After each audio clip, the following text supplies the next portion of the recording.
Okay, welcome. I think I'm ready. I think I've got everything set up. We're ready to stream. Um, Welcome everybody. Good to see you. Or to see your names. I don't actually know what you guys look like, most of you. Yeah. Last week we made a little thingy. I checked it the day after, and I wasn't really feeling it that much. Moment. Let's close that window a little bit because it's windy outside. So I didn't really feel it that much when I checked it the day after. So I said last week that we were probably gonna be working on that tune, but there's a good chance we will end up doing something else. Now, if I don't feel what we're making during the stream, we might go back to that project and see if we can improve it in some kind of way. It does have a little bit of potential, but I wasn't really feeling it that much. Now, in the last couple of days, I actually I rewatched an old manga that or an old anime that I used to love, or actually still love, and a lot of you know as well. I decided to rewatch pretty much all of the Ghost in the Shell movies. Such a big fan of the soundtrack, and I was listening to the soundtrack, and I went like, oh damn, I need to rewatch it again. I haven't watched it in like at least a year or something. Let's go and rewatch them. So I've been rewatching those. And I've also been analyzing the soundtrack a little bit, or just listening to it, basically. Any mixdown advice would be sweet. Well, if you have any questions, just let me know. So, yeah, that's what I've been doing. So if we make something, it could be a little bit inspired by that soundtrack, because that's still fresh in my mind. And I still have that as an idea as well. It's one of the things that I always still want to do, is make a track that doesn't sample the soundtrack, because I would like to be able to release the track if I make one, but it's inspired by, if you get what I mean. Like that very, very insane choir that everybody knows, you know, stuff like that. It's just like, yeah, I would really like to make a track one day, even if it's just sort of like following the chords that soundtrack follows. But I don't know if that's gonna be what we'll do today. It could be, though. It could be. Maybe. I'll have a look in the Discord real quick. Where is it? Post your selfies. Go. Do it. I would love to see who you are. You look like a human creature. Well, we hopefully all do, but... Okay, let's switch. Oh, it's nice and bright. For once, the camera is not too dark. Great. That's one thing I always forget to check before the stream. Check what my camera brightness is set to. I don't see them yet, boys. Yeah, so I've been analyzing that, the main soundtrack at least. I've always loved that one, and I was like, it actually sounds... At one point, I was listening to it this week, and I think what I was doing, at some point, I had the soundtrack on, and I was like, wait a second, isn't that an F? And I just went on, and I just opened up Ableton and just put like an F note underneath it, and I was like, hey, that actually is an F. So, the soundtrack of that, of Ghost in the Shell, or at least the main theme that everybody knows, is basically an F harmonic minor, which is quite interesting, because that's a key that I quite like to use lately. So, definitely gave me some ideas.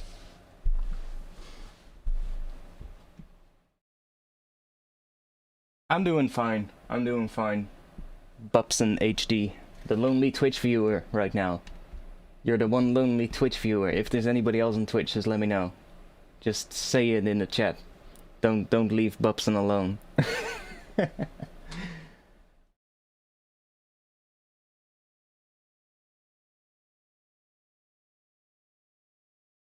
Especially kick, snare, and bass. Oh, about the mixdown advice.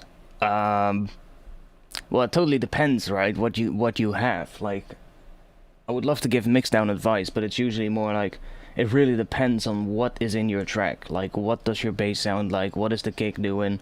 What is clashing with each other? And depending on that, you'll be able to say like, okay, I would do that, or I would do that.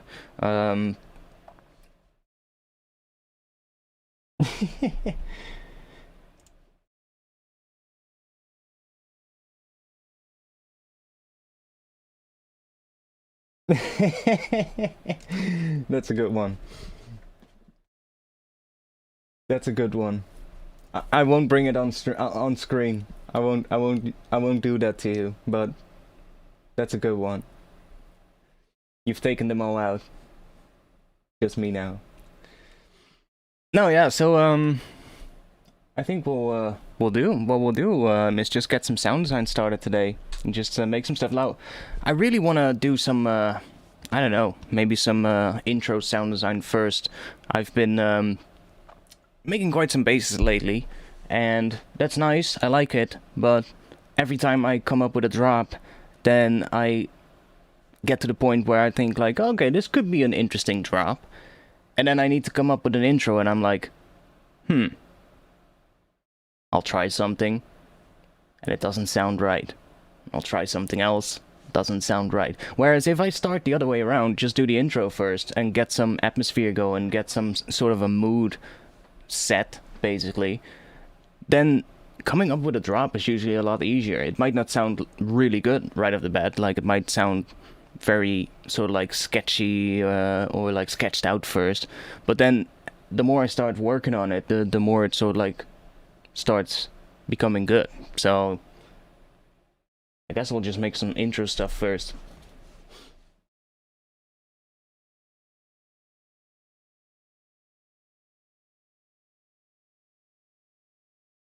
I mean, for me, it's always just, when it comes to drums and bass, the most important thing is making sure that they all have space in the mix. That's the most important thing.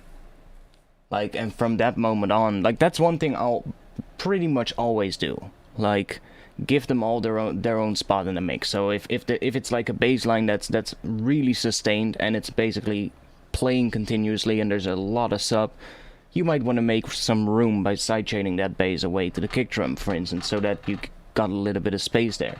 But even that, it doesn't always need it, you know? Sometimes a bass and a kick just layer nicely. Can be something that happens, so you don't necessarily need it, but it is something I most of the time would do for the stuff that I make. Like, the bass line does get a bit of sidechain or volume automation or whatever it is to give the main kick and snare a bit of space. But other than that, from that moment on, it's basically just listening closely and saying to yourself, okay, what do I want to change? How can I make this better? And then doing that, basically. Like, that's maybe not the answer that anybody wants to hear, but that is basically what you're doing. It's just listening closely and responding to what happens.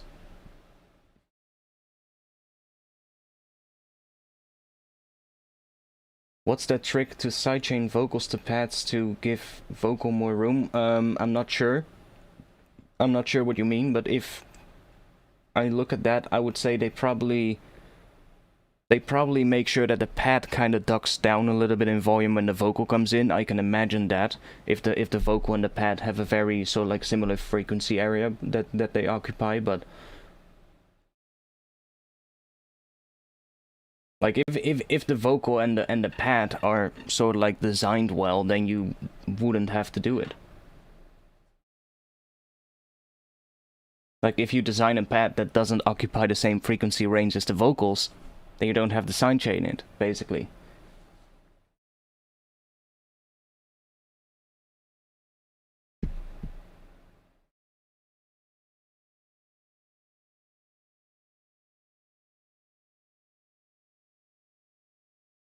Or you can probably do it with a whole bunch of things.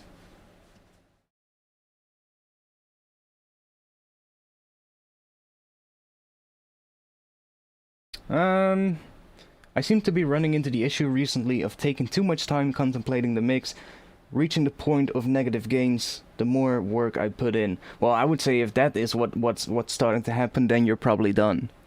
That's probably a good sign that is telling you that the track is probably done.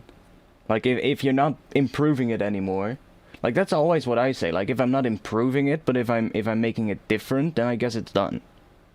But who am I to say that? Because, well, I've got a couple of tracks right now that are pretty much done. It's just that I don't have the right combination to put them on a release for now at least. And I keep making new things that sound way better, and then I want to release those.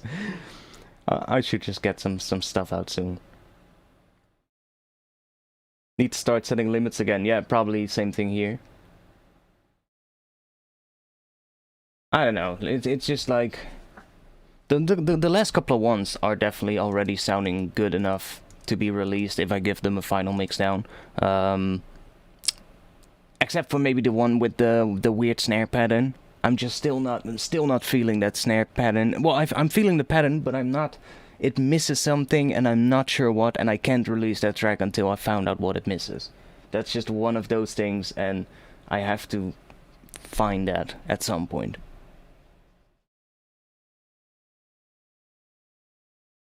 Well, I mean, I do give feedback at the moment, but it's mostly to my Patreon supporters. You can basically, if you support me on Patreon, you can always send me your track in my Discord in the special Patreon channels and just ask me for feedback directly. At one point I got so many requests, I just don't have the time, basically. And now by doing it this way, yes, it's a little bit, you know, it's kind of behind the paywall a little bit for now, but it just, there's not that many people that send me tracks for feedback at the moment, because not everybody is gonna be a Patreon supporter, obviously. Like in the past I did the feedback streams, but they were a pain to do. At some point I was getting so many copyright claims on my channel because of it, which is a pain because you gotta deal with them and acknowledge them or whatever. And in theory, giving feedback on somebody's track in a live stream where everybody is watching along is educational, so in theory that is actually fair use, so that makes it a whole another thing. Like I was actually, for one part, I was actually fighting the claims, or not necessarily fighting them, but just appealing them and saying like, yeah, explaining it is theoretically an educational format, and the person who you are claiming my stream on behalf send the track to me himself, so by that giving me permission to play it on the stream. So it was a hassle to get all of that done, and at some point I was actually I think I got like 4 or 5 copyright claims in like 1 week or something, and they actually limited stuff on my channel, and I was like, holy shit. I think for like 1 week or something, they limited my super chats and stuff like that, and I couldn't receive those until I got in touch with YouTube through the horribly support email address that you get, where you basically never get to talk to a real human. Yeah, that was a pain. No, it's not that. It's just that people send tracks, and at the point when they send the track is not released, right? So I don't get a copyright claim and everything is fine. But then in the future, the track suddenly gets released. And the moment it gets released, YouTube system and YouTube gets that track put into the database. YouTube goes, hey, this live stream is playing that track, even though that live stream was uploaded before the track was released. But YouTube still goes, hey, you've used that copyrighted material. And that is something that's actually, theoretically, shouldn't be possible, right? So, it's just a weird situation. Like, you can do it. I would, if I would do feedback streams, I would probably just do them on Twitch itself. Like, I would probably just do them on Twitch, if I would do them in the future. Because it's just a pain to handle it on YouTube, basically. Yeah, like, I mean, it shouldn't be that hard for YouTube to list in their database the release date of the track, right? If the track was used in a video before it was actually released, then how can they claim that part. Like, you clearly have not used the actual track that is released, right? So it's not possible. It's not possible that you've literally used the track that was released, because it wasn't even released at that point. So just that the track got released later doesn't mean that I used copyrighted material. The material was copyrighted after I used it in a stream. It's a bit of a weird one. It's a brain fuck, but I mean, or mind fuck, I should say. And it's just, like I said, I don't care to acknowledge the claims, but at one point, like I said, I got like 5 in 1 week, and that was all literally just tracks from people that sent them in at one point, and then they got released. And I think just in like a period of maybe a month or something, a whole bunch of those tracks got released. And I think 4 of the 5 claims came from the same distributor, so maybe the distributor at one point submitted all of their releases from the month to YouTube's database, something like that. I don't know how that stuff works behind the scenes. I can imagine maybe they need to submit things, whatever. And then all of those claims came in at once. And that's when YouTube said, hey, that's a little weird. And suddenly they took away, I think, the super chats it was, or something like that. I was still able to stream, but I wasn't able to receive donations or something like that it was. And I had to fix that, which was a pain. Hey!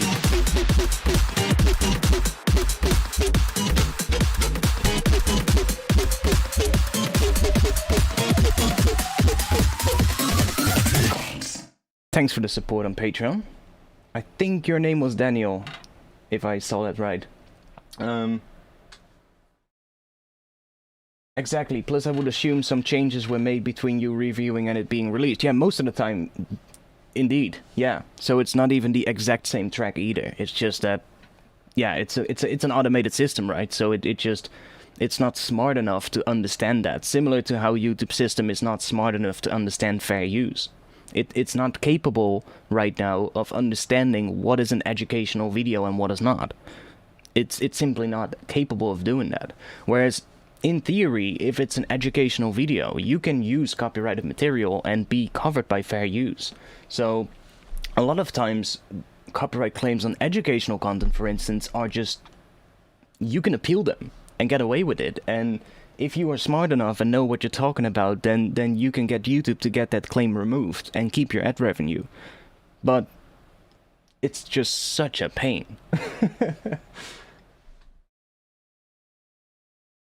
I don't know, Twitch does seem to have those, but the thing with Twitch is that if I stream, for instance, feedback streams on Twitch, they're only going to be saved for an X amount of time. So by the time the track gets released, the stream recording is probably already gone. So there's nothing to claim, right? And I think the whole system is also different on Twitch. Like YouTube has their own content ID system, right, which scouts the entire platform for any copyrighted material, and that's just, I don't know. Do I need to link my Discord to Patreon? Yeah, I think you do, because then automatically if you do that, the moment you link it, it will add you to the right channels by the Patreon bot that we have in our Discord. That stuff is all automated as well, of course. Don't want to add people to Patreon roles manually if we can do it automatically. But if you don't want to do that, just send me a message or something with your username, and I'll we'll verify it or something. In case some people think that they can just start sending me details and say like, hey, I want to be in the Patreon channels without being a Patreon. We don't want that. But if you don't want to link it for whatever reason, I don't know what reason there could be, but if there is a reason, just let me know and I'll do it manually. It's not that big of a deal, but it's kind of nice to have the bot, because then as also when people remove their Patreon support, pledge, then it also automatically removes them from those roles in the Discord, which is kind of nice. But yeah, if you link it, then it should be automatically fixed, I think. Okay,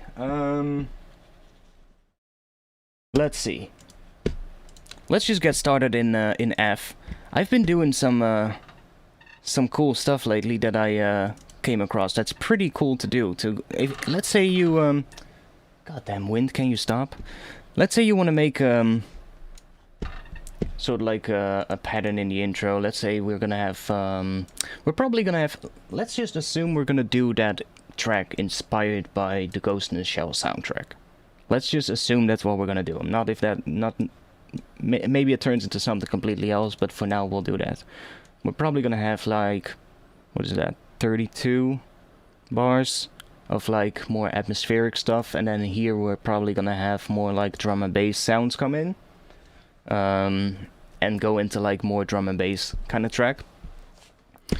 Now, I was doing something in another project that's actually quite fun to make interesting sort of like things for your intros. And let's say you have a pattern. Let's just write a really quick pattern first. Just make it a bit smaller because that's a bit big.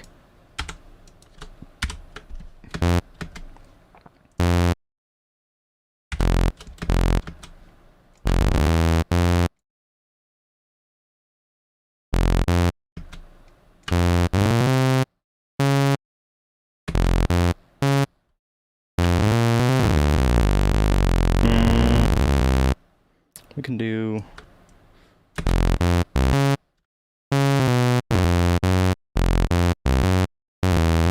Oh yeah, it was harmonic minor. Let's see. I think I know what harmonic minor is. I think what we get is... let's see if I can remember harmonic minor. I think that...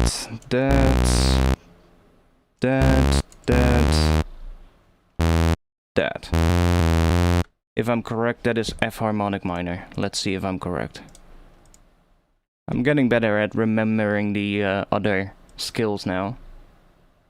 Yeah, see, I was correct. Cool, okay.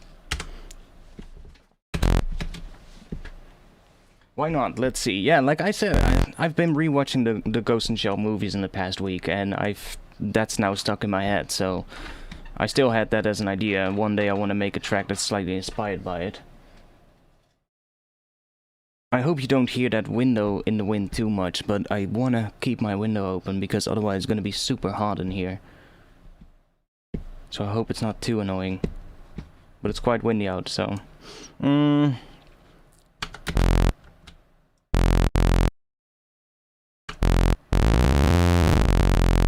Okay, we'll just make a really quick pattern first, something simple. Cool, we'll just do something simple like this, for now. What I was doing then is just making a really basic patch, like, maybe a couple of saws, restart them so that they are nice and mono at the start.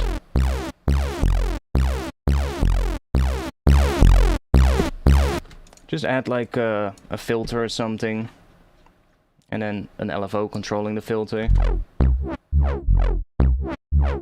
And just set them to envelope mode.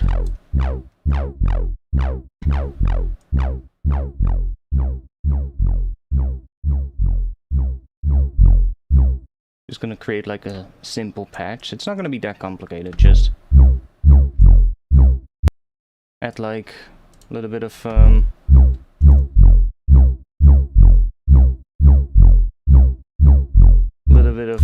key tracking to it as well.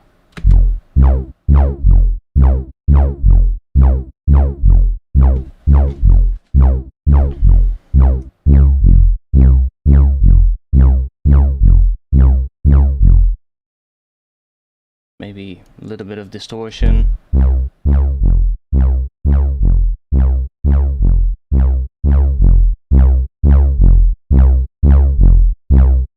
Okay, let's go back in here, because what I would do now, like this already sounds alright, but let's say we want to make a bit of a different pattern, one that is a bit more interesting, and has some higher notes as well.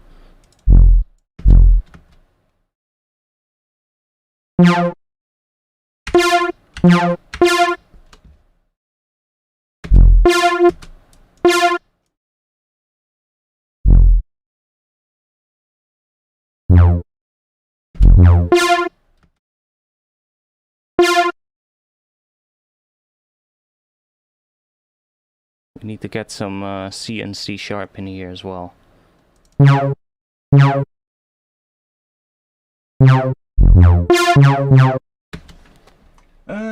like that serum skin. Where can I grab it? If I remember, it's in my Discord. I uploaded it because the person who made it, he took the website down where you could download it. So I zipped up the whole skin, and it should be in the pinned messages of, I think, the Off Topic channel. But it is in one of the channels in the pinned messages. I think it was the Off Topic channel. And you should be able to find it there. And if not, then let me know and I'll see if I can find that zip file after the stream. Yeah, I think it was in the Off Topic. I think I posted it there after the stream. Yeah, just a really simple pattern is what we need, because what we can do, I guess I want to do it to the volume as well. So we really get just like something like that. And what I then did is I took this, try a different filter maybe. Yeah, let's do compressor maybe.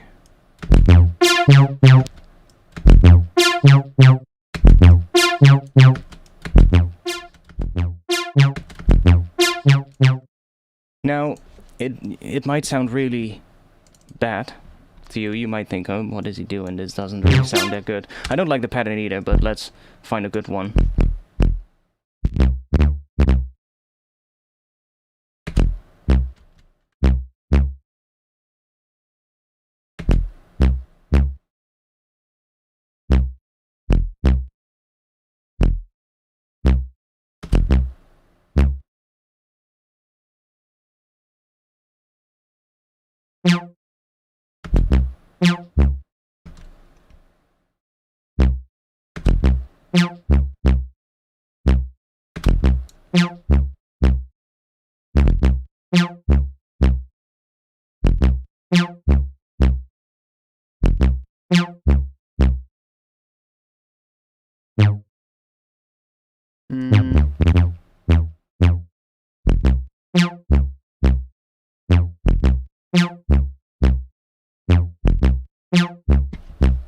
Okay, let's say we have that pattern. Now, what I've been doing is taking this and to just get like a whole bunch of variations.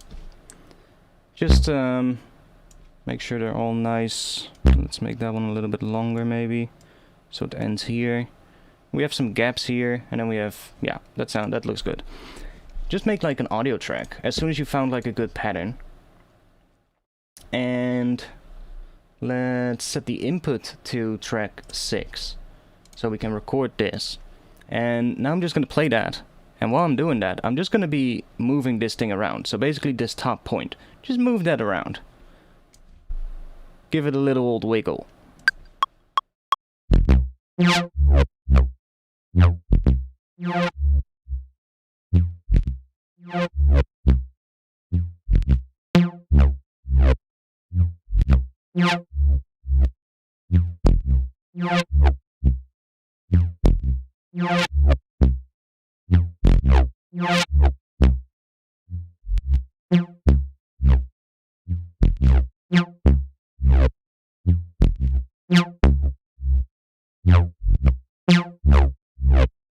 I should probably do it with some extra reverb on it so I can hear what that's doing, because this is what I was doing in the other project as well. But just as an example, let's use this.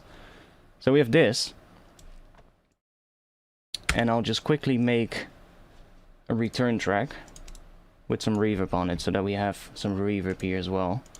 We can send this to there, because then you'll really start hearing what I mean. You can get really interesting results this way. Let's try the Valhalla Room. Yeah, the patch itself is actually quite a usable one. You can quite use that as a bass as well. Process it a little bit and get it to sound a little bit better. Let's try one of these. Just one of those big ones.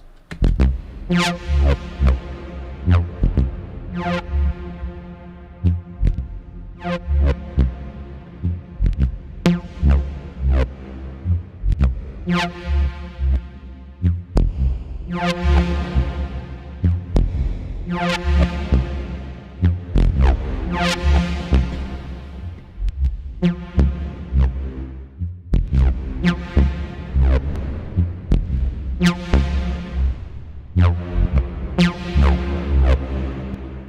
yeah, bringing the size down.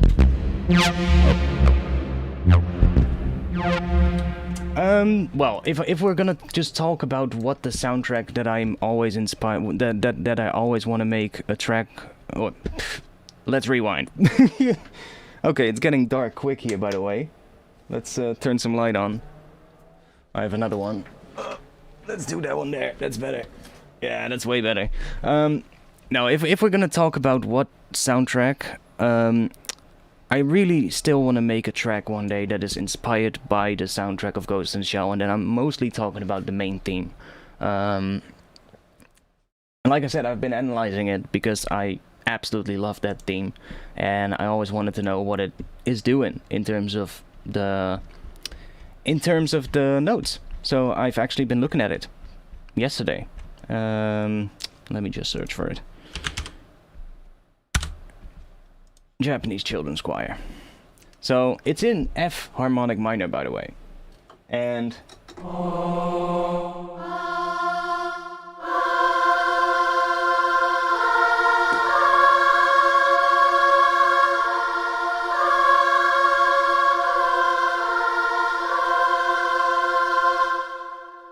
that's pretty much the theme. Now, I was playing a very simple version of it because there's actually it's playing basically. I can bring up the MIDI thing here so you can see it. It's basically just playing F and C first.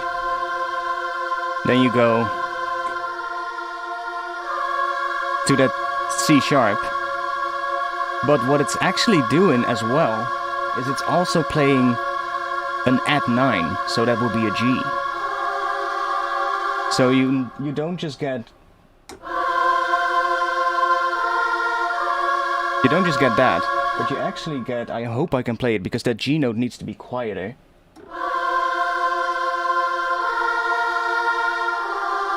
No, I can't play it properly.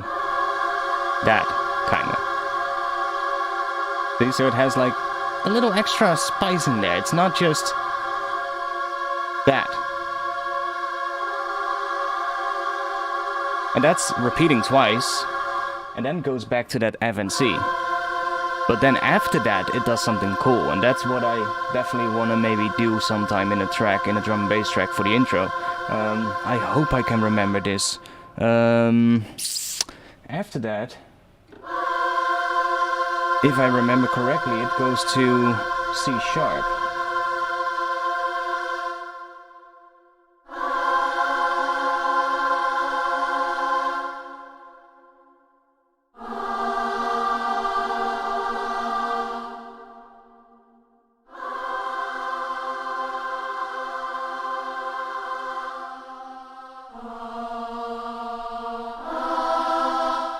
I actually have it as well. I was almost correct there, I think.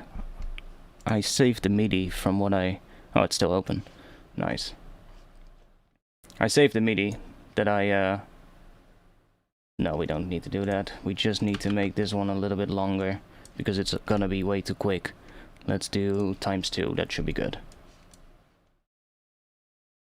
Because I analyzed that sort of like part of the soundtrack to kind of see what it was doing.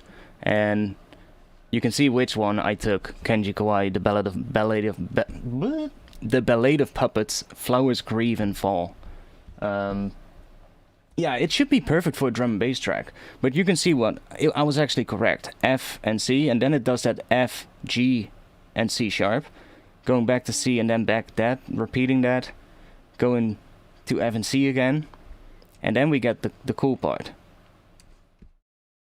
See, it goes down to C sharp, or D flat. Is that D flat? Yeah, it's D flat. A sharp, B flat, whatever you want to call it, and then it gets that interesting end, which is, that could be perfect for drum bass intro. Like, this is probably not gonna work too well right now, because these are just as loud as the other ones. So let's make those a little quieter, maybe. Let's mute that one. See, that's basically the chords of the choir. It would be fun if we are actually gonna get copyright strike right now. So I'll try and talk a little bit over it. But this part is so cool.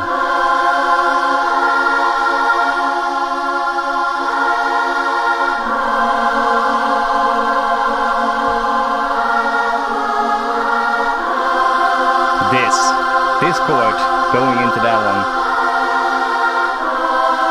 That's just perfect.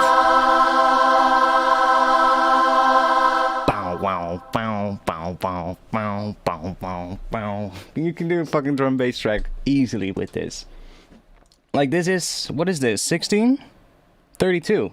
Like, that could be your intro. Like, you could follow the same pattern in the intro, just not do that choir, for instance. Loud voices.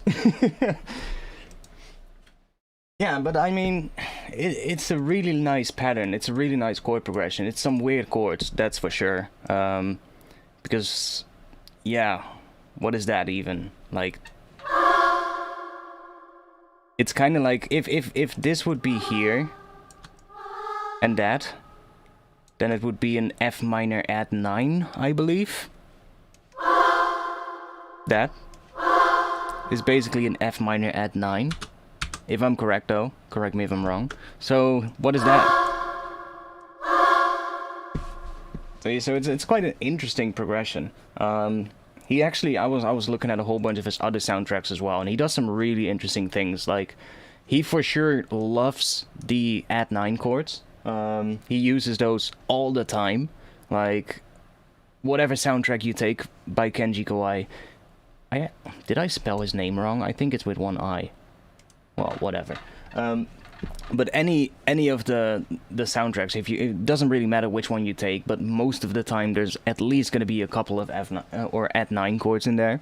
But he also borrows a lot of chords from other scales. Like, if the scale you're working on tells you to use a minor chord, he'll take a major chord. Like, he has a couple of soundtracks where there's like almost just as many borrowed chords as non-borrowed chords in the chord progression, which is really interesting. Like, he'll have an 8 chord progression, for instance, and 4 out of the 8 chords are not even in the scale, for instance. So that's quite interesting. Like, I love looking at those kind of things and seeing, like, hey, why does it sound the way it does? Because a lot of times when it comes to like the drum and bass intros that I like, there's a lot of times really interesting harmonies going on, and you can learn about those things by analyzing music you like that has those kind of things, right? So this is just one of those soundtracks that always made me go like, holy shit, I love that soundtrack. I would love to make a track inspired by it someday.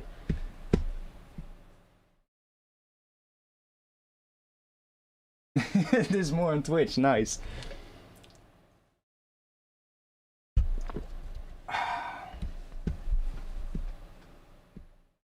Yeah, like I said, this definitely works. Like, if you have like, let's go back to this one for a bit. I'll show you what I mean. Like, right after that, I hear pattern coming up. That should be maybe something.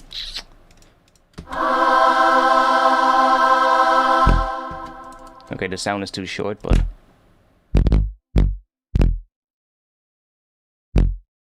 I'm gonna switch to Phrygian though.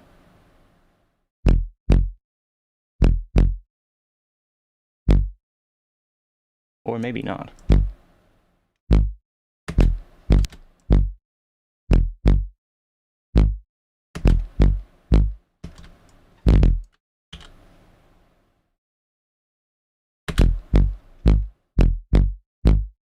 Yeah, maybe not. Maybe just that, basically.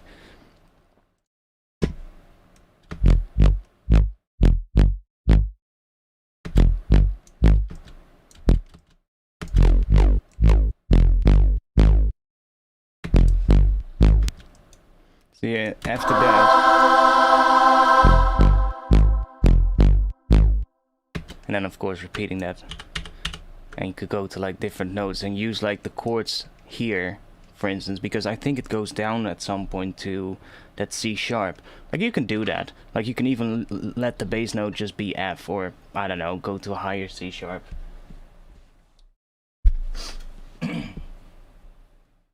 Yeah, it just needs like a kick drum at the start or something after it, some kind of an impact, and then you can sort of like start whatever pattern works after that. But something like this pattern could definitely work there. Did I? Oh, I didn't.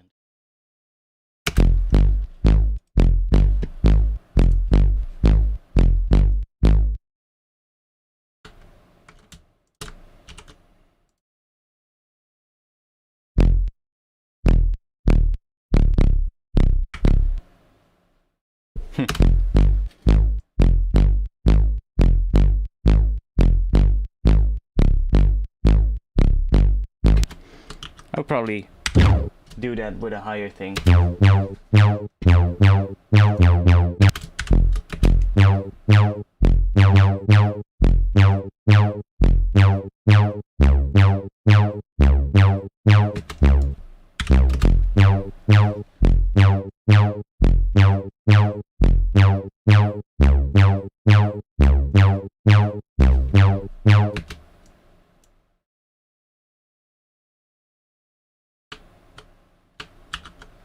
But we're actually getting distracted now. I was actually doing this, because what I was doing here...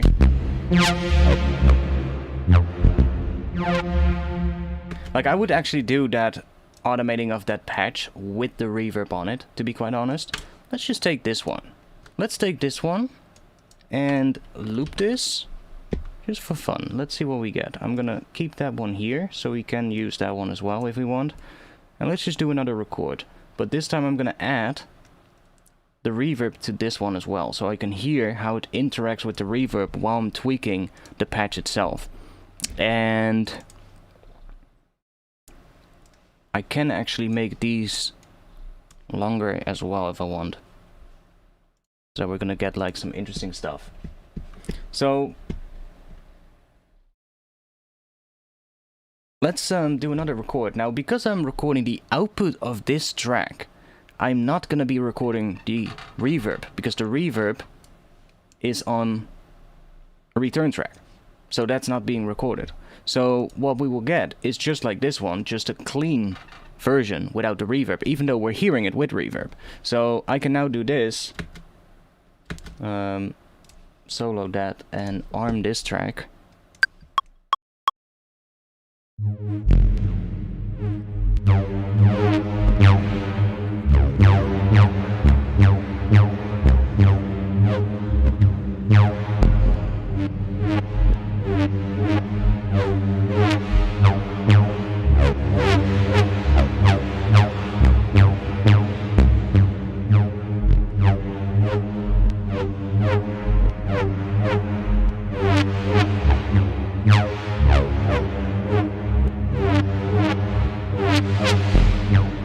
And just record a whole bunch of different versions, maybe even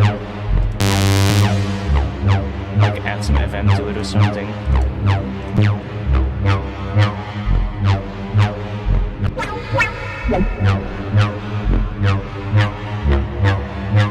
To get some extra harmonics.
that should be enough.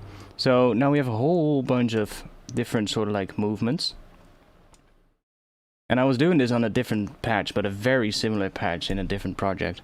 And let's move you a little bit further away. This is great for like resampling. Because let's say you kind of like that. You're like, that could be interesting. Now, if I take the reverb off, you can hear.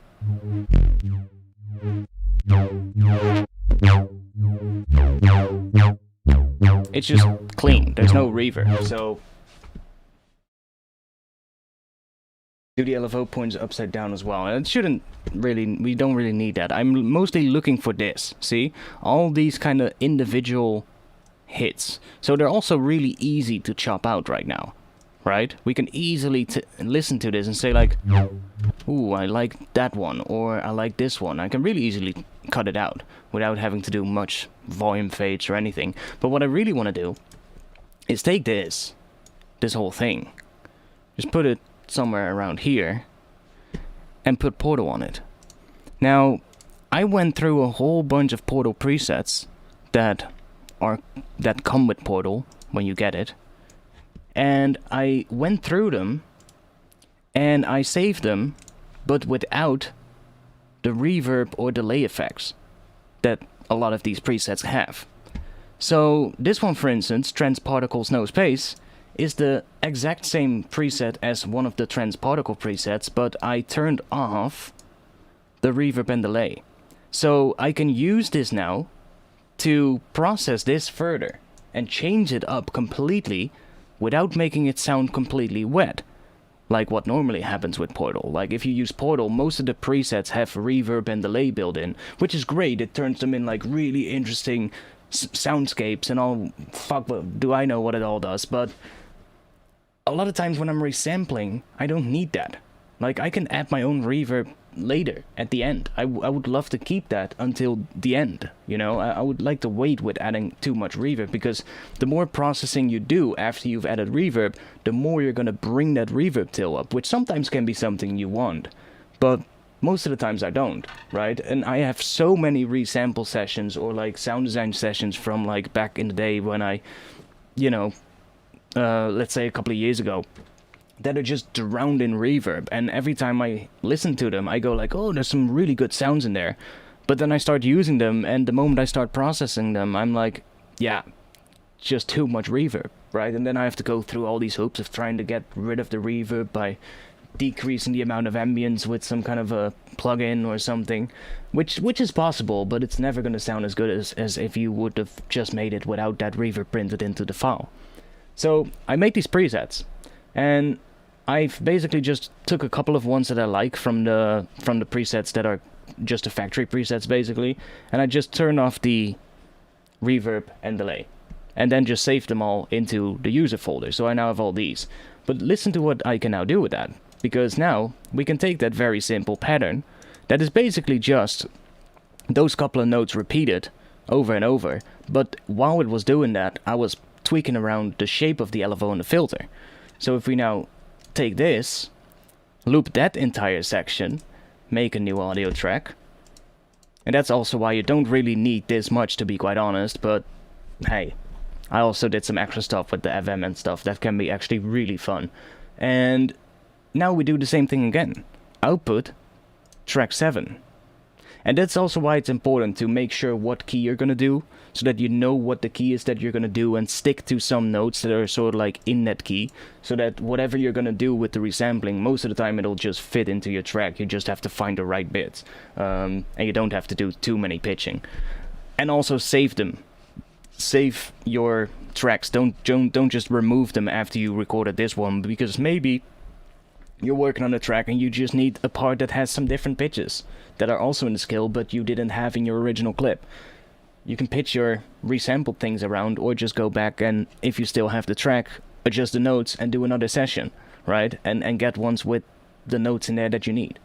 So now we have this, and if I now play this, and before I play it, I'm already gonna arm that one so that it's gonna record.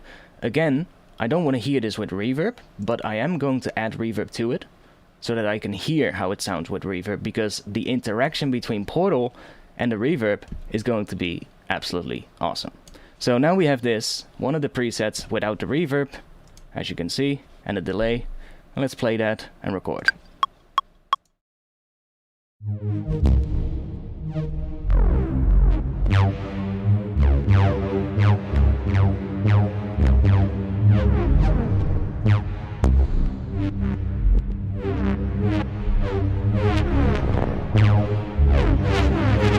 I need to find which preset is nice. Let's see.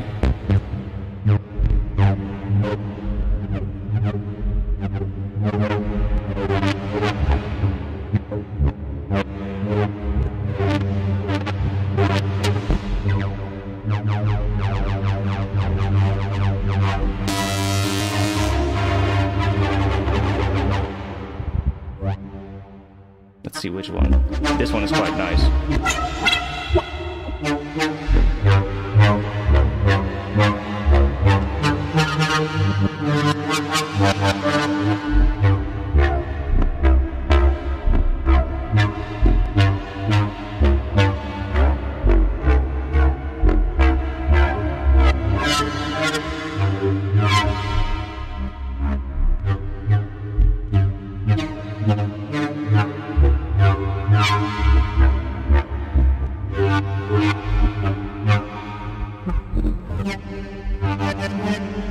There we go.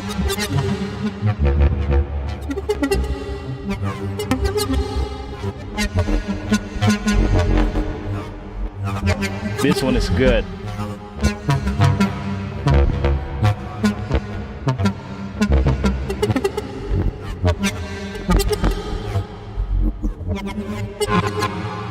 I guess the dots are the grains, because it's kind of like a granular processing.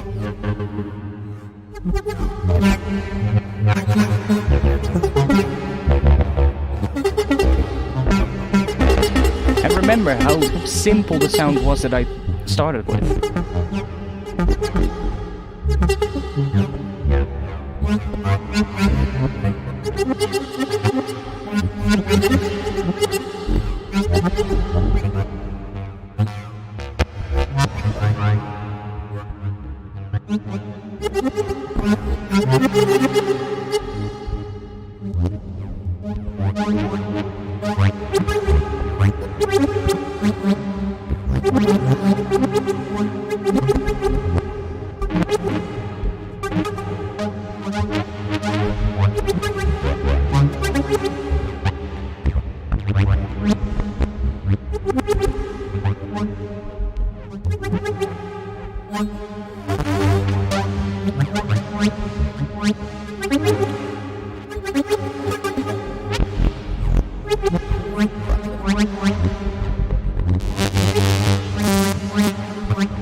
That's where I turned the song away from.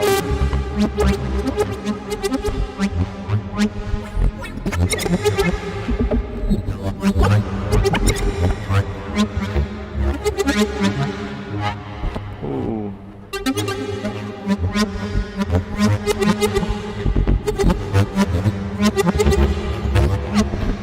Now remember, we're hearing it with reverb, but I'm recording it clean.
Yeah, that not even preset is definitely the best one.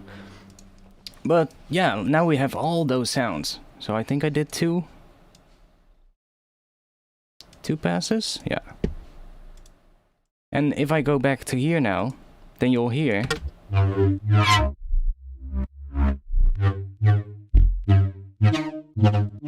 just have the clean versions. So we can just start working with this really easily. There's no reverb on it.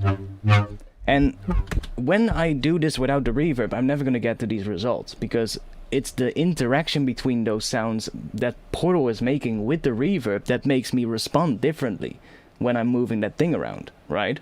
So that's what you're looking for, but you don't want to record it with the reverb, obviously, if you still want to be able to actually process them later and use them in a track and not have to worry about bringing up all the reverb.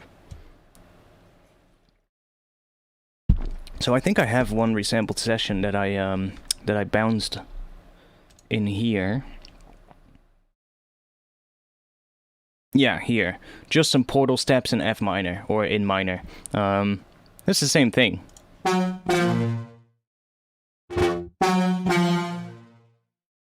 yeah, I also started with a really basic sound.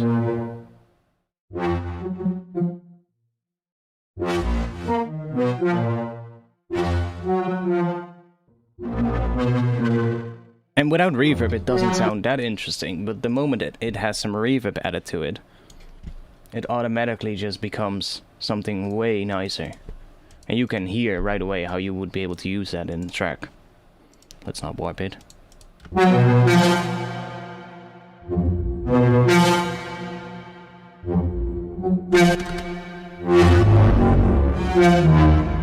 See? That's the same thing, just with a different patch.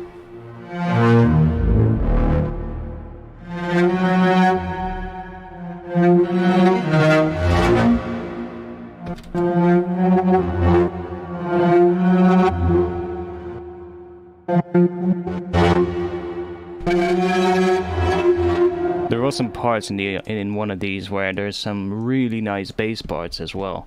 Could be this really long one.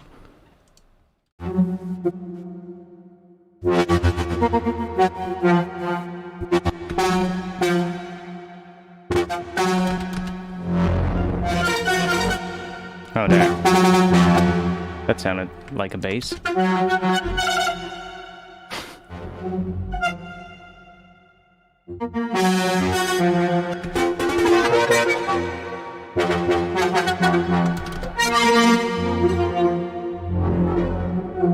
Those lower bits are definitely nice. That kind of stuff is really nice for intros. That kind of stuff is just perfect. You know, loop a section, make it come in every now and then. You can do so much stuff with stuff like that.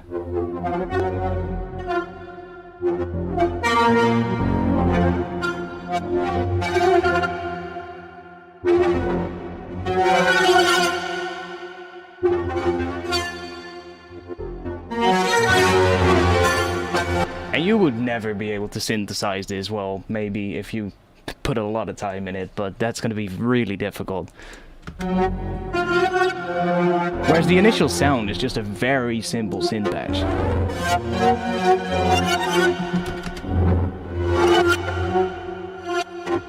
This file is so long.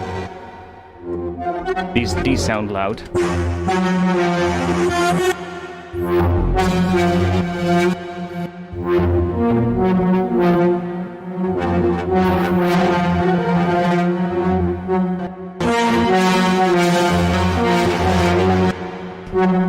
Some of these parts are quite distorted. That's a distortion in the preset, of course, but...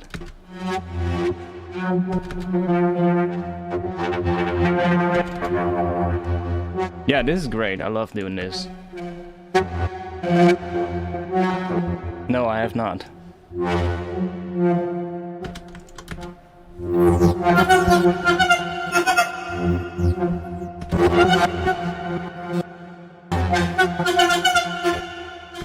Where's the bassy bits though? There were some really good bass.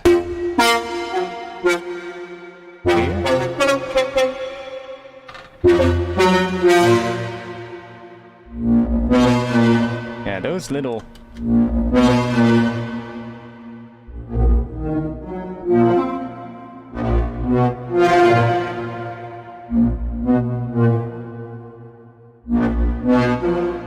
Definitely those first parts are nice. Like those parts are really nice. I love those kind of things.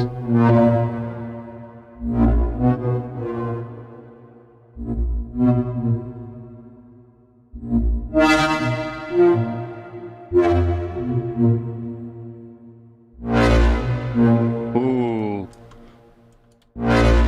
You are nice. Yes, that's a good one. Create an audio track and cut it already. I think if we're gonna cut it, we're gonna do it on the other one that I just made. This one is quite nice too. It's the exact same technique, just taking like a really basic sound like that and just running it through Portal and just going crazy with it. And I love doing that. It's so much fun.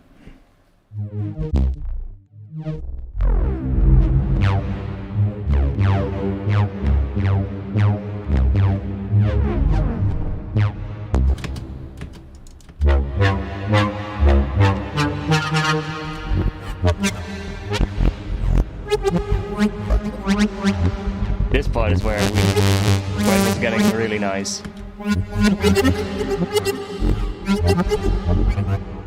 Because if I take that reverb off, like this is so easy to use. There's no delay.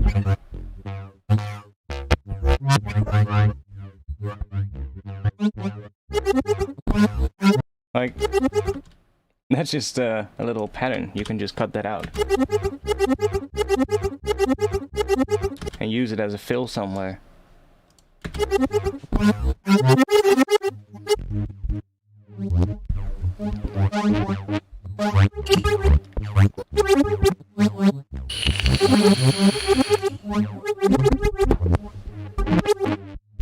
Should we, let's see, maybe we can use some of those sounds in a track. Let's get something started with that. Let's see if it starts out sounding nice. What is this? That's the choir? Yeah, I'll leave the choir in for now, because we might want to add a few choir layers at some point. Been having some fun with the mutable instruments gear in VCV rack with this stuff too. Yeah, it's also really fun. I'm just not a big fan of modular synthesis. Like, it's great, it's a lot of fun, but it's so fucking long as well, if you get what I mean. And it's so expensive as well. Like, I love VCV though, because it's free, right? But like actual modular synthesis is so fucking expensive to get into, that I just for the sake of my own wallet, I'm not gonna get into it. But I love seeing people do it though. It's absolutely fun. I love watching Colin Benders do a lot of stuff. You might know him. He does a whole bunch of videos on YouTube about his modular stuff. I actually worked with a drummer from him for a while.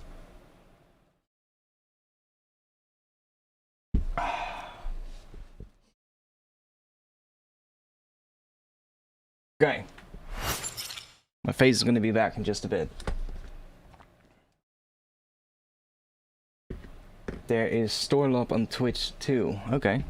Never heard about that person. What should we start the intro with?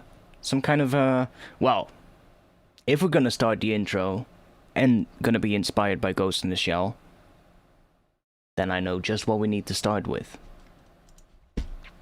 A big ass fucking taiko drum. Boom. Just like the soundtrack. Might even get that bell in there as well, but I don't want to sample it because then we're gonna get issues. But we don't have to. Because I got those. Drums?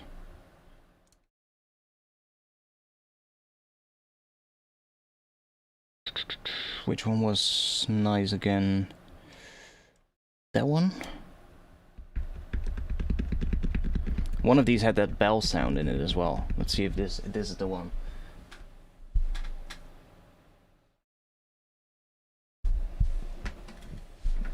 Yeah, I would. I actually have VCV on this PC as well. I think I did have it, but maybe I removed it because I didn't really use it a lot. But I had some fun sessions in it too. Just, you know, setting patches up and just recording the output into Ableton, basically.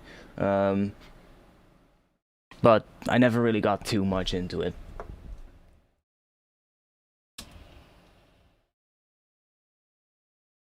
Three or four streams from different locations, all modular joined together into one stream. It's mad. That's quite nice.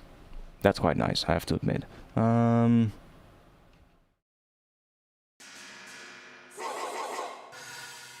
Let's see.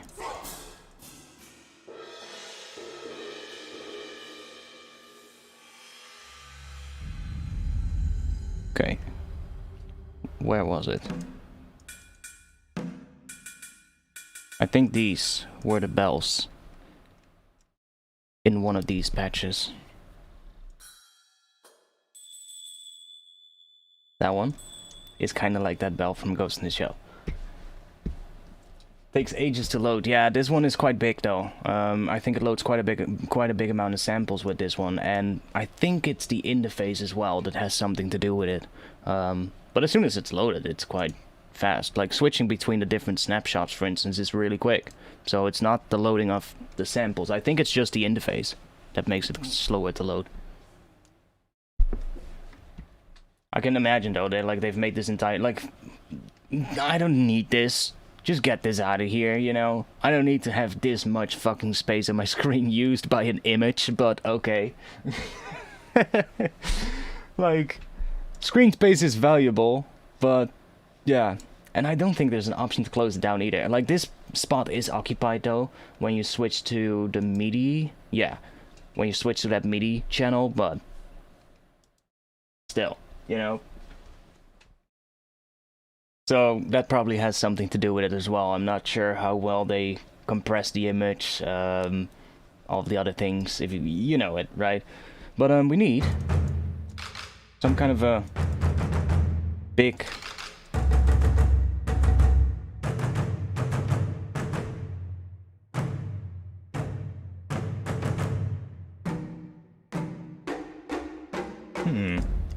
Ooh.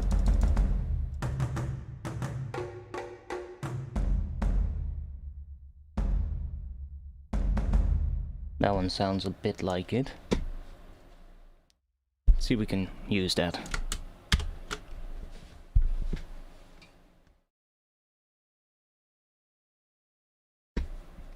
Yeah, that's just one of those things. Like, that library should have definitely made a slightly different interface. But that's my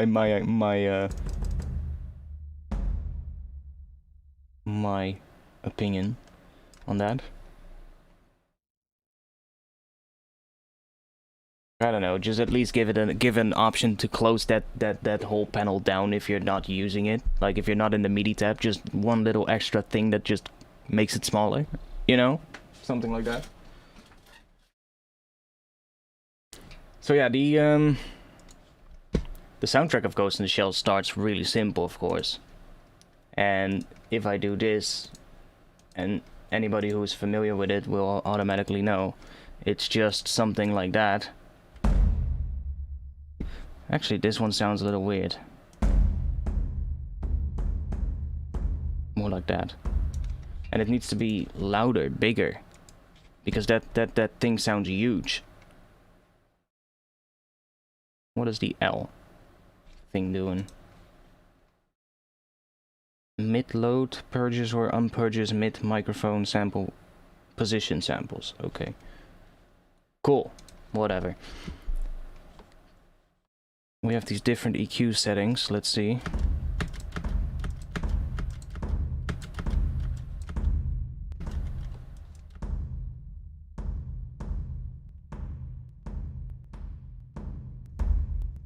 Ooh. That's a bit... Still sounds a bit, weak. Let's see if we can layer it up with another hit.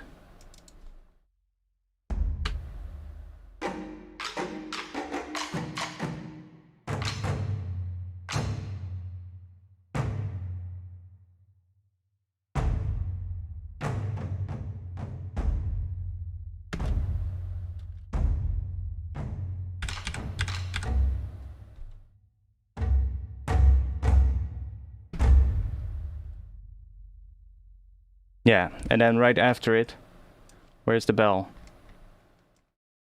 Where is it?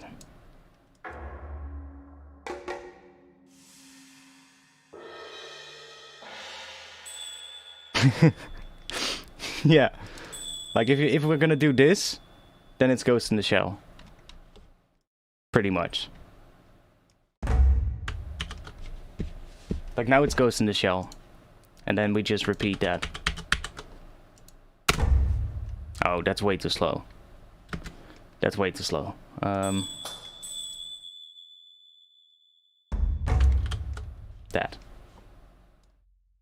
That's Ghost in the Shell. And I don't want to completely copy it, so we're not going to do that, but just...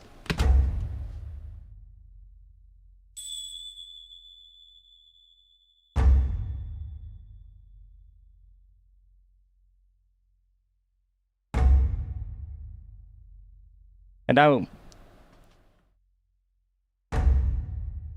I can literally make the soundtrack.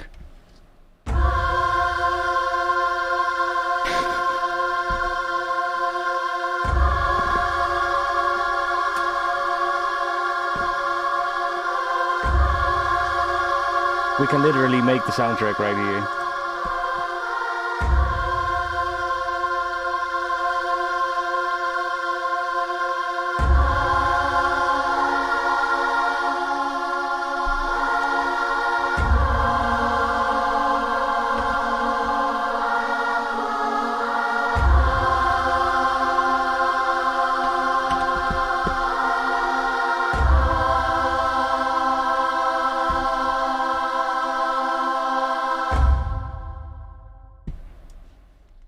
Yeah, that's basically it.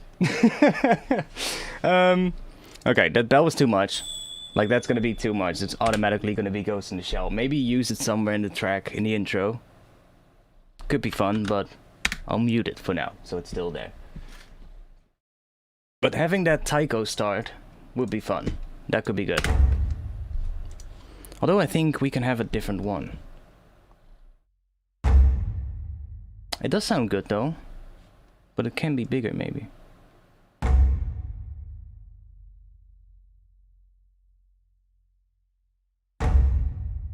It doesn't really get much... Ooh, okay, that works.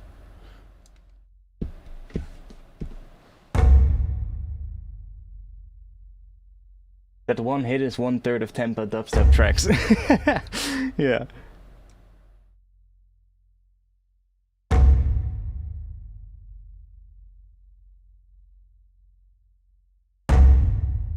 Yeah, we're clipping a bit now, but that doesn't really matter too much. Yeah, that's better.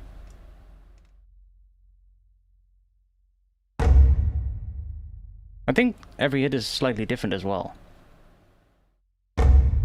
Yeah, sometimes it's a little double hit, if you get what I mean.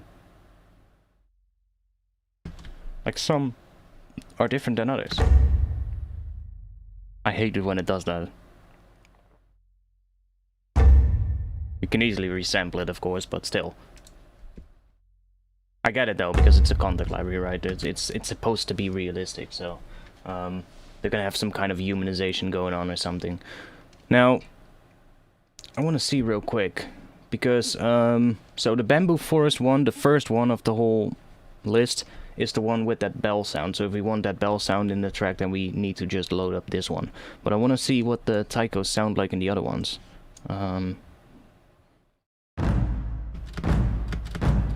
See, they sound completely different.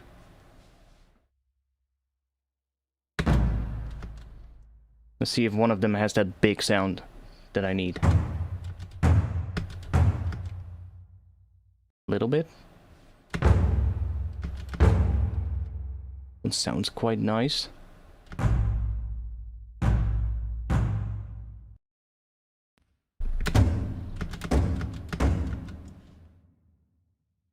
Actually, that one could work as well. It just needs more low end. Which one was it? This one?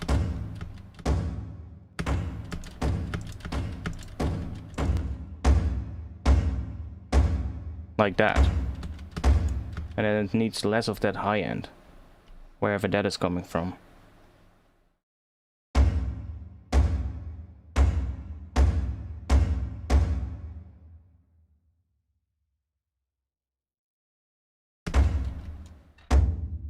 Oh, that's just coming from this.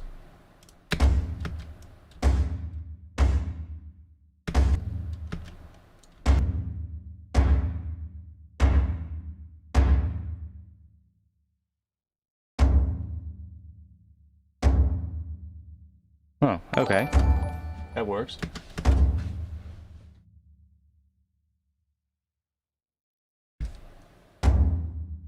So this one sounds a little weird though. I have to admit. The other one was better. Guess we're gonna have to go back to the first one. That one did have the biggest sound. Yeah. Let's do...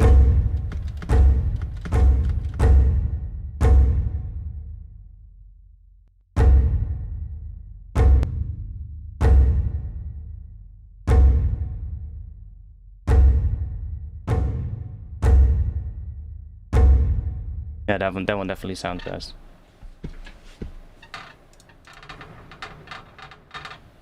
Do you guys hear that? That's my window. In the wind. Okay, so during the theme of Ghost in the Shell, you can see that it is actually sticking for a really long time to F. Even though this note comes in, it is mostly sticking to F here. And even in these sections, I think... Okay, here the F goes away, but theoretically, if we look at this, this is, what is that, A sharp, C sharp, F would make that a minor chord. So we could have an F just extending through here, all the way until here, and then for the last chord, go to an E. So one semitone down, which is that harmonic minor sound. So... that's something we could totally use in an intro for a drum and bass track. And then we can even take other bits and pieces of that soundtrack as inspiration. Let's try and do that. Let's just put at least something in the note of F going through the entire thing. What should we do? A synth? Some kind of a textural sound? Maybe? Omnisphere? Always a good one to try.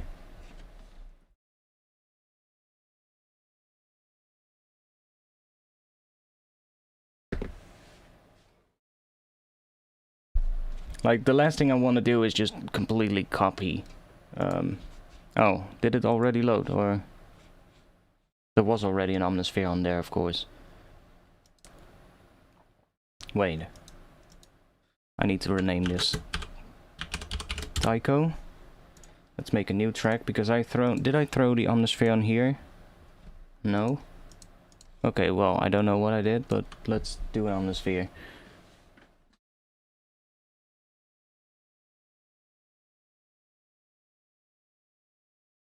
So Omnisphere has some really interesting sounds in the soundscape category. Textures, soundscape. Not all of them will work, because some of them will have pitches in them, like melodies in the actual sample that the patch is made from. So not all of them are gonna work, but just going through that, usually you're gonna find some really interesting things that will work for a track. Yeah, usually I usually just hit the random switch in whatever category of sounds I'm looking for and just go through whatever comes up. So let's just I'm just gonna make one long note in F for this entire section. Let's... so annoying. Like, see what I just did? I made that note. Look when I zoom in. See, it's not on the first beat. That is because Ableton defaults to 1/16 notes these days, and not to narrow. Just have the adaptive grid so that when I make a long MIDI clip, it doesn't put it at like 1/16 notes, because that's really annoying. I really hope they are gonna add like an option in the future where you can switch it back to the previous behavior, where it just defaulted to the narrow setting. It was way better. See, that one, it's not gonna work. doesn't have the sound that we need. Oh, and one other thing I always do when I do this, when I'm looking for a sound, go to the MIDI effects, take a pitch MIDI device and put it in front of Omnisphere, set that to like -12, so that you can really easily turn this down without having to go into the MIDI. So just being able to just switch that on to hear it an octave lower or 2 octaves lower. Maybe put one in there that is +12 as well, so you can really easily switch between the different octaves. You can just save a template with grid set to what you want. Can you do that? Nice. Because I tried it, I think, previously, and it didn't work. But if that's the case, then I'm gonna change my default preset. Yeah, they changed it with Ableton 11. They switched it to 1/16 notes by default, which I don't know why, but it's a bit annoying. Yeah, I'll have to try it. I'll have to try it after the stream then, see if it works now. Maybe I did something wrong, I don't know, but I highly doubt it, because I know how to make templates for Ableton. So, we'll see. I'll try it after the stream. But yeah, now we can easily, let's say, hear it an octave or 2 octaves lower as well. Because sometimes sounds will work when they're lower.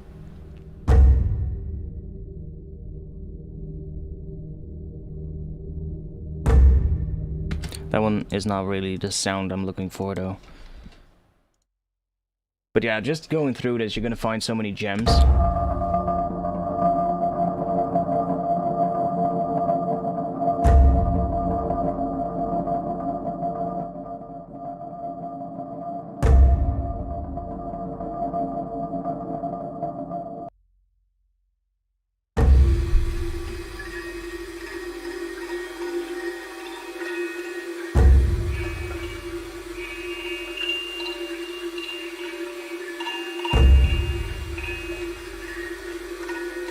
See, I love patches like that. Like that, those kind of patches are great too to put Portal on.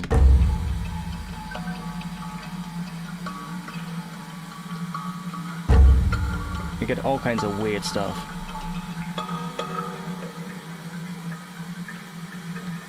Like if I take that Portal, drop it on here.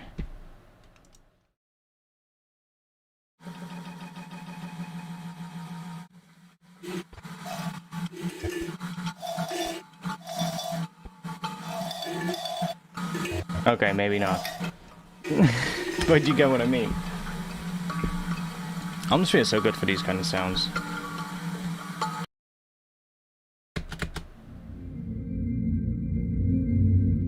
I'm not sure. Can we actually sort on ones that are melodic and ones which are not?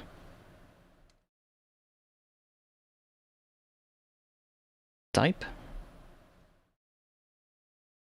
No.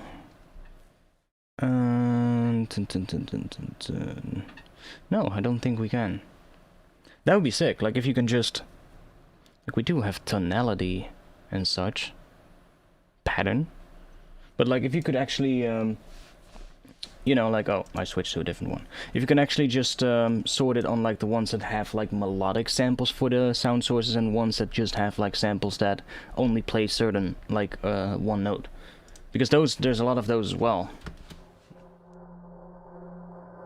Those are great.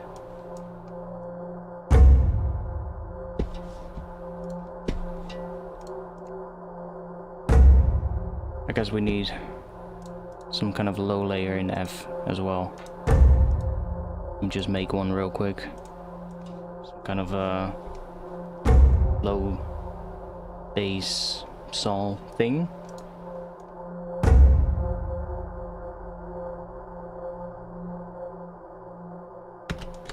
Just copy that one.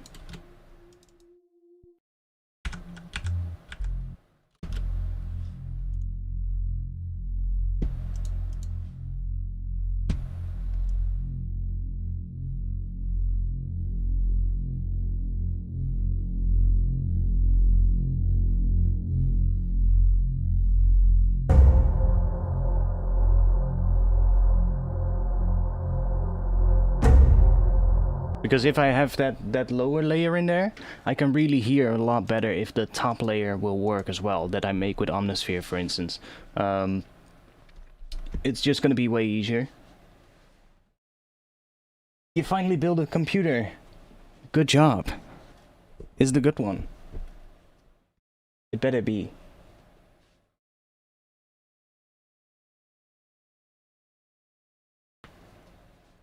What specs did you put into it?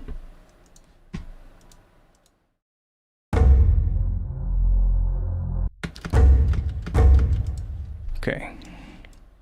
Let's drop an EQ on the Taiko and roll off the tops. So we get more like that.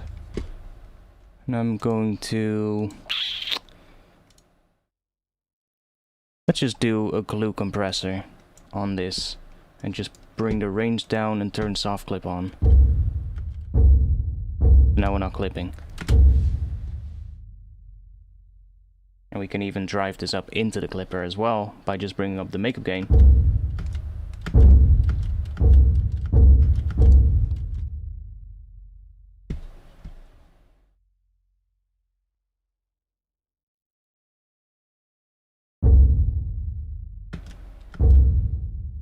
But we don't need that much actually on this one, just need to make sure it's not clipping, because it's already quite loud.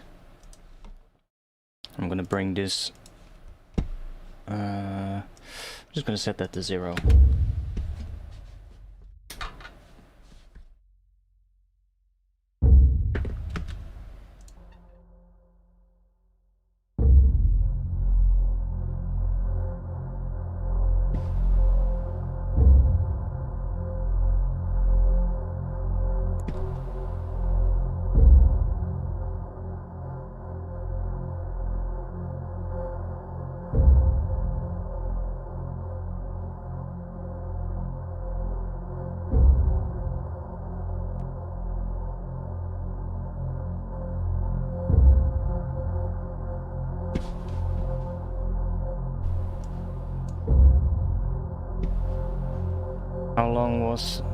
How long is this section? Yo. Length 52.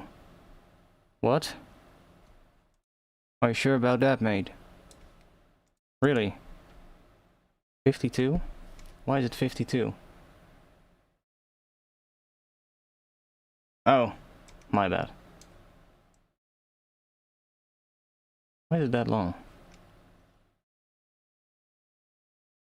I think all we need is this long, to be quite honest.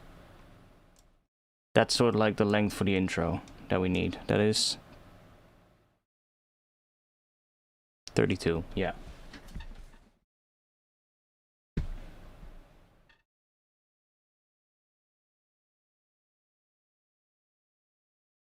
Cool, later. I'll see you in the Discord probably. You joined, right? So I'll see you there after the stream probably, or tomorrow, or whatever. Say hello, and we'll have a chat.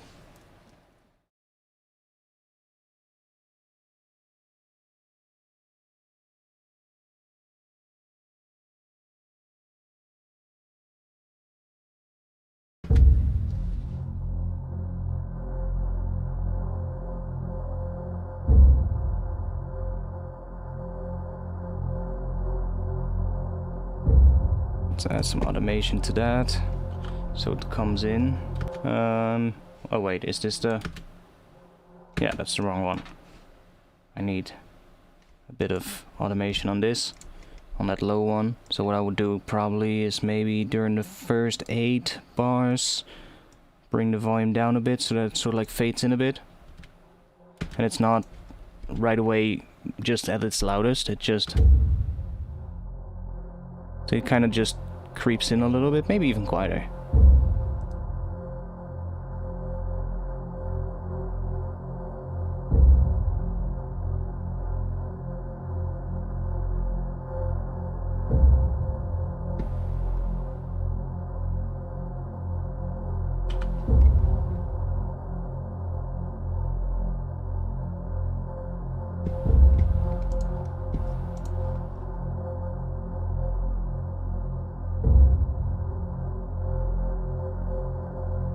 Okay, so here I actually have the chords of what the soundtrack of Ghost in the Shell is doing. So I can check what it's doing here. So see, it's playing a C, and then it goes to C sharp. So if we do something on top of this that follows that same pattern, that could be something. So let's say this is just gonna be there. I kind of like this layer. Kinda sounds cool. Has a bit of a interesting sort of like atmosphere. Get rid of that low end.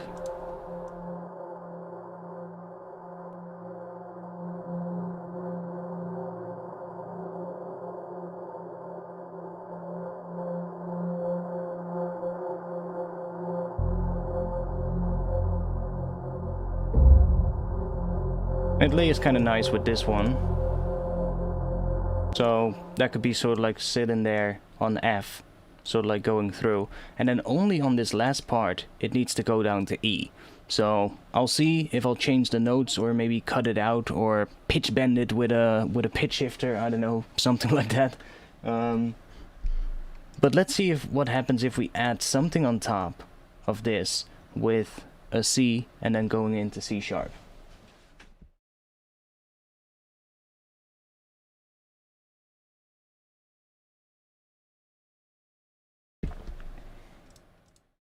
What kind of sound should we do?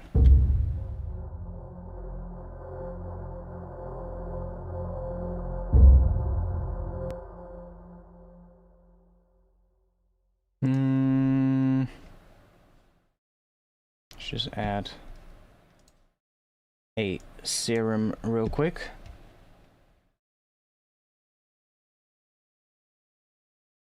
Let's see, it would be something like this, so every...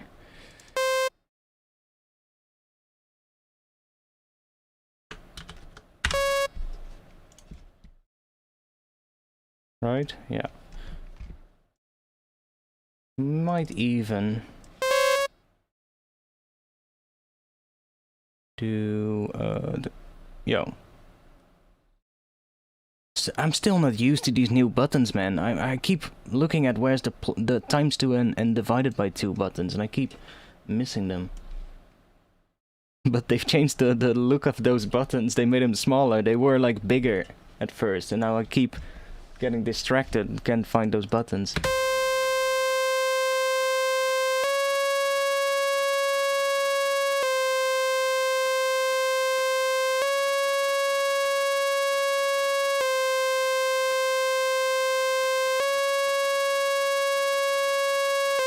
Yeah, reverse as well, same thing. And the other thing that they changed that I'm also still not used to is this.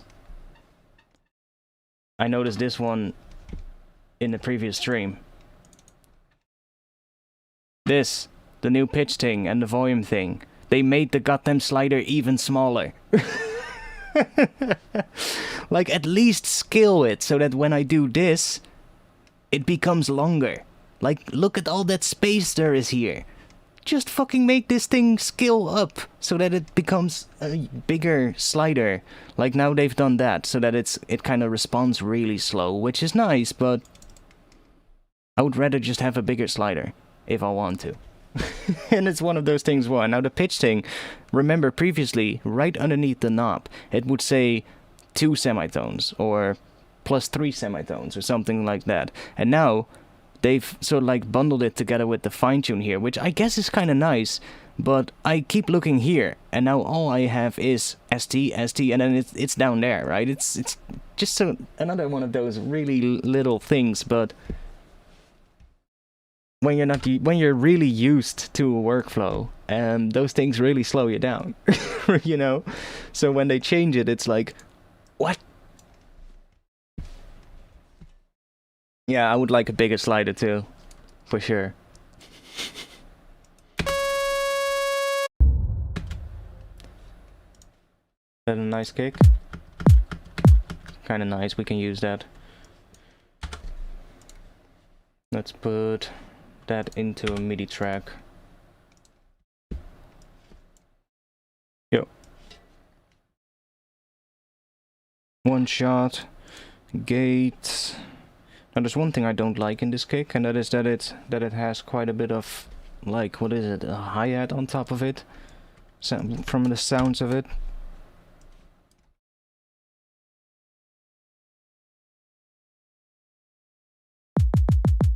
Some noise, whatever it is.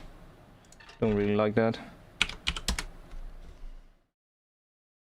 But we can get that out of here. Let's just get that in there, so that we have a kick drum as well. And let's just bring down the filter.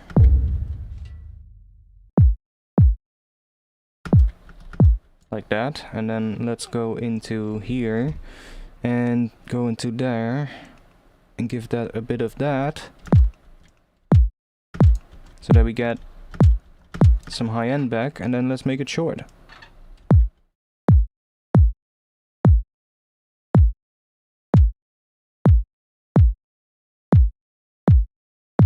See, now we actually still have the nice transient, but without the extra noise. I'll check later what the pitch needs to be of that kick drum, but for now it's gonna be good. Why do I turn it off? Because that's where the, like, after this section, we're gonna have, like, the next thing come in. Did you notice the simpler sampler gives sound strange artifacts when you pitch them? Especially hi-hats. Well, that's probably then because the sample was warped. Like, as long as it's not warped, right here, it shouldn't be doing anything, because it's just playing the sample. But when I do this, it's going to try and keep the sample in whatever length it is when I play different pitches. So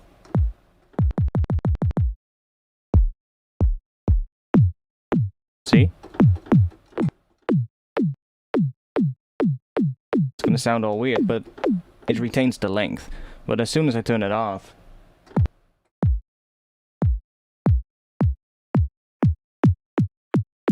it just makes the sample shorter now, but it's gonna sound good. Nope, it's not warp. Okay, well, I never had any issues with it, to be quite honest. Only thing you do want to do, though, is bring that fade in down, because otherwise it's gonna take off, like, the first part of your transient, potentially. Which you don't want, of course.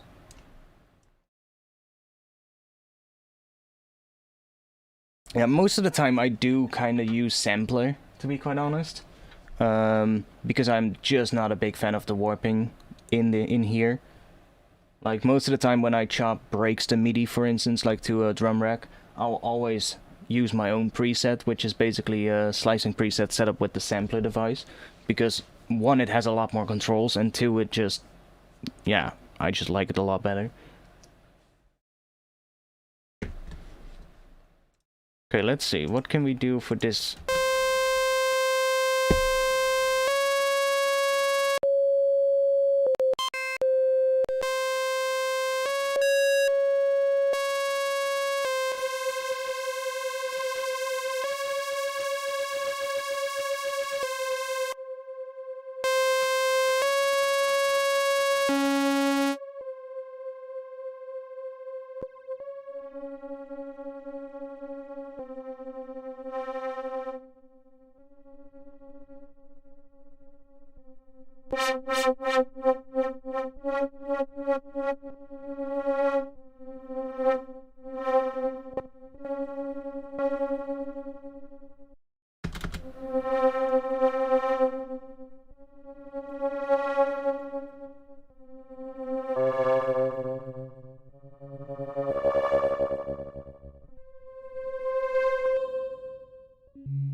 To be honest, I have never heard of that, and yeah, I don't know. I never seen that, to be quite honest.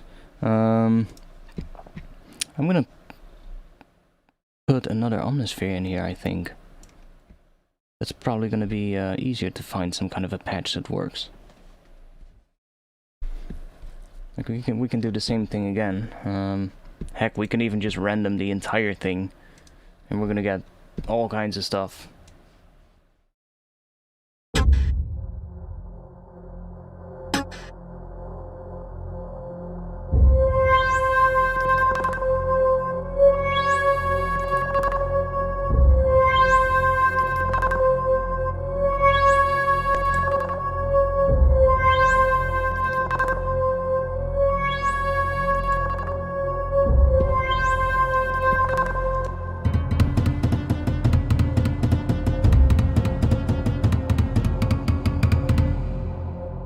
Add a couple of these in here as well, so we can bring the pitch down an octave if we want to. And let's see what we get.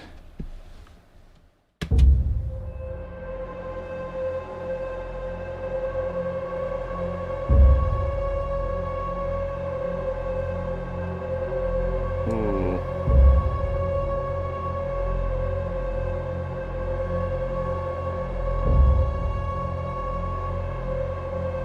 Has a really slow attack, but might be able to adjust that.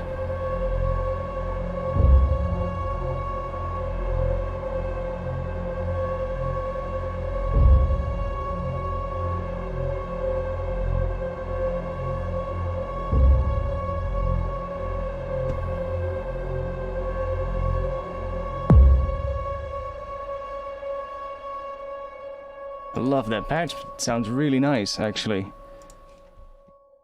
Made from a clavichord sample, but what are they doing? Is it really just a sample? Oh no, they're doing some big ass reverb, I think, with this. What is that? Inner space. I think that's what's creating most of the sound.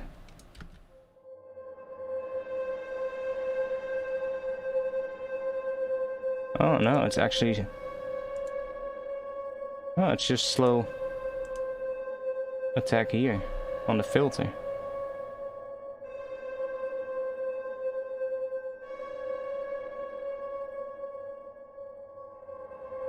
Oh yeah, that creates the huge spacey kind of sound.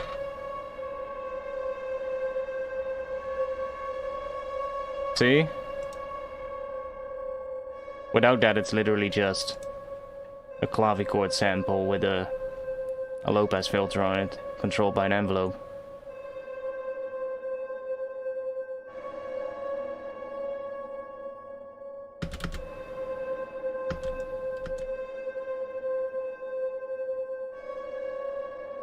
But then the moment you add that inner space, that's nice though. I never used this thing, but that sounds really cool. There's a lot of different options here as well. Ooh. Let's have a little play.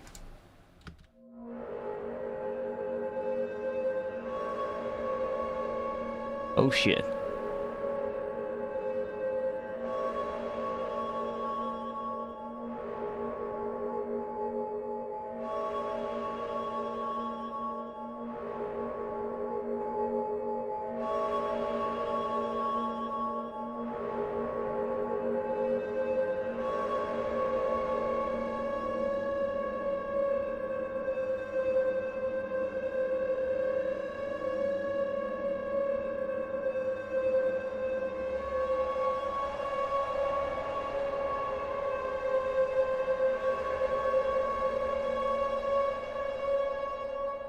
That's nice.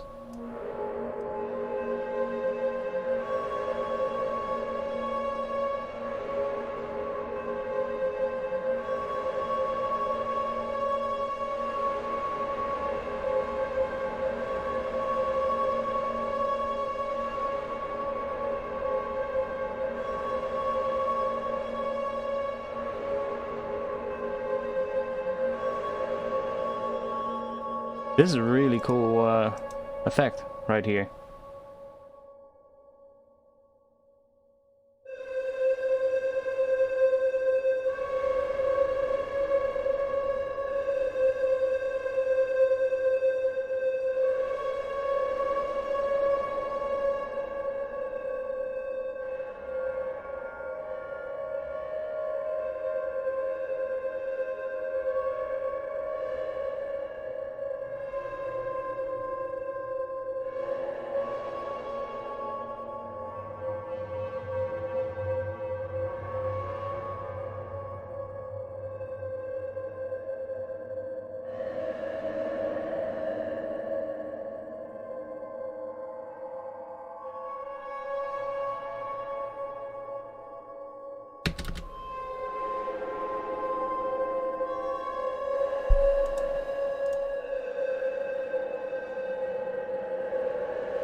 Yeah, you can do some really weird stuff with this.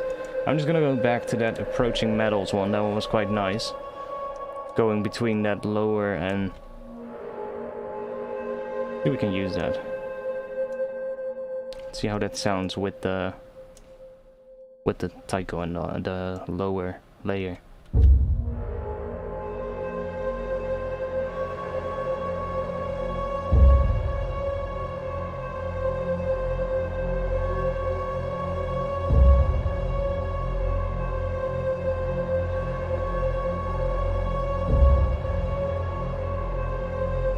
It's gonna have to be automated in, probably.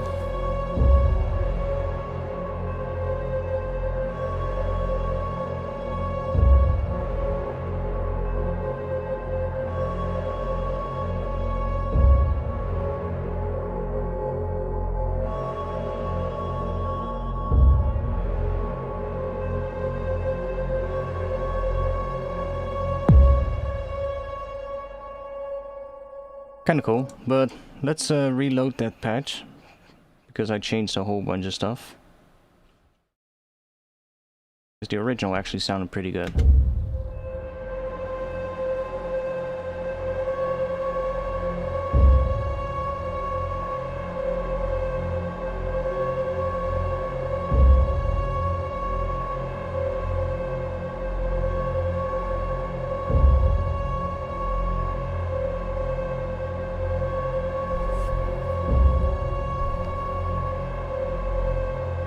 I'm thinking...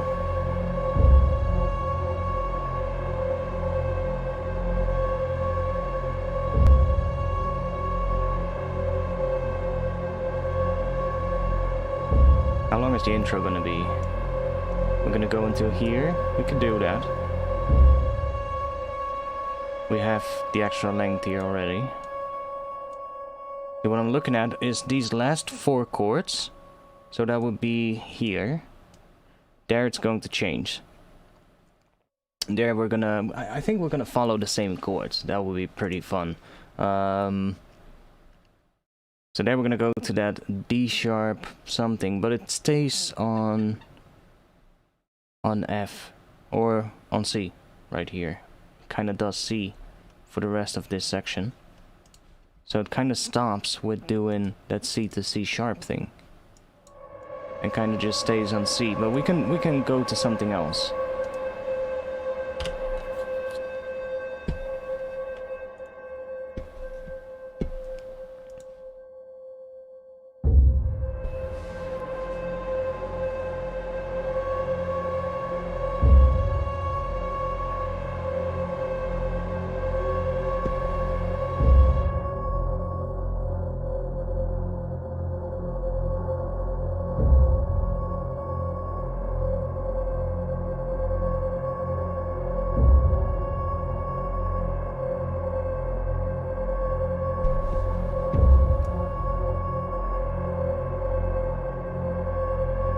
Dude, if you would put Soothe on this sound, it's gonna find nothing but resonance.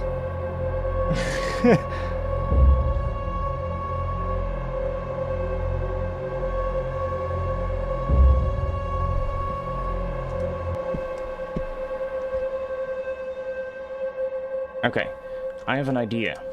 Something that could be fun, and that's instantly gonna give the intro a whole much more vibe.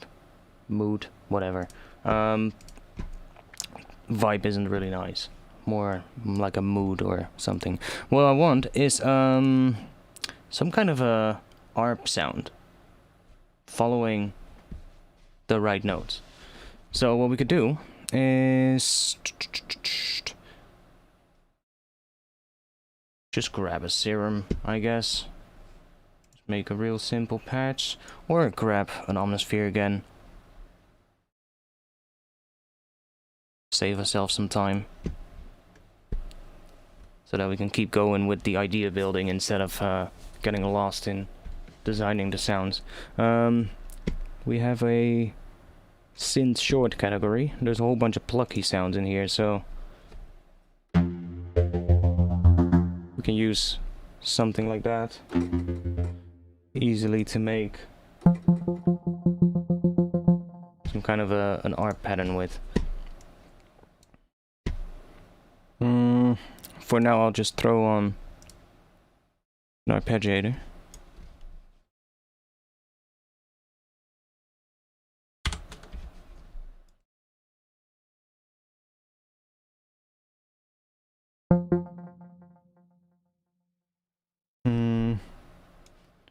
How long are these sections? Okay, like that.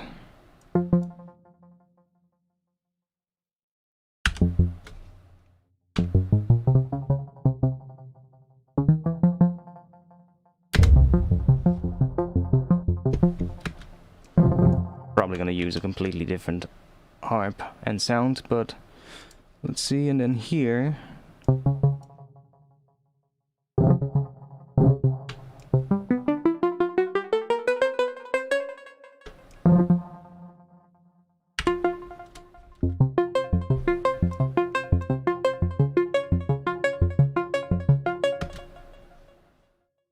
should I add that G in here to hint back at that add 9? That would be cool.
Hey, that was actually pretty cool.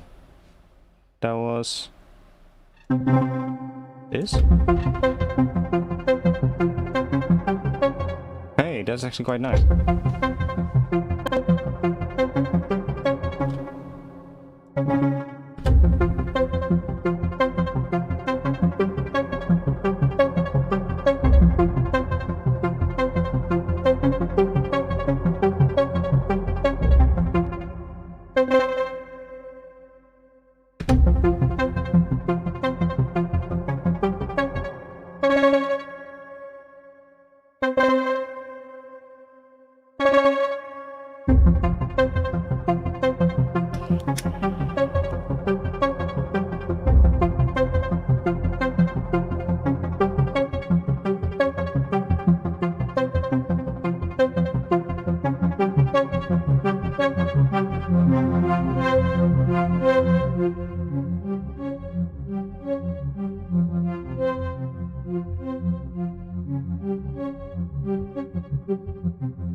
I think you can also link these, but I'm not sure how. Maybe somewhere here. No, not sure. To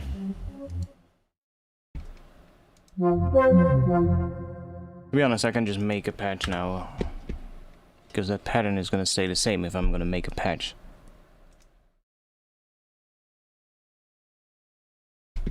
Like if I just... See?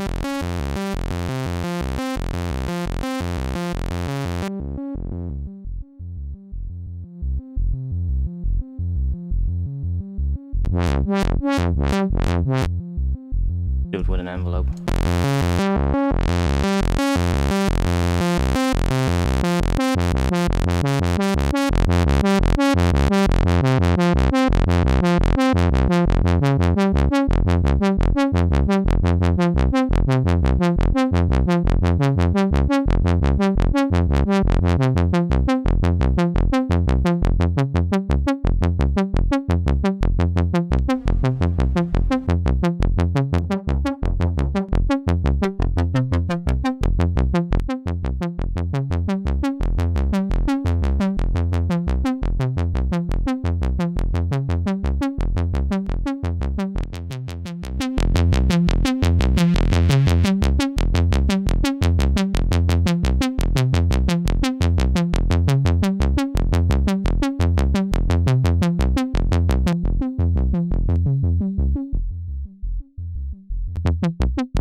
Yeah, we're not gonna hear that, of course, because it is dotted.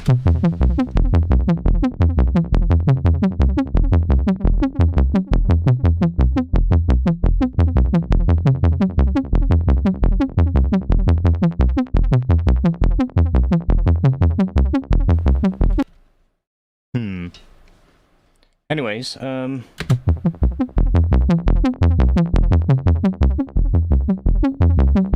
yeah, we can add some of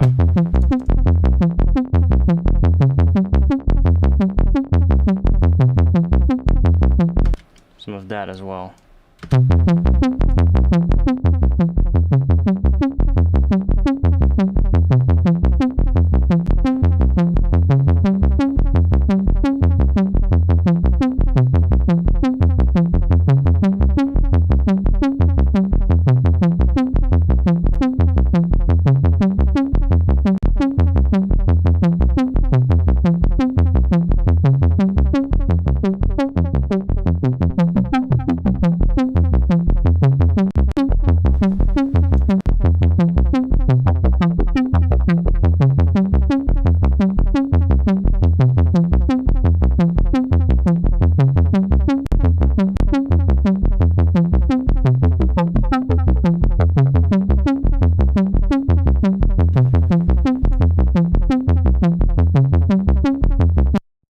want to be able to probably.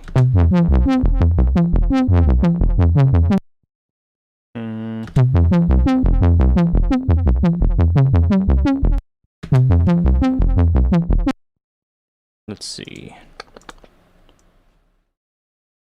Can do.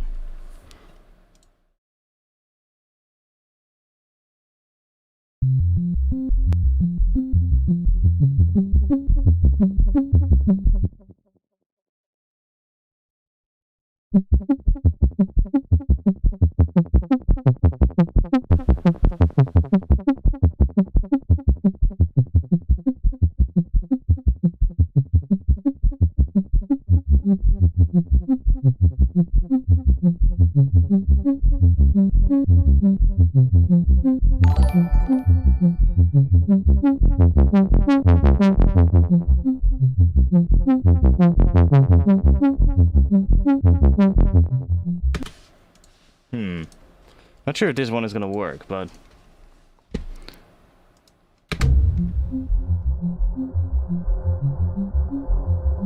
needs to be automated in, but I'm just sort of like listening to if that will work.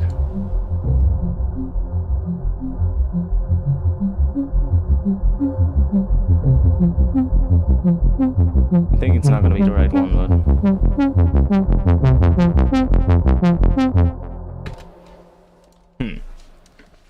let's at least copy the pattern. Are we really gonna have that long of an intro? I think that's gonna be really long. Probably gonna have to do it until here, which means this is gonna go here. That seems more reasonable. Repeating it for that many times and then doing that. That seems more reasonable. Otherwise we're gonna have a really long intro, and people's attention span these days is not that long anymore, so better probably to keep it a little bit shorter. If not, we can always make it longer, you know?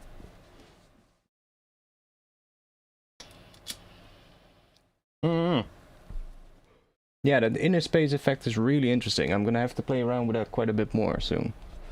Because that sounds really cool. Like what that did to that very simple sound was quite interesting, so... let's see, so... This... At some point, in the last 4 chords, would have to change. And it's gonna go to C sharp, if I'm correct. Yeah. See what that's gonna sound like. Here we go down. It's quite low, but...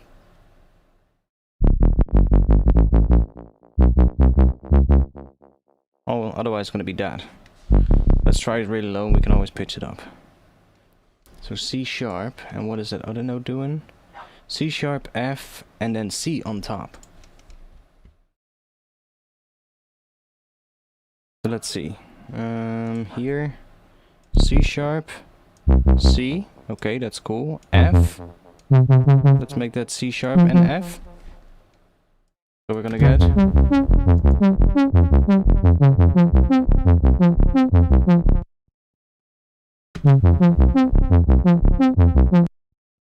Let's see what other one we had.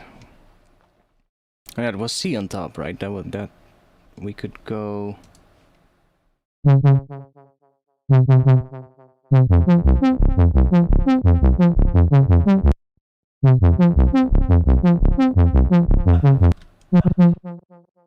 Cut these ones short, yeah. You guys hear that dog? That's the annoying dogs of my neighbors again. Those dogs cannot play without barking.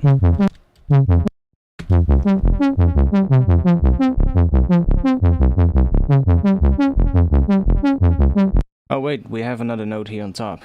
Ah, my bad.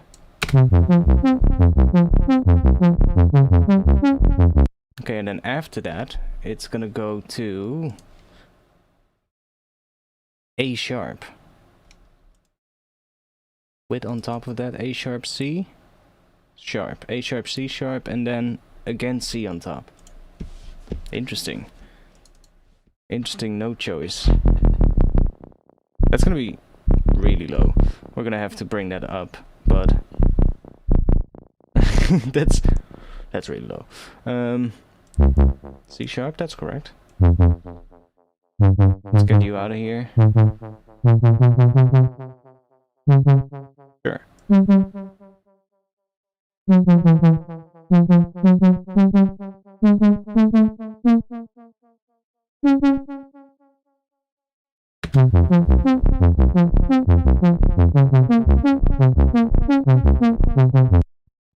Okay, we can always start moving these around as well and get different variations, because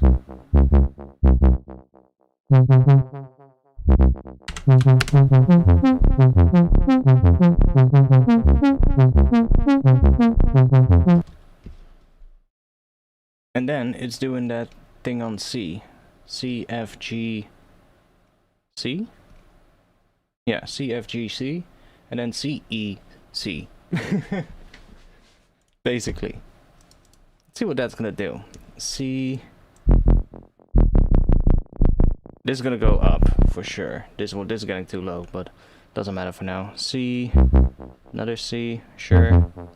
F, sure. Let's make that one go down to G, F, C. Yeah, sure.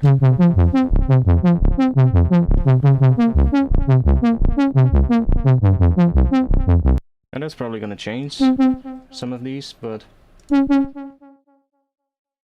which one?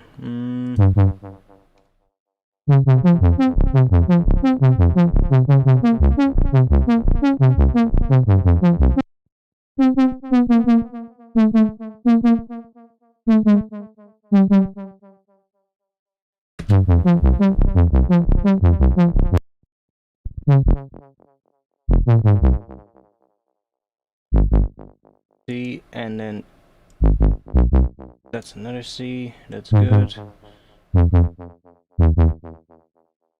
Bring that down to there. How many notes is this? 1, 2, 3, 4, 5, 6. Okay, so we need one extra note in here. Well, we don't really need to, but that will give us the same.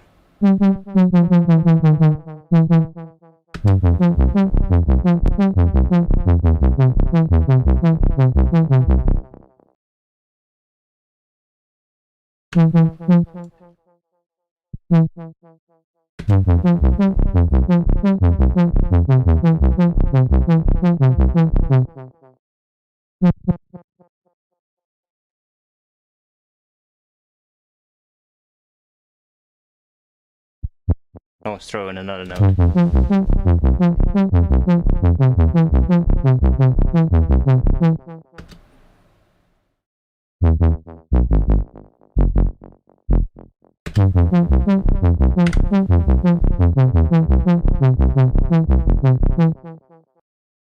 Whatever. I don't think this is gonna be the right patch for it though, but I need something like that going basically through the entire intro that's just sort of like creeping in over time. So like for this one, probably taking a high pass first.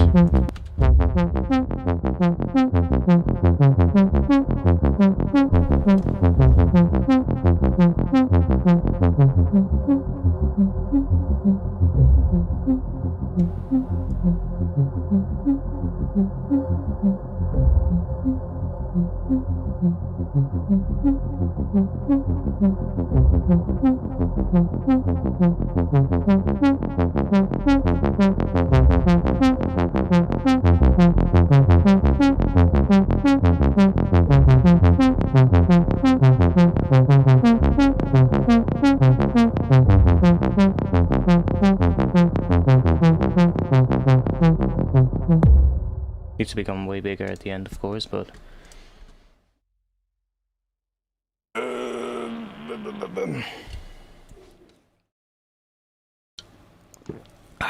one moment, I need a drink.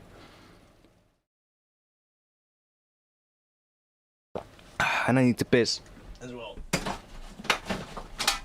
I'm gonna go have a piss and grab a drink downstairs. And after that, turn my webcam back on as well, because I keep forgetting that. I'm gonna find you guys a track real quick.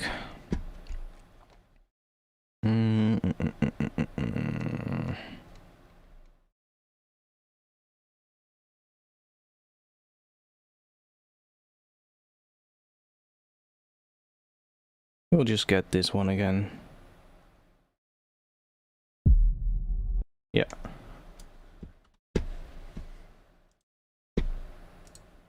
Now we'll be back in just a little bit and see what we can do with this one. Now, yeah, I need to go and take a piss real quick because otherwise we're not going to make it much longer. I'll be back in just a little bit and then we'll continue working on this.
Okay, cool. That one is there. That one is getting there. It's just that first part.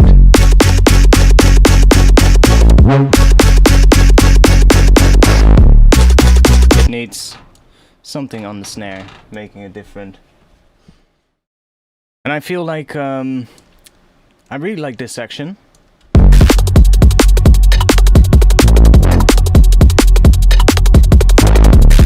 Need some extra stuff on top maybe, or just some processing to make it bigger, but I really like this section. I just think that sort of like pattern needs to also come in a little bit in the intro, if you get what I mean. So like to already sort of like introduce you for the pattern, because right now it kind of feels like another new pattern starts Whereas it's actually the same thing as what's happening in the intro, but in the intro there's no bass line or anything. So there's also not any sounds in the intro that are replacing the pattern of what the bass is sort of like roughly following. So right now the intro and that second part kind of feel different, even though they're pretty similar. So I feel like there needs to be like some extra thing in the intro, and I do have quite a bit of space there. Like that first part is just almost nothing. So there's definitely room for like I don't know, maybe like an ARP as well or something like that, you know, some kind of a sequenced kind of pattern that repeats over and over again. Like something like that could work. Was this made on a live stream? Not sure. I worked on it on a live stream, that's for sure. I definitely worked on it a couple of times on a live stream. Not too long ago, actually.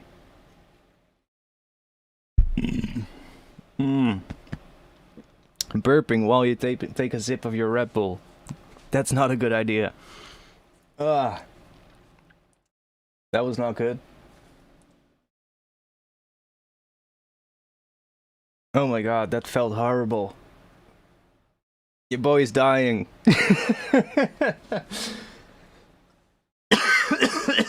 Fucking hell. That was bad. Send in the medic. Ugh.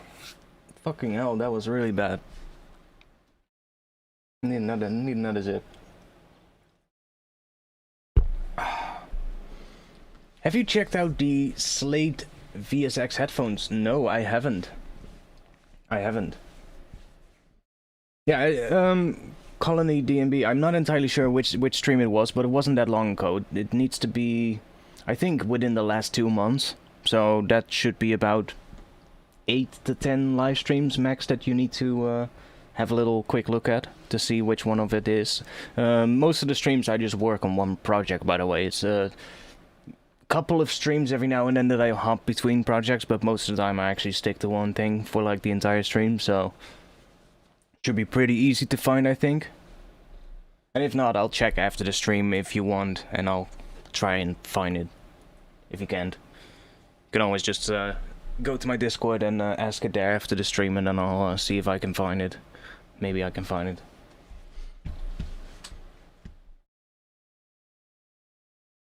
But yeah, with this one, like, I kind of like it. It's just that the first part of the drop, to me, feels a bit too static.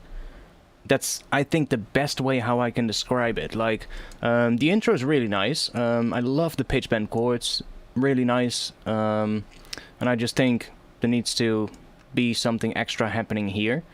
The build is not big enough, that's definitely for sure. But then when the build is over and when the drop hits, you can kind of hear it as well. It's too static in my opinion. Oh yeah, I used Cubase quite a while ago actually.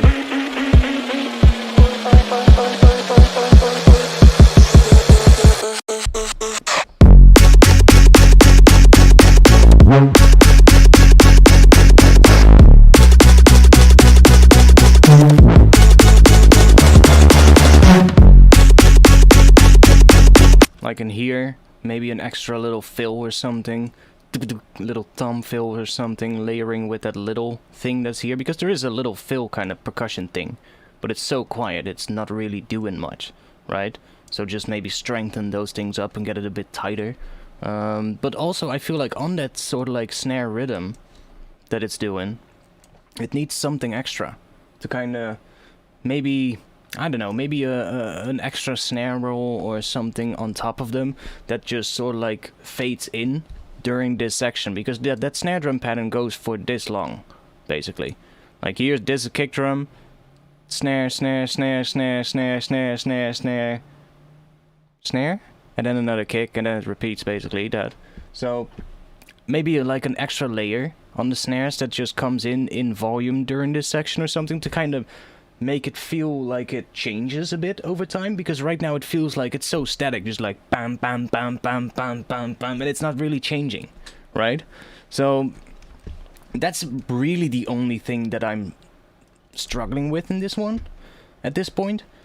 And I think that other thing with the intro, that's just gonna be like listening closely to what this part is doing and sort of like getting something from there, maybe with a different instrument that isn't a bass sound, playing a similar thing so that it kind of introduces that pattern already in the intro, something like that.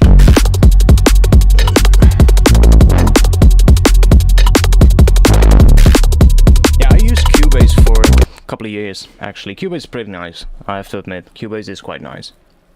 But when I was doing the whole little DAW switcheroo thing, the main thing for me, that was the most important thing, was how quick I could work, and also what I could do. Like back in those days, I came from FL Studio, with like going in between FL Studio and then to Cubase, Reason, back to Cubase, back to FL, and then I like had all of those, and I've used all of those, and I was like, they all have their own little thing I like, basically. And then I came across Ableton, tried that one, and then Ableton, at that point at least, like right now it's different, but at that point, Reason was lacking VST support, for instance. FL Studio had a really good MIDI editor, but lacked absolutely in audio editing capabilities, so then we had Cubase, which was absolutely great at editing audio. Not as good as what Ableton now does, but for that point I loved Cubase the most for working with audio. But then Cubase also had its own little things, because the rest of the interface felt so clunky back then, and really like long to describe it easily. So they all had their own thing that I liked and things that I didn't like. And I hadn't found like that one that made me go, yes, this works for me. And then I came across Ableton. And Ableton at that point had the Rex, which none other DAW had. FL Studio had a really, what was it called again? Layers, I think, that layer device in old versions of FL, where you could sort of like stack instruments on top of each other or whatever, I think it did. But nothing in any of the DAWs came close to what Ableton could do in terms of the audio effects racks and instrument racks and all of those. So that's when I just started using Ableton and sticked with it. And after then, FL Studio came with Patcher, Reason came out with VST support, Cubase got better and better as well. And it's and at this point I just like Ableton, so I just use Ableton.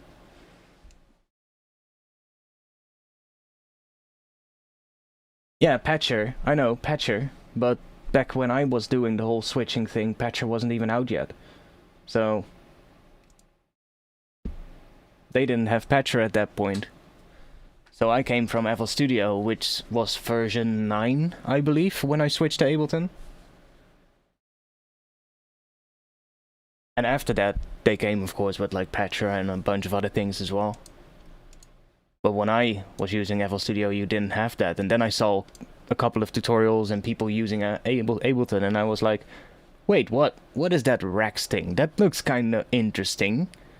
So you mean you can just really easily create parallel chains and whatever, and okay. That was really sort of like an eye-opening moment for me, and that's why I switched to Ableton. Although I also loved a lot about FL Studio, and I loved a lot about Reason, and I loved a lot about Cubase too, and I still do. It's just, yeah, I've never went the Mac route, the Apple route. Sorry, but I'm not gonna do it. It's just, no. I know Logic, I know it works well, I know Macs as well, they work great, until you have a problem and you need to deal with Apple. So, yeah. That's the whole fucking point, you know? The hardware is good, don't get me wrong, like, Apple hardware is good. But when you get a problem, then it's usually an issue. And I've had my own issues with Apple as well, when I used to own some Apple products in the past. Like, they worked great, but all of the products that I had from Apple that broke, and I had to get something fixed, that's when the pain started. That's when the absolute pain started. Don't get me started on my old iPod that I used to have back in the day. Holy shit. I I sent that thing in like half a year before the end of the warranty because it had broken, and during the time they had it in reparation, it went out of warranty, and then they sent it back that they weren't going to repair it because it had water damage, even though that thing had never have water over it or in it or whatever. It had never been in contact with water, and it was out of warranty, so they would only repair it if I paid money for it. And I was like, what? Boys, mate, are you good in your head or what? I filled in the reparation request like 6 months before the end of the warranty. I don't care that it's taking you like almost a year to repair this device. So yeah, it was such a pain, and having to go back to the Apple store every time, and and then they send you to the other service station or the other service store, whatever. Oh yeah, we cannot do that here. You need to go to the bigger store. Yeah, fuck. You know, they told me to go to an Apple store and not go to one of the main Apple stores. You know, it's like, it's so annoying. And that's the thing with Mac, you know, like. And especially with like Mac Pros as well, it's not as easy as like a normal desktop where if something breaks you just swap out the part and you're done. Like, yes, you can do it with Macs as well, but opening a Mac, you know, first of all, your warranty is gone as soon as you do that. So, you know, you're just gonna have to accept that, I guess.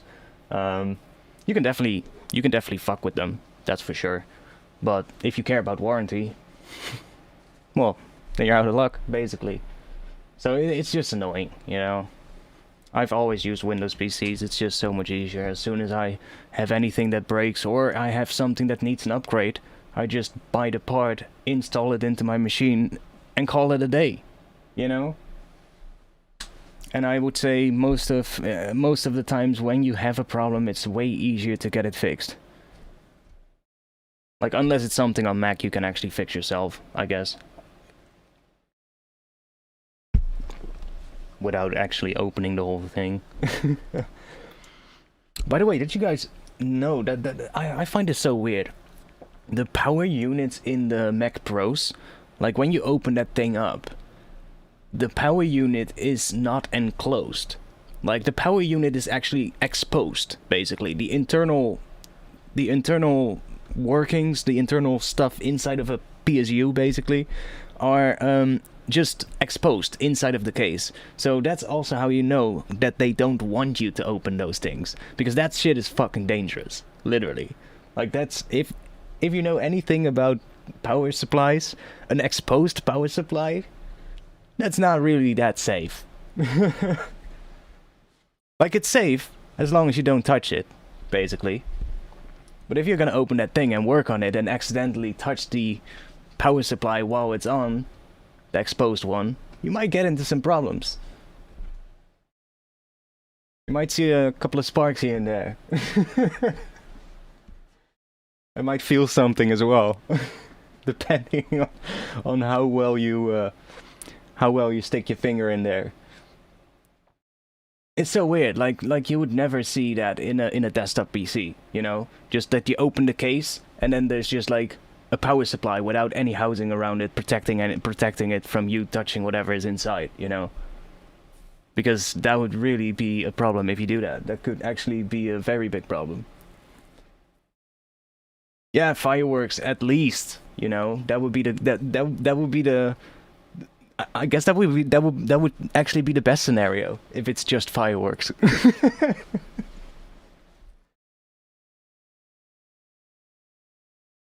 Well, I mean, if you have a Mac, yeah, then I would definitely have Logic as well, like, for sure. If I would own a Mac, I would use Logic, probably, and maybe Ableton on it as well, but probably a combination of, like, those two or something. But I don't. I just want to be able to upgrade my PC really easily and whatever, you know, and not have to deal with a company that is absolutely shitty as soon as you have a problem. So... But I mean, on for instance, art school where I used to go, where I studied, they all use Macs, of course. Like, it's Apple. They use Photoshop, Adobe stuff, and like all the other Adobe programs. Like, yeah, they all have Mac PCs there. They also had like Windows installations on them though, like you could boot them in the Windows installation, but all the Apple software would work on the Mac version basically. And I think the Windows was only for like the 3D classes. I think 3D Studio Max back then that we used to get classes in didn't work on Mac, so you had to boot it in like a Windows system and then open that software. But they work great. Honestly, they work great. But I don't wanna know how many times the system operators in the school had headaches because they had to deal with Apple. It's probably happened quite a bit. I'm gonna turn that ARP off for now. Let's see, what do we have? Yeah, not much.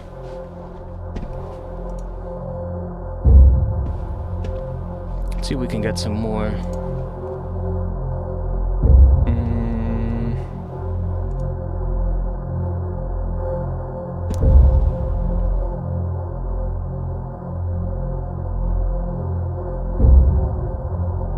Let's try that one.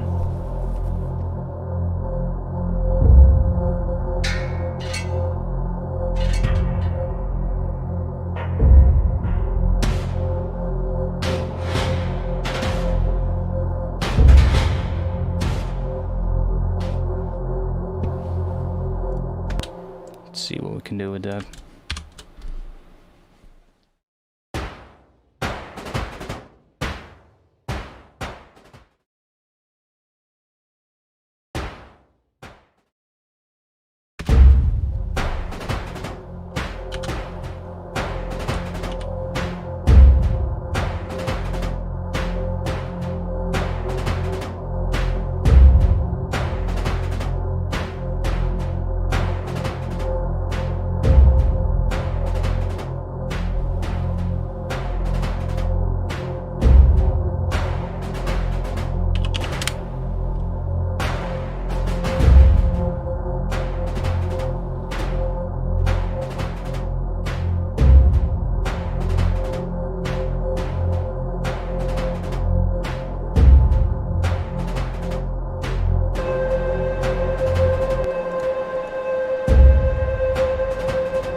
Probably want to have some other kind of sound here, but I do want to have some kind of a percussive kind of thing going on. Not this one though.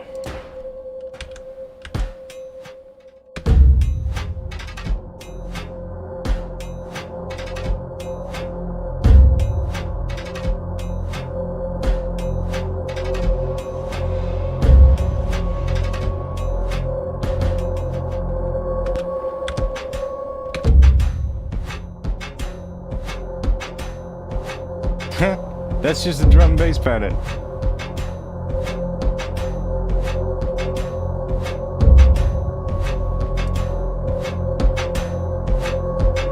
That's literally just a drum bass pattern.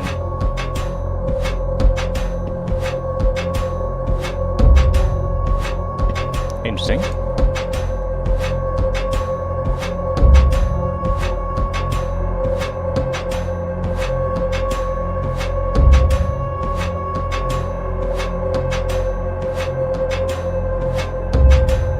Sounds kind of cool though.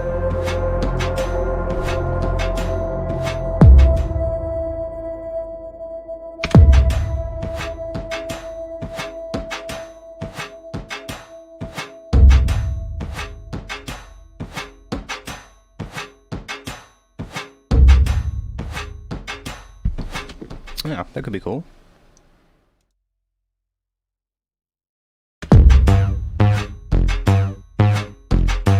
See?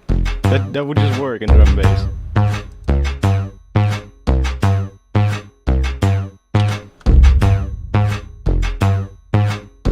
That would totally work.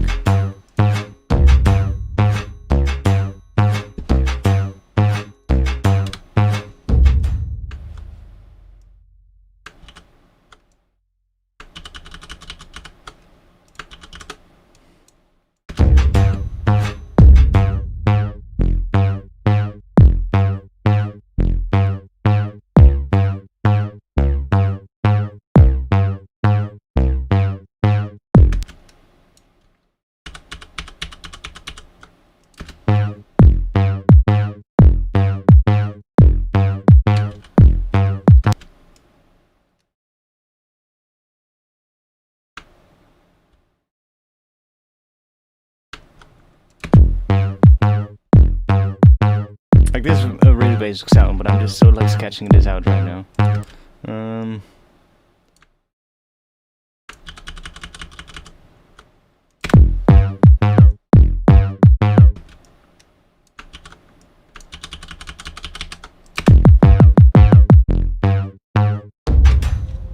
See?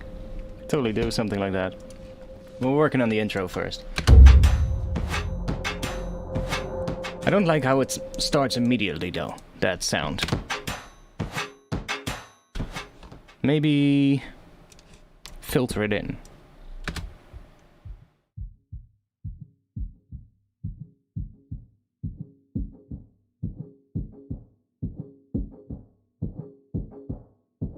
Something like that maybe. Start really low, so you almost don't hear it, or actually don't hear it. And then just coming in over this entire section, maybe?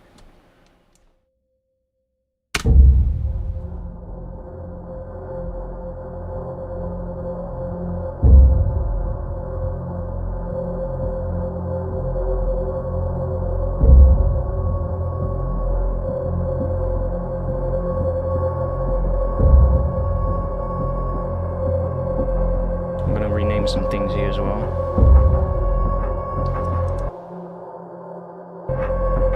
Our, what is that? It's like a vocal drum or something. Kind of sound a little bit vocally. This is our low res.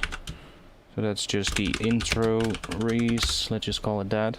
That has to change as well in this section, by the way. Because where this was where I was changing that. This should follow along. That would be cool. So that's going from, what was it doing again? C sharp, A sharp, C, C. Let's see what we get then, because then we can... Let's see, where is that gonna be? The last 4 chords, that's this section, yeah. So...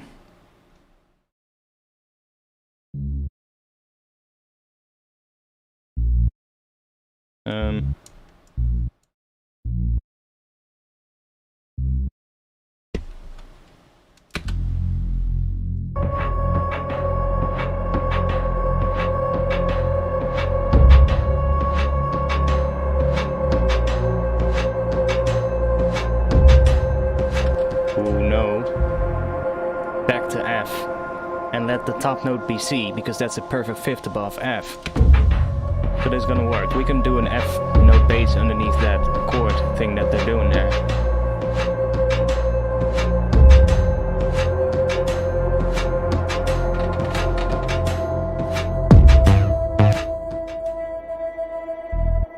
We could even go to that E note, because that is what they're doing in the chords of the Ghost in the Shell soundtrack. And then we're going to that harmonic minor. See what that will.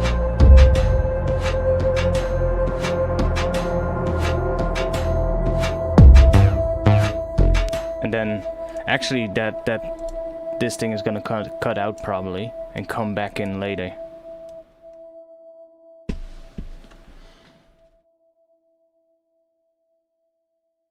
we're getting somewhere. It's still very rough and very...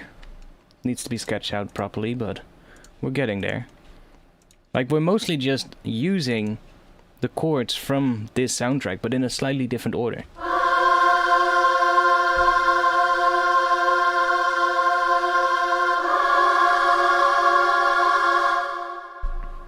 Let's add some, let's see.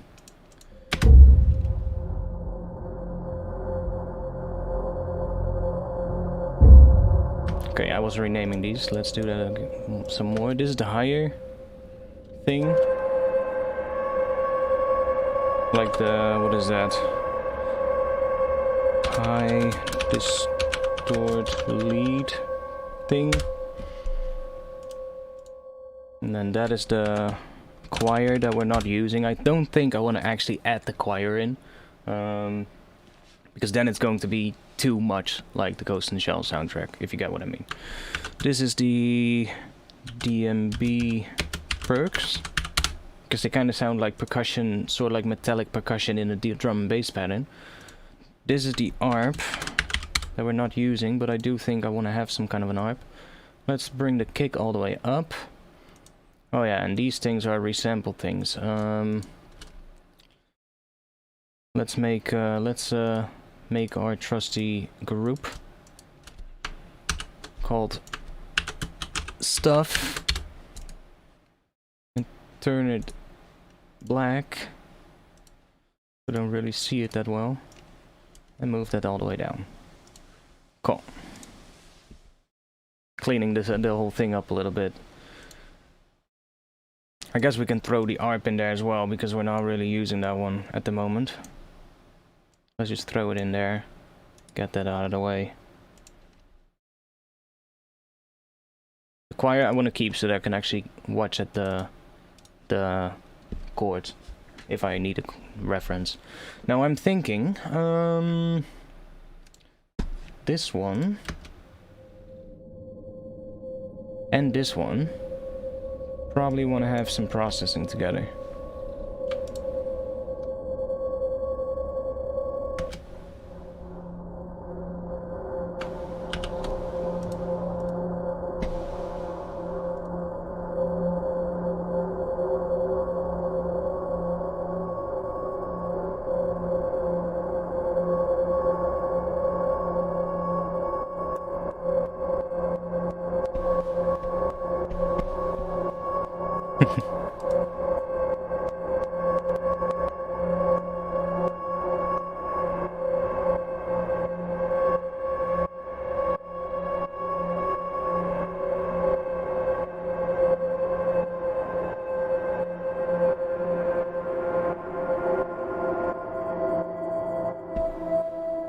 Ooh. That end is nice with that sound.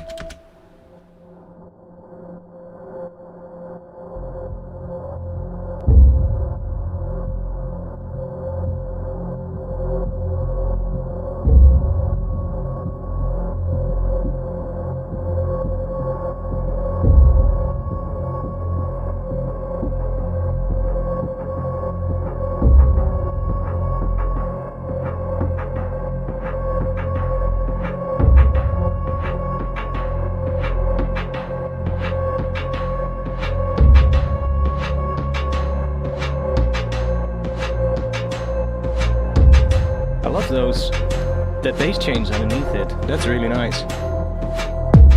That sounds really good. The man is back with the ill behavior. Good taste and flavor. I know that tune. Thanks, mate. Kralla. Or however you want to pronounce your name. Welcome back. Okay, I'm turning the camera off real quick, but please tell me in 5 minutes if I forget to turn it back on.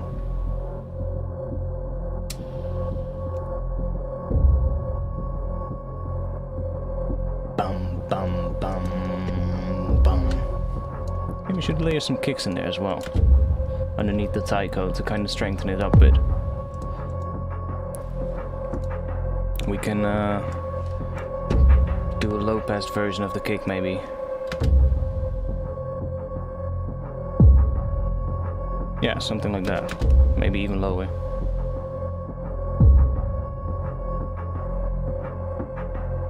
I feel like in the first part I want to have the Taiko sounding bigger. So like on its own. So it needs to be processed a bit. And I'm actually thinking it might be nice to maybe extend it a little bit.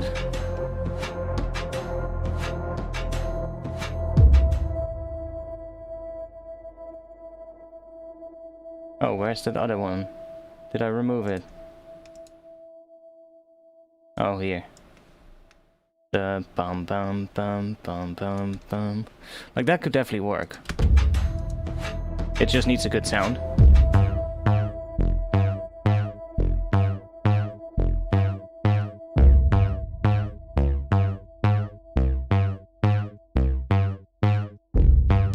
Just needs a good sound for that kind of a pattern. But it could work.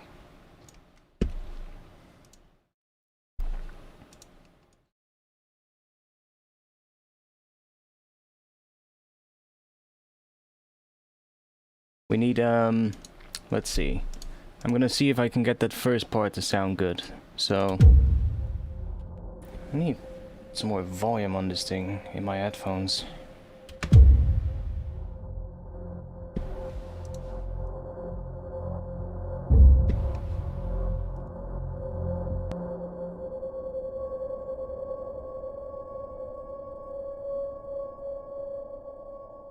Actually, I'm gonna do this.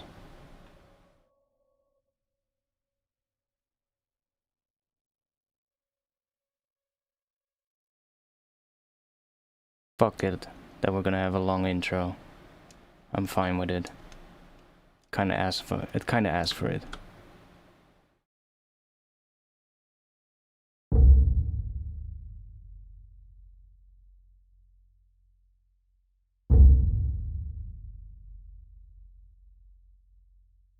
We do need this one though.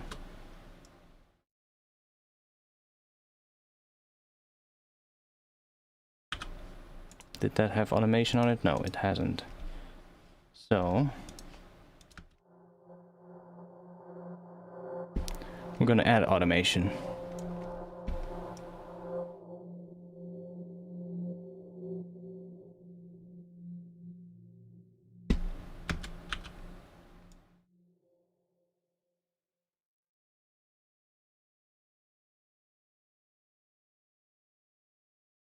Do that, and let's also do a high pass.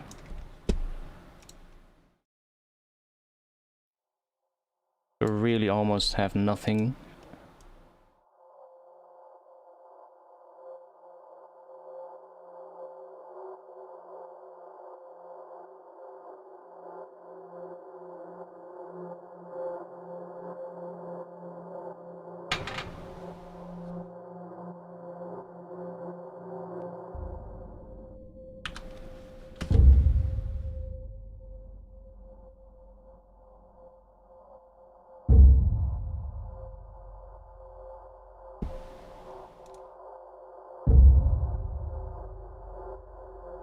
I think we might need some other thing in the intro here. Let's see. High pass is a bit too much. Let's get that down a bit.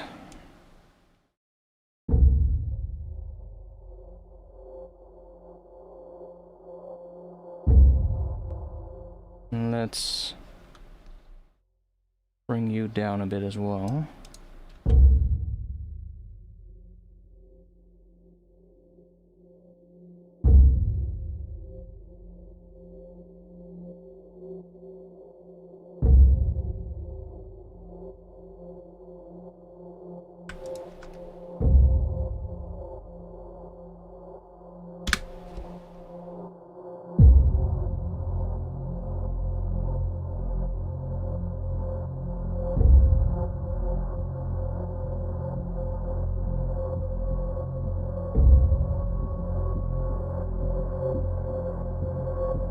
Yeah, that can come in later, for sure.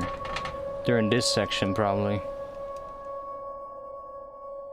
Because if we're gonna have the Res coming in here, then that is enough. That's enough of a change. That really adds a change. And then in this section we will have this coming in most likely. So just be something like this.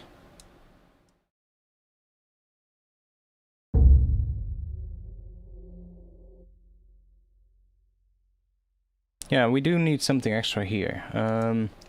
I'm going to try and use that bell sound that everybody knows from the Ghost in the Shell soundtrack, because, hey, that one is in this library as well. A very similar bell sound.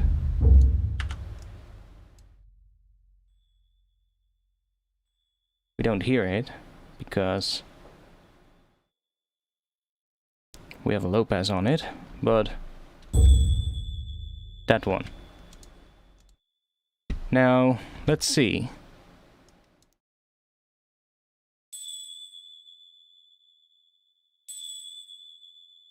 So that is playing a G sharp and an A from the looks of it.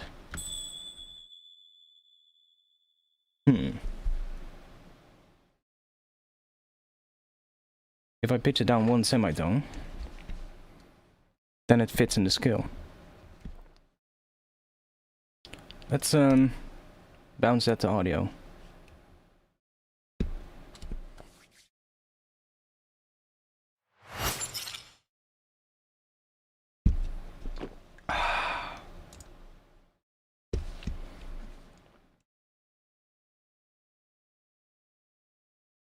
Let's pitch it down one semitone, because then it's G sharp and G, which are both in the scale. We get that. Now let's see if we take that one. Holy shit, it's windy out. Let's duplicate that, and let's see if we do minus 13. Okay.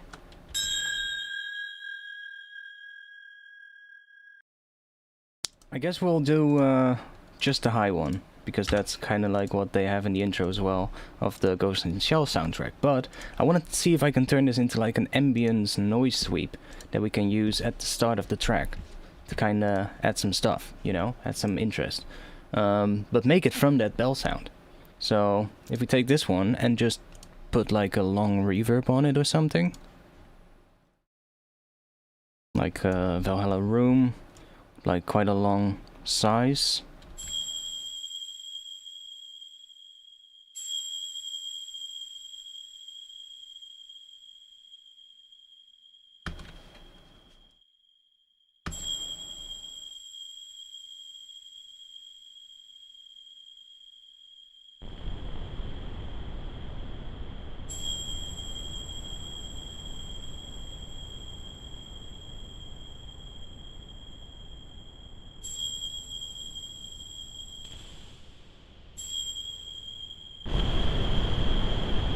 Damn.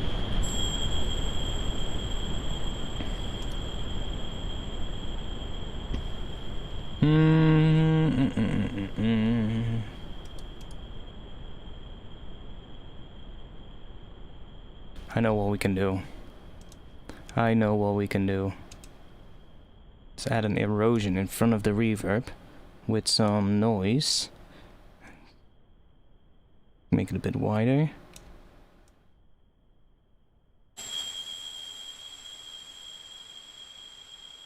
Bit higher.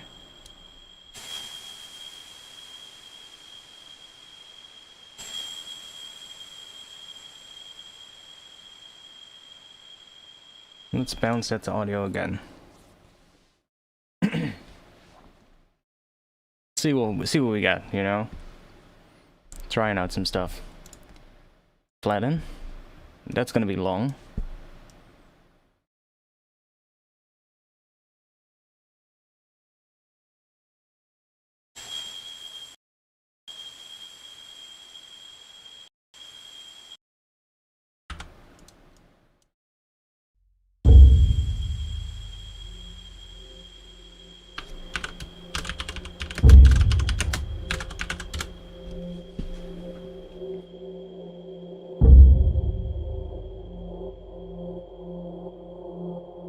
And we can also use this as a reverse sound, of course.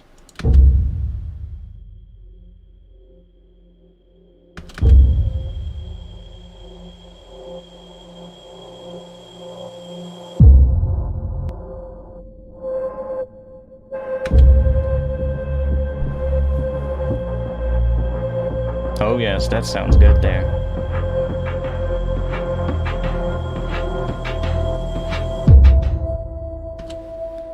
Oh, I might even put it right here. I might even put it right there.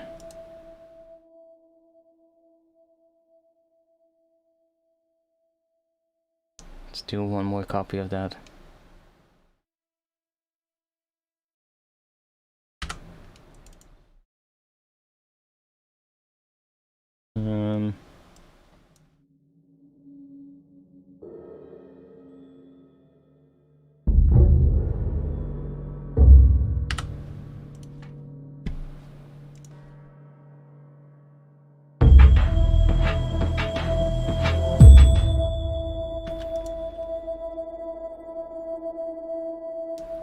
Let's freeze and flatten that one.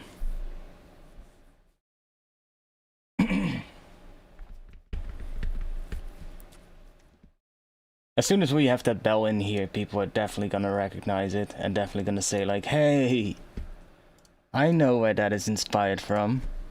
But that's actually, I guess that would be cool as well. Because that's kind of the point, right? So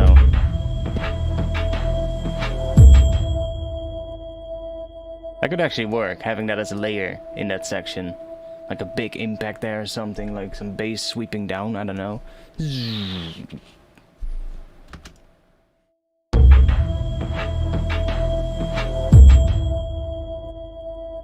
Could definitely work.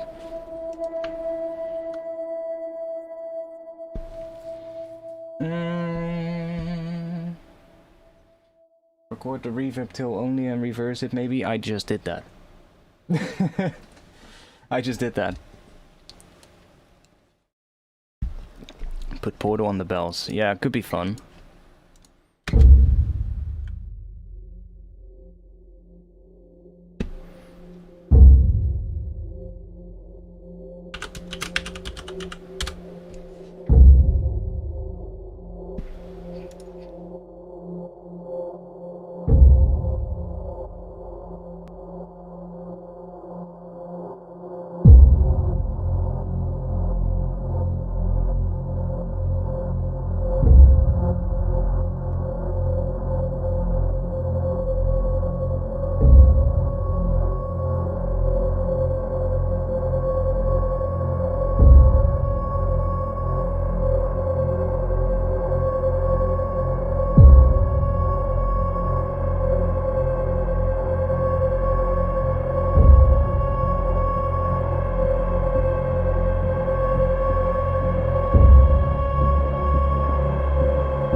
I shouldn't have done that. That's gonna take ages to load. Can't move this. Of course, pick the biggest patch. Oh, I can just click that again. Now it's repeating. At least we have something to listen to.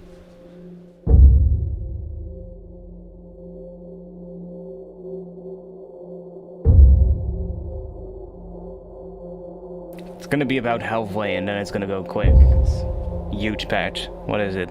17.29 gigabytes. Okay.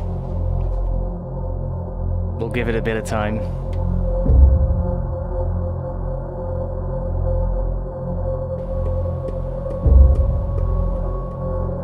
And this is why people make templates with this shit, you know? If they do a lot of film scores and stuff like that.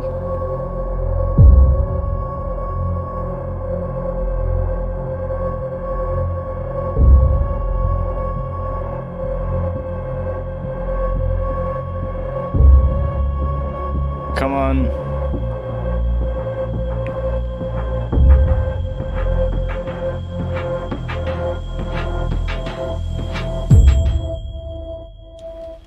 Okay, one more time. How many people are still watching? My counter says 33.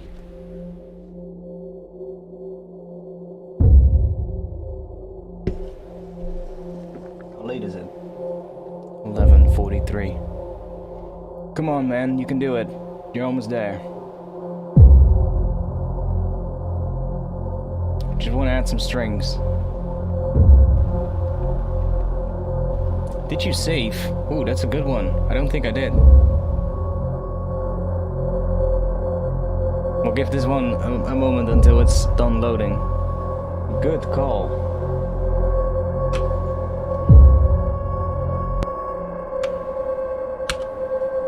No, I didn't.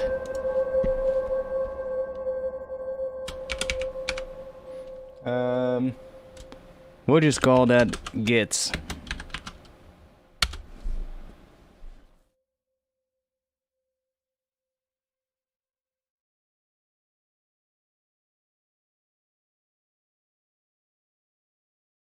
Okay.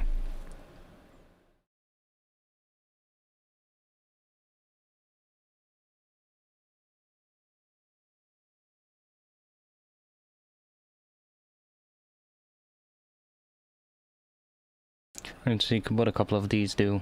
Might be a couple of nice ones as well. We'll probably just need some sustains. Hey, good job, mate, because I completely forget sometimes.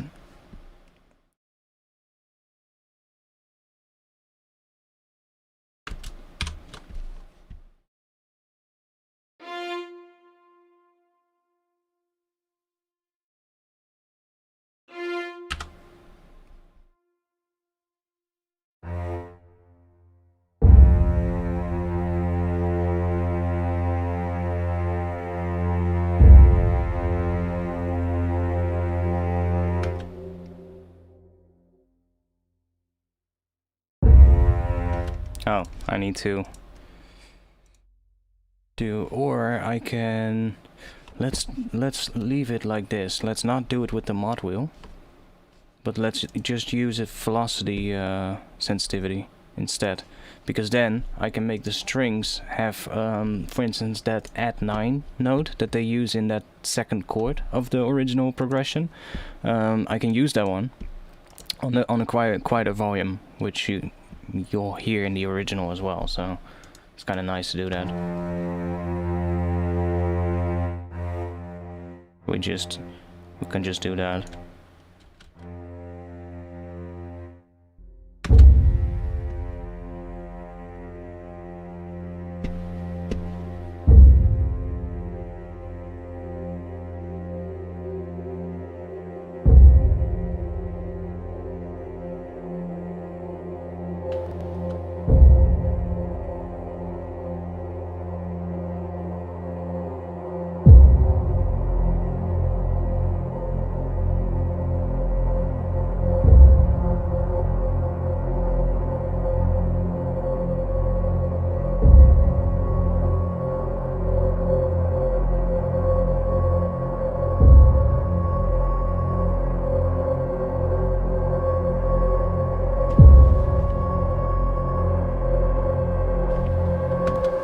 Okay, so in this section, let's just add that.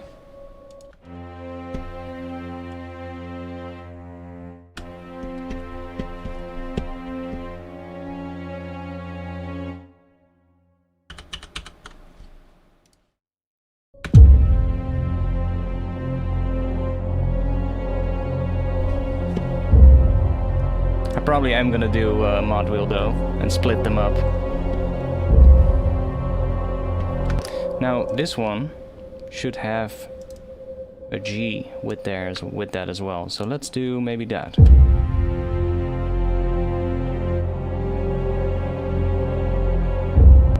See, that is the spicy chord. That G on top of that F underneath it.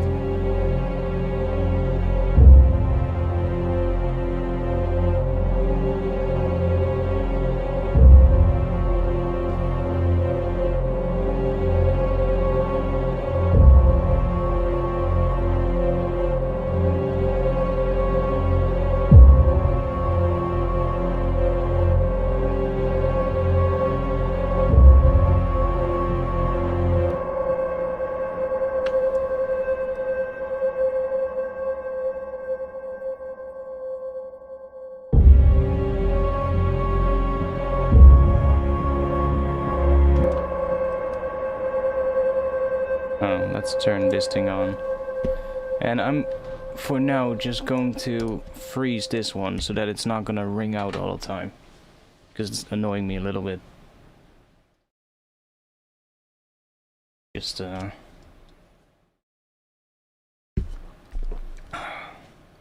not entirely happy with how the first part sounds, but this part is definitely sounding a lot better already.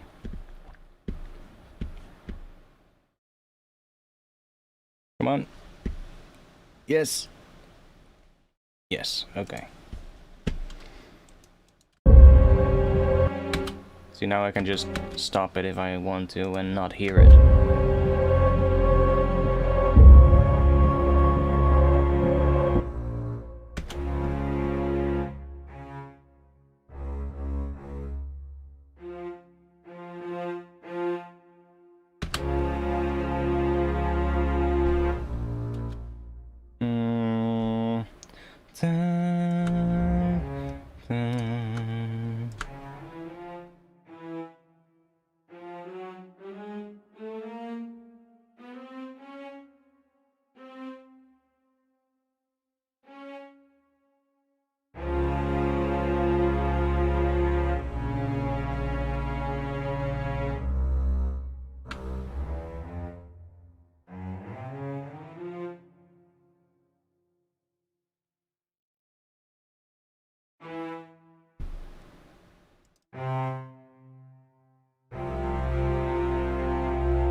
Just so we have some notes there. I think I'm gonna switch it to the mod wheel.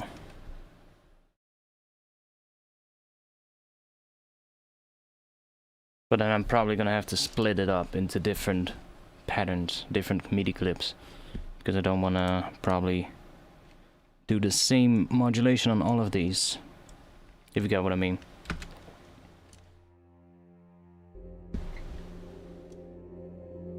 Definitely we're gonna have that, so slowly creeping in. See, now you kind of start hearing it quite well. Like, oh yeah, there's a string layer too.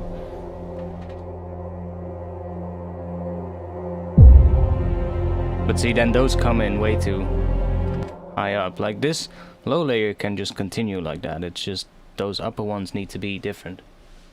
Maybe different layer, different instrument, different string instrument.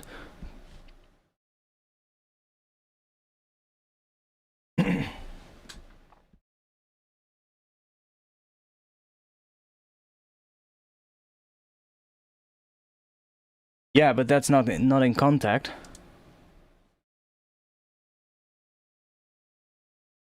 That's not in contact. Contact isn't MPE ready, as long as I remember. At least not the version that I have. See, there's no MPE thing here. So if Contact would have been MPE ready, then we could do mod wheel automation per node. But it's not. So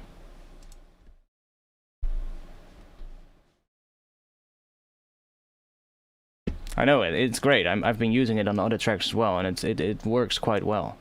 But I don't want to duplicate that one. Then it's gonna take so long to load. I'll take it's the higher notes, so let's take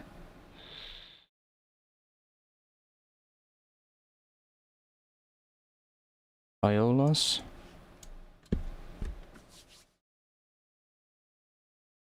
Like the instrument has to be MPE. Has to be it has to have MPE for that to work. So if whatever instrument you're using doesn't have that, then it's not gonna do that.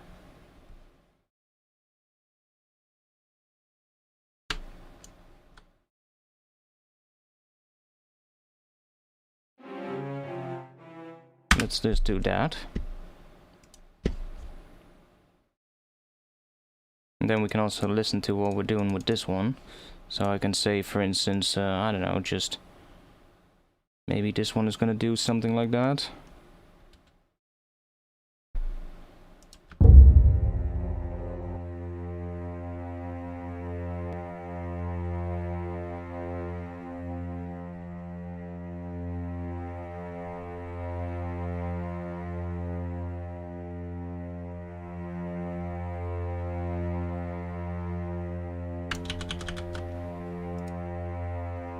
We'll just let that do that.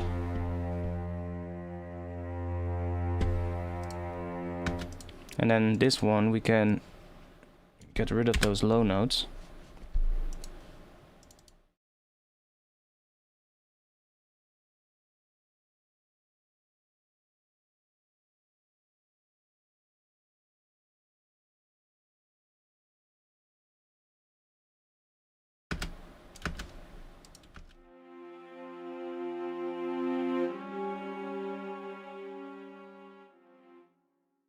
Maybe do something like that.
I need to piss again. Damn it.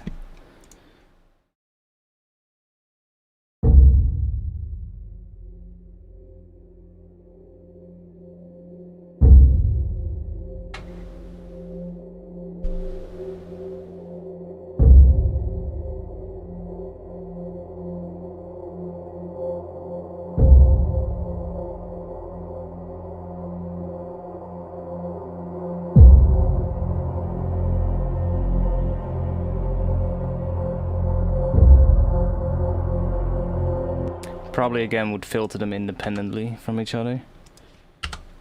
Have that other layer come in gradually as well. This one. But I need to piss again. My bad.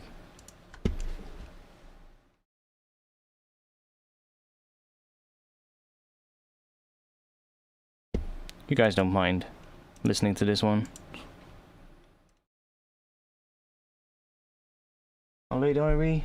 Midnight. Okay, I'll be back in just a bit, and we'll have plenty of time left to still work on this, so see you guys in just a little bit. External out. I'm gonna take a piss real quick, and grab myself a quick thing to eat, and I'll be back in like a couple of minutes, and then we'll continue working on this. Probably like 1 or 2 minutes. See you in just a bit.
Okay, I'm back. I'm back. I'll just leave this in here and take in case I need to piss again, but I don't think so. Not before the end of the stream, most likely.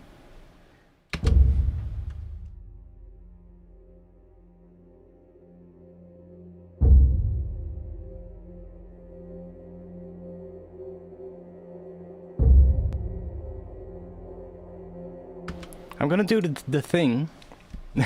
I'm gonna do the thing that I did earlier. I'm gonna do it again. Make a short pattern. I feel like we need some kind of a rhythmic thing that repeats over and over again to kind of already introduce the drum and bass kind of thing. So, bum bum bum.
Yeah,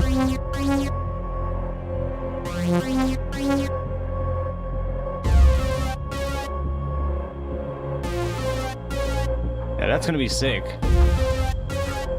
Something like that. That's gonna be good. Let's do another oscillator in there as well. Make it a bit bigger with one that's lower or something. Yeah, definitely.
I want to add reverb to this one, and if I do, I'll do it with the send method.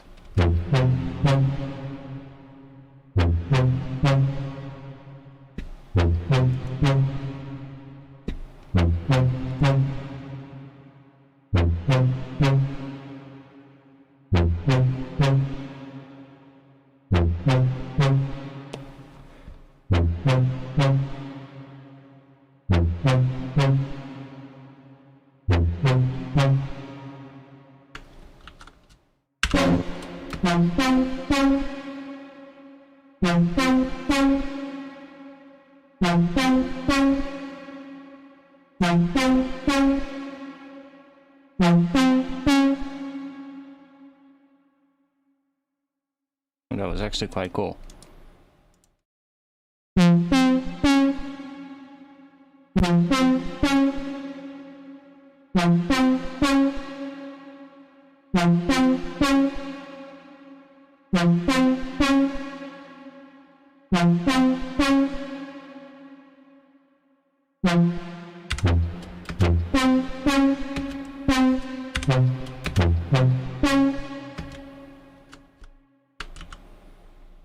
I'll do... We're actually gonna do some resampling, so I'm gonna make a little pattern with this.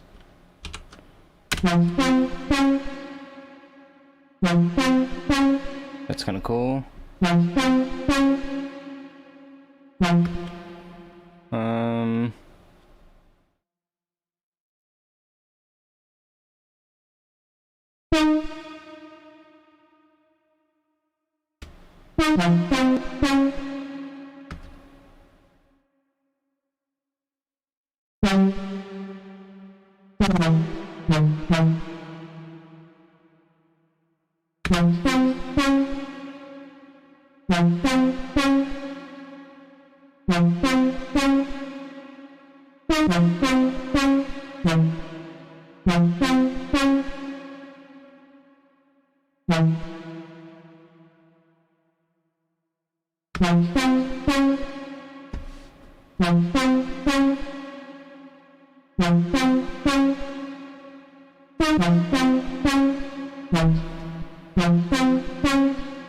Something like that.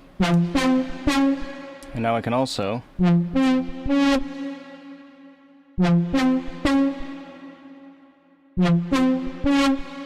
do that same thing as what I did earlier. Now let's see if I add it to the sub as well. Yeah, then we're gonna get that. That's nice.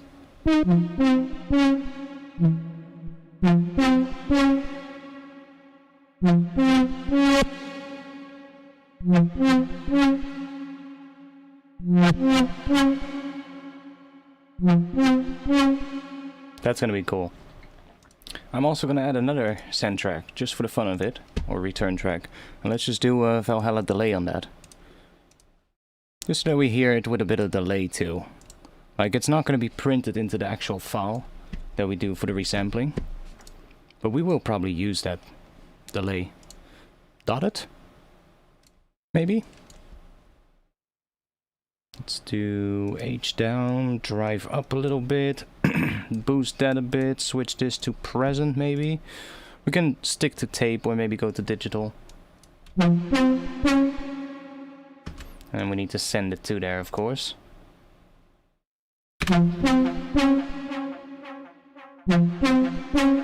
Okay, we're probably gonna go for 1/4 or 1 second.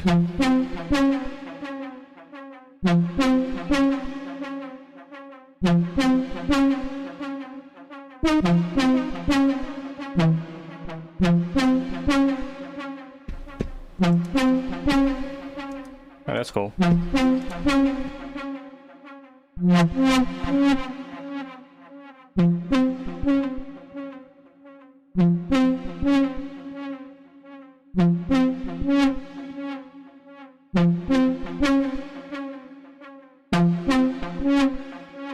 That's nice. You can do some pretty cool stuff with that. Should I bring this down a bit more? Yeah, that's cool. So that we get really short bits as well. Ooh, that's cool.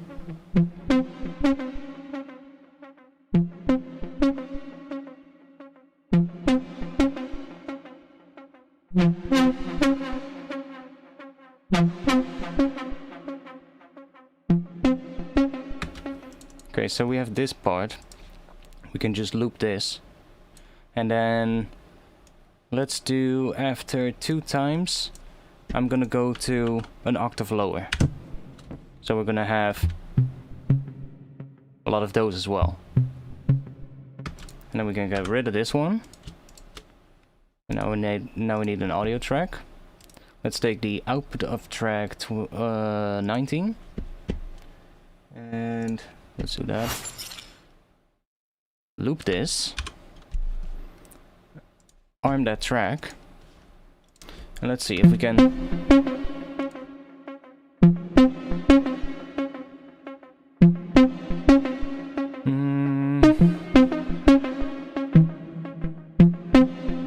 I guess that's good enough. let's do some resampling on that.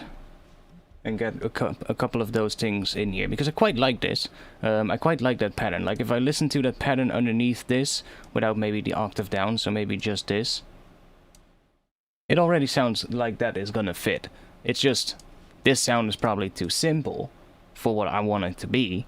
So if I just take this one, make a whole bunch of different variations, and then resample that through Portal, we're gonna get the same pattern, but with a whole bunch more interesting textures and variations that are probably gonna sound way better than what I'm ever would be able to design in Serum, right? So that's usually my go-to way. But I could like go back and use those ones that I made earlier, but now I have like a pattern with sort of like an intro. So if I now make something on top of it that really sounds nice already, and then basically just make that even better by resampling it, you're gonna get really interesting stuff. So now we're gonna have this on top of it, so we already get...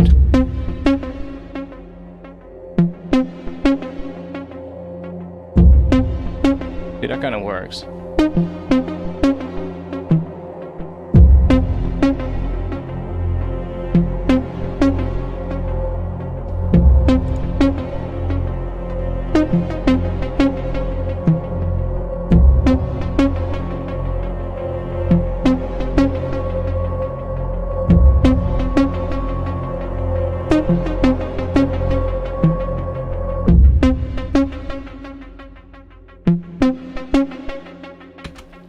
So let's take that, but also the lower ones, and I guess I should hook up my MIDI fighter for that, so I can do multiple things at once. That would be nice. Not sure if it's gonna be recognized immediately. Sometimes it's a little... Let's try. Before I do that, actually, let's save. I still have a MIDI fighter right here. Let's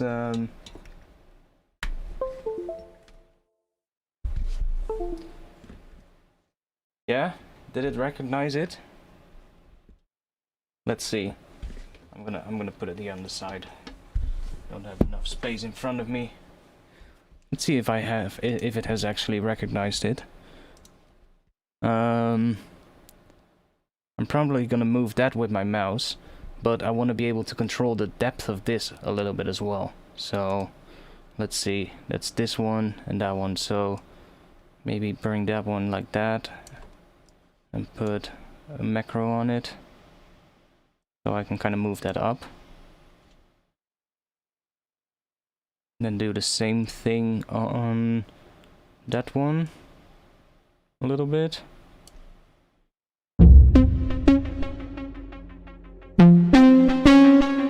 So get that.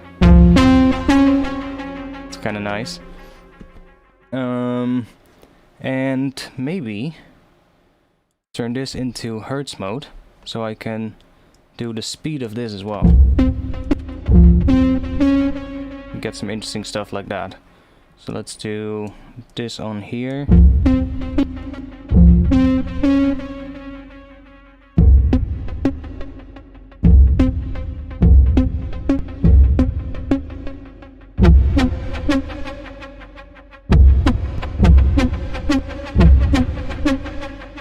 Okay, so we have filter, and then we have LFO rate.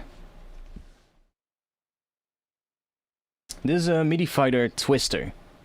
What this is, by DJ Tech Tools. That's the company.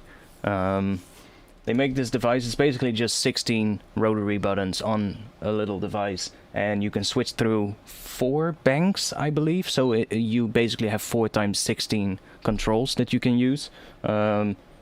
I only use the first bank, to be quite honest. 16 is more than enough. Usually what I need it for is just have like a couple of buttons that I can twist, so I don't have to, you know, use my mouse and my keyboard and shit, you know. I can just use those to move them around. I could also do the XY thing of this dot, map that to one as well. Actually, that might be pretty smart, although Ableton tends to crash if I do that. So let's save, before we do anything. And let's just try it. Because we have 2 macros still left. So we could modulate X with macro 3. And I'm just gonna go into the matrix. That's a really cool quote. And make it unipolar. So I can bring this down to somewhere here, to like where I wanted the shortest point to be. And I can bring this to where I want it to be for the maximum point, so somewhere around there. So that way we're never gonna get a click, because it's never all the way here to the side or all the way here to the side. So that is gonna be LFO-X.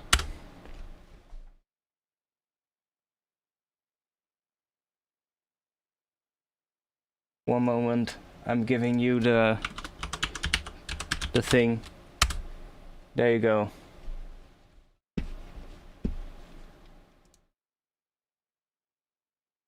And then the Y position as well. So let's bring this down. Somewhere like there. And then do modulate Y, LFO plus 2, macro 4. And then make sure that's unipolar too. And then this one is going to go from here to all the way up. Basically. So that is going to be LFO Y. So now, let's save again. Usually as soon as I start moving these around, then Ableton is gonna crash. So let's see what happens. I hope it's not gonna. But now I should be able to click this thing here and do configure, do boink, boink, boink, and boink, like that. And let's just, yeah, I want to leave this open so I can see this window. But it might be better to close this down. Maybe then Ableton won't crash. Now I have these, so I can just do that. And let's see if it has. Nope. Nope. It hasn't recognized my MIDI fighter. That's annoying.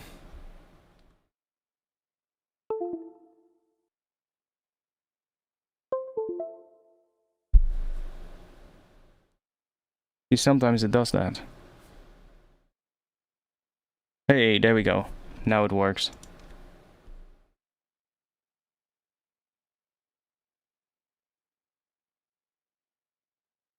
Actually, let's do that one on this one, that one on that one, and then that one here, and that one there.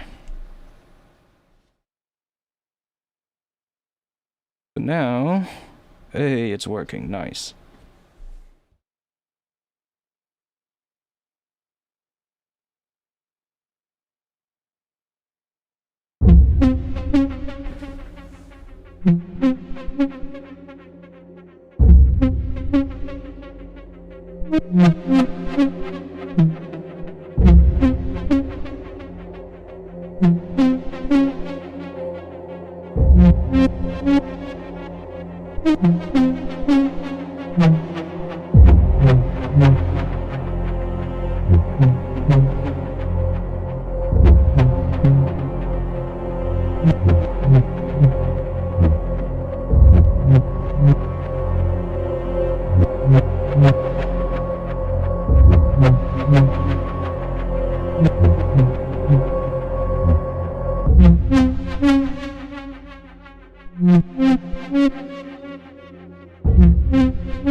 It actually works way better if I just do it with my mouse, to be quite honest, with this one. Now I can do it because these are mapped. Remove modulations. I'll just do that. That's easier. I like that more. Let's sync it to 1.4 or 1.2. Yeah, 1.2 is better. I'll just do that.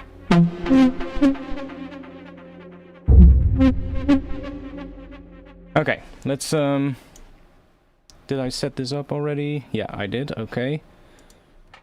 Let's make some versions from this.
Just getting all kinds of variations now anyway, so...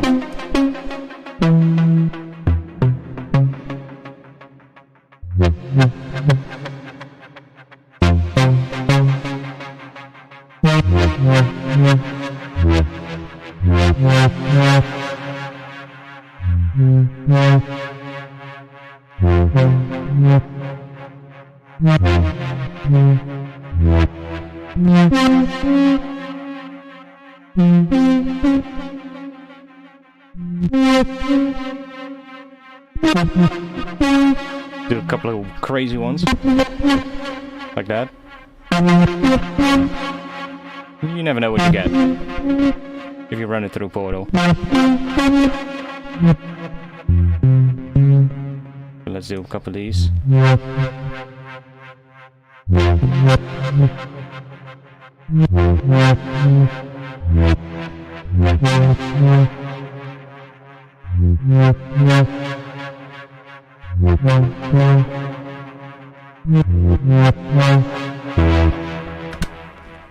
Okay. So now we have quite a bunch of different variations of this, and we can make more if we need more later. I'm just gonna leave this alone. I'm just gonna mute that track and just continue with this one now. So now we have this. Basically just a couple of rounds going through that. Without the reverb, of course. So, let's grab Portal.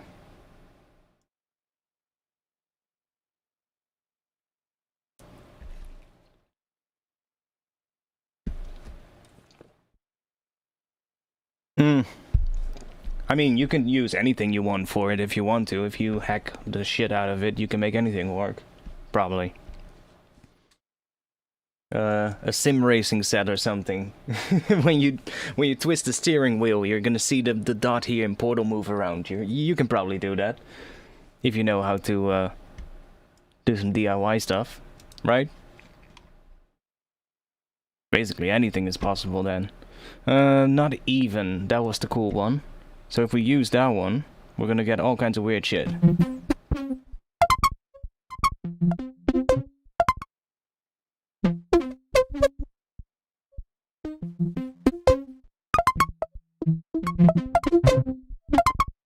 Gonna get all kinds of weird stuff with that. So let's do a reverb on that and a bit of delay as well.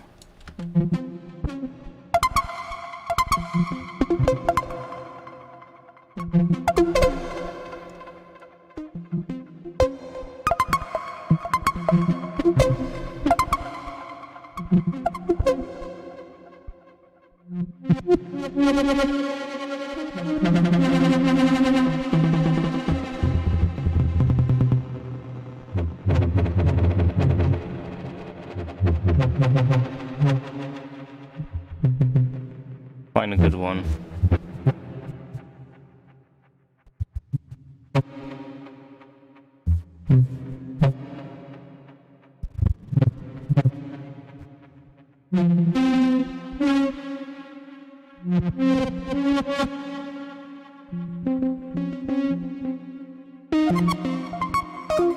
That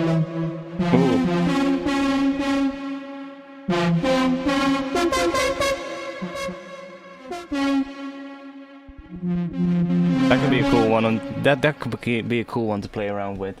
Let's do this one, and then I'll switch over to the non-even or the simple fifths. That one is pretty cool too. Or maybe one of these other ones. Maybe I'll just go through all of them and just record a whole bunch of stuff with this one now. So again, new audio track. Output of track 20 this time. I'm that one. Again, not going to record the reverb and delay, so that I can just add my own reverb and delay later, as soon as I found the best parts for this intro. So remember, we're still coming from this pattern. Right?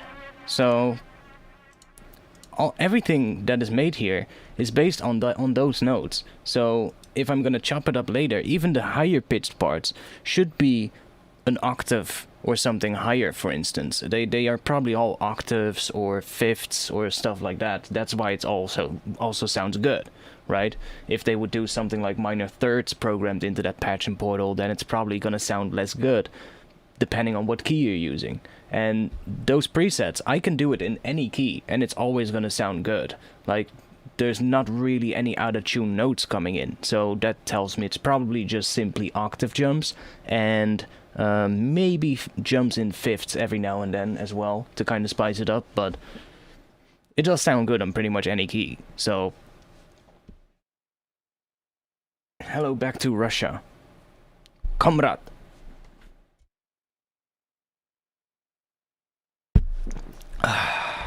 Welcome. So, we're just gonna do another resample session, this time looping this entire thing. And then we're gonna get all kinds of interesting stuff. Let's go.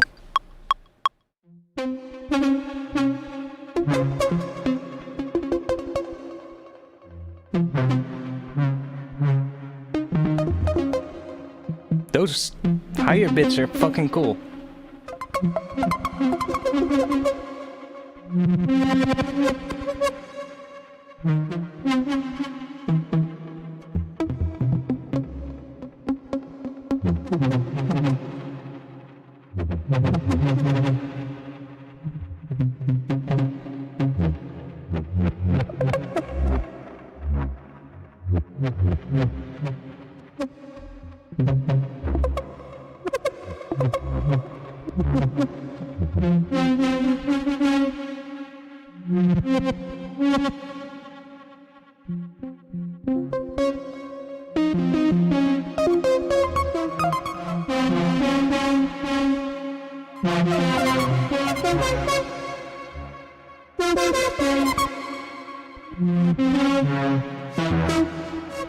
Whoa. There's some really gnarly hits here.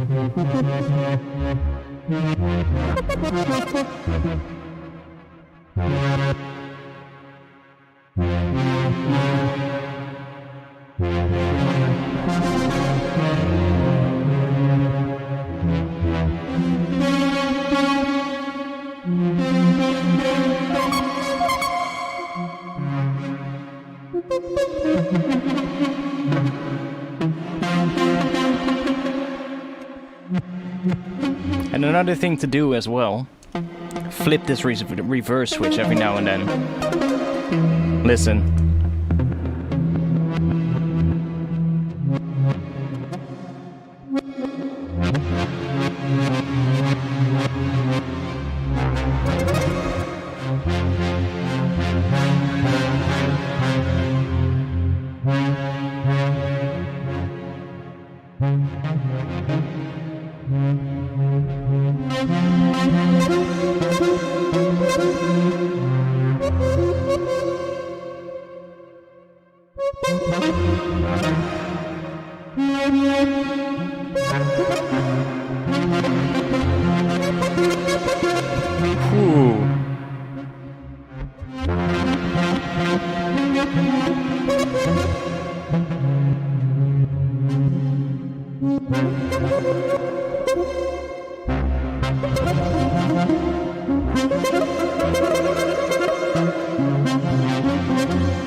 Flipping that switch and then flipping it back is such a cool effect as well.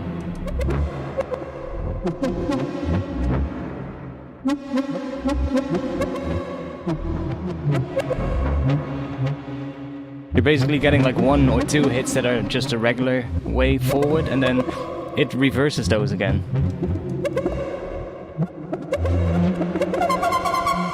See?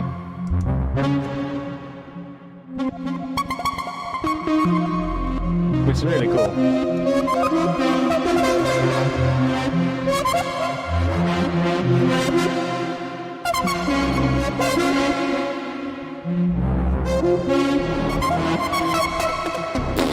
There's some parts in there that are gonna be really sick.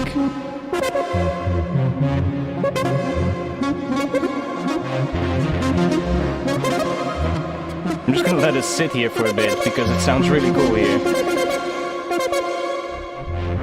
Remember, it's just recording this.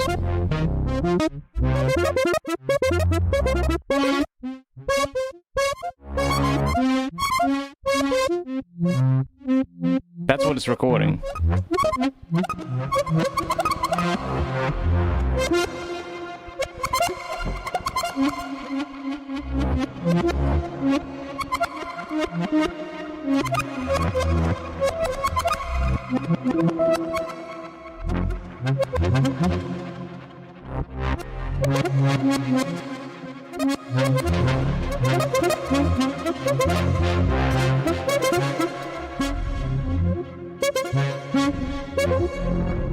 Fuck off with your stupid spam.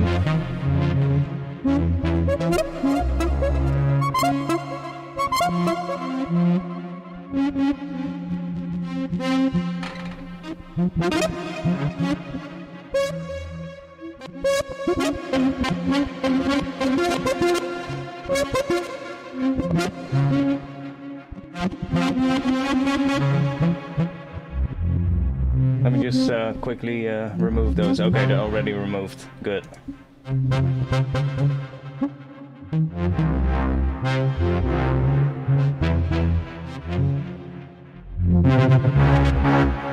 Ooh. That's nice too.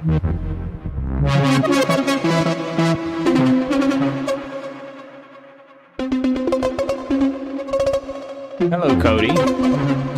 Welcome.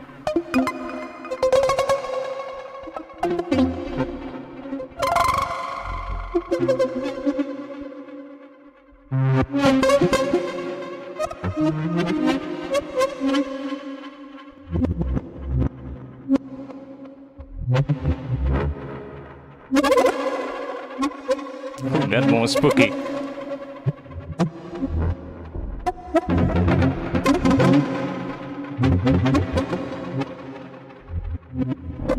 I normally don't really use the metronome during this, because I can always chop it up later and make it fit.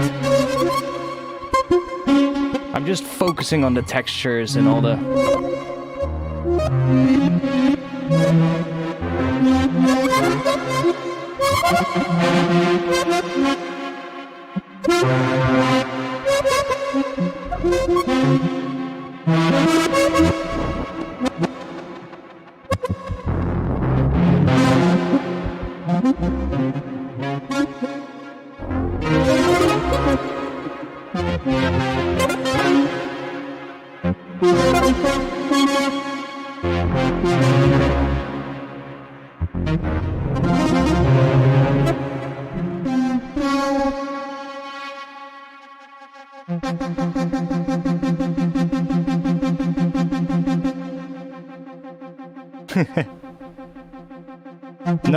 No.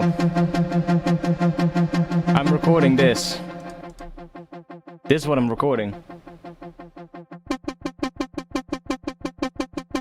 The reverb and delay is all on the return tracks, and I'm recording the output of the track itself. So it's actually recorded clean. So you can really just resample this later and chop it up and really easily process it further without bringing all the reverb tails up, right? And then just add the reverb later. Yeah, it's a little bit hidden. But I can hear better what it's doing when the reverb is on it. I can already hear how it interacts with the reverb. But I don't want to record it with the reverb so that I can really easily chop it up later and not chop up the reverb tails. So I can put that reverb on after I've chopped it up and get the best of both worlds. This one is actually pretty cool if you put it here. It actually has like a really interesting repeating pattern.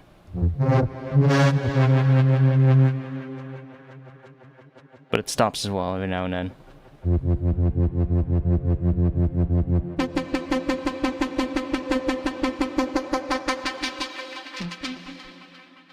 Let's go to another one.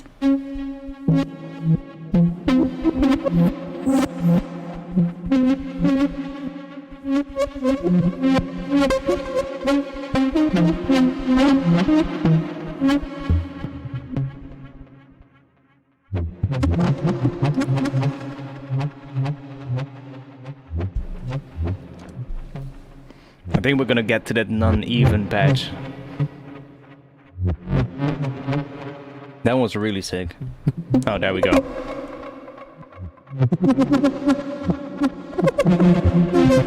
Let's see, where's that sweet spot?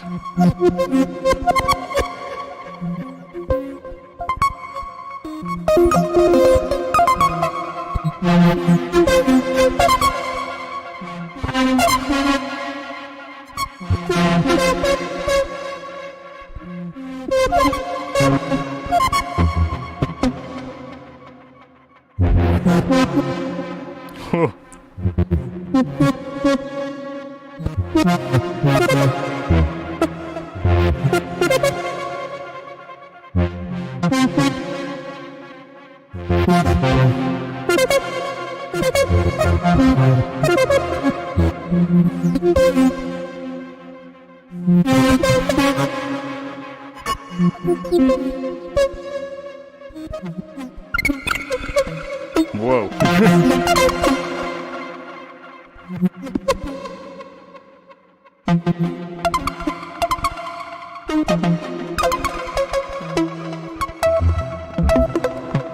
Oh, here.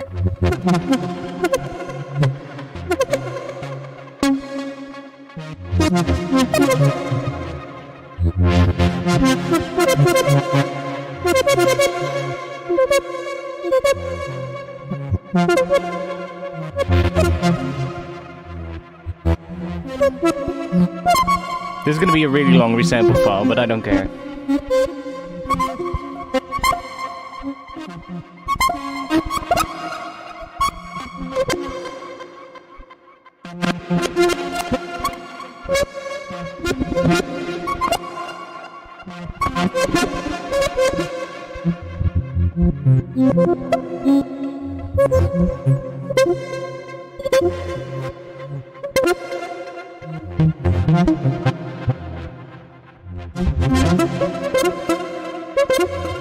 A mud pie.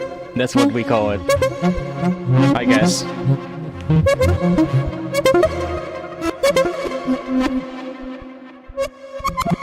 Let's go to...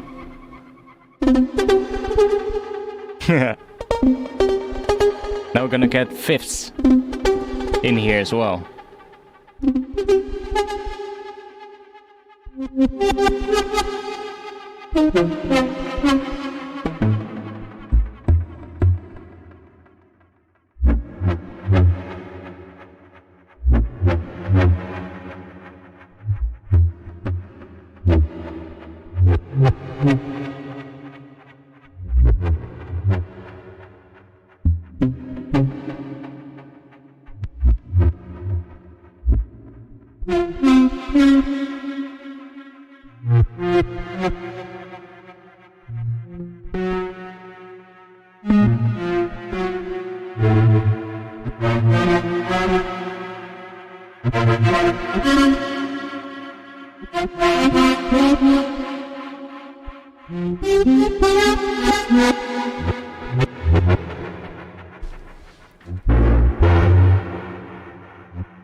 That one will give us some out-of-tune notes, but it's fine. Could be cool.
No, these are just some of the factory presets, but all I did is I just found...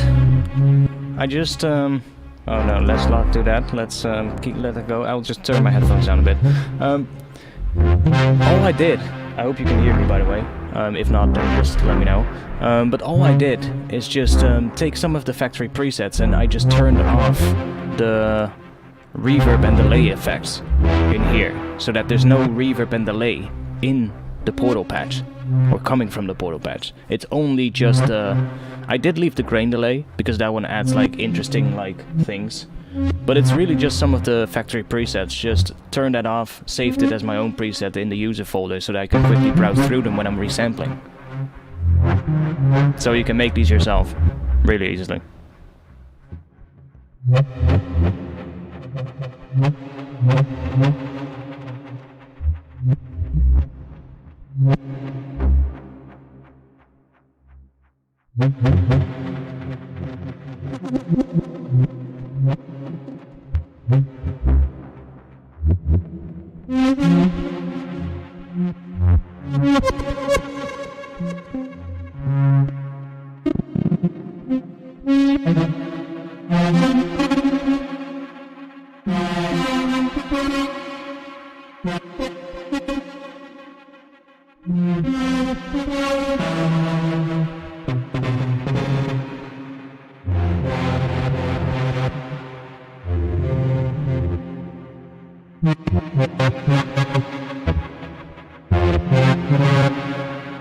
Okay, let's do the last part with which one was it? That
Ooh, let's do it a little longer with this position. This sounds good.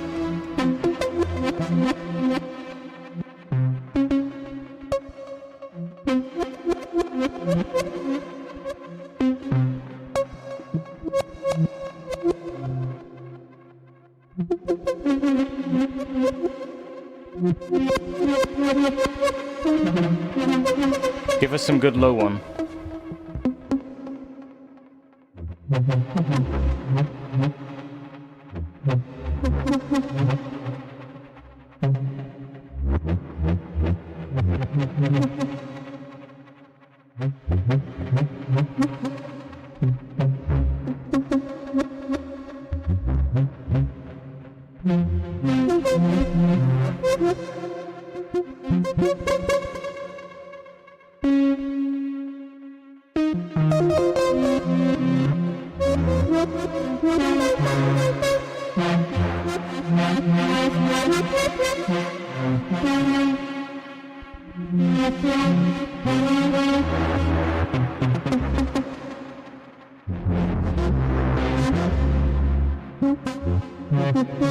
Some really cool parts in there.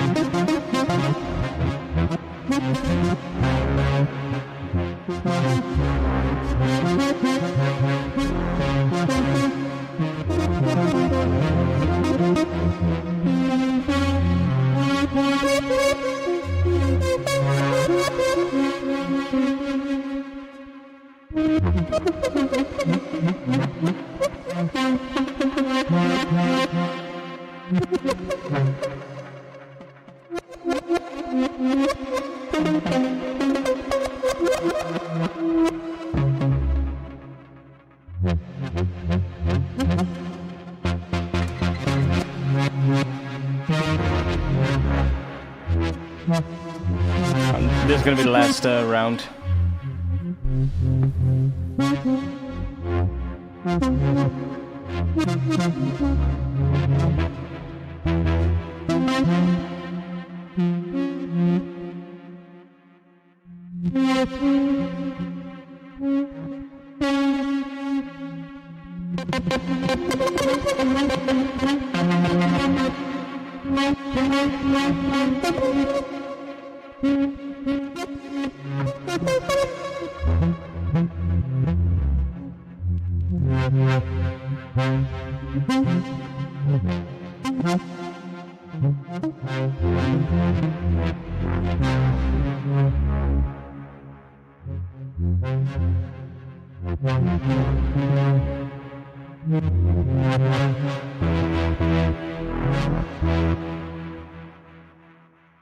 Okay. We have a lot of stuff. I don't know how long I just resampled, but that was a lot. But there's also a lot of really good sounds in it, so that should work. It's gonna be a pain finding the right bits, but I'm fine with that. Yeah, it's long. It's huge. This is gonna have like sounds for days. But hey.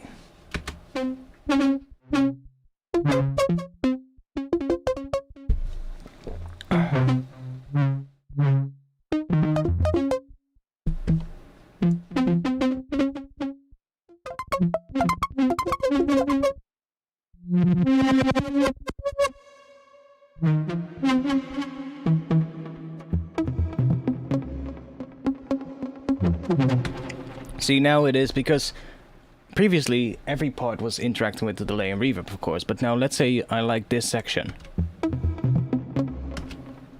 That's kind of cool, that dun dun dun dun, even though it's a little bit weird in terms of the stereo, but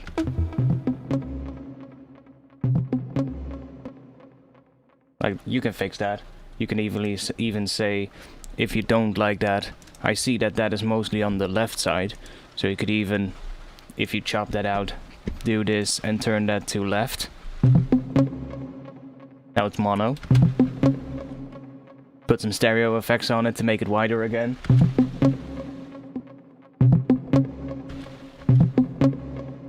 And there you have a pretty good sound. You can use that during the intro, for instance. It's suddenly starting to fucking rain really bad, and I feel the drips coming in.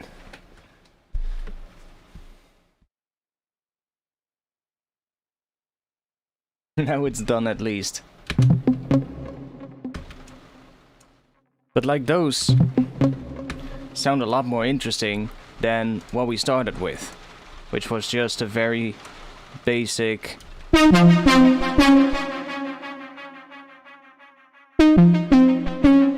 that thing.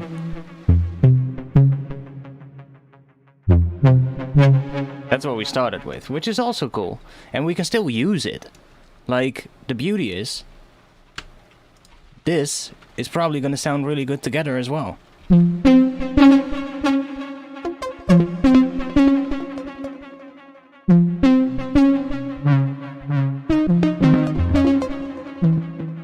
So you can find bits that sound good together.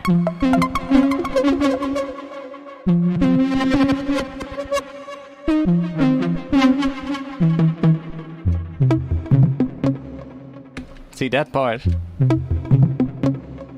Phew! Those two parts together sound pretty good.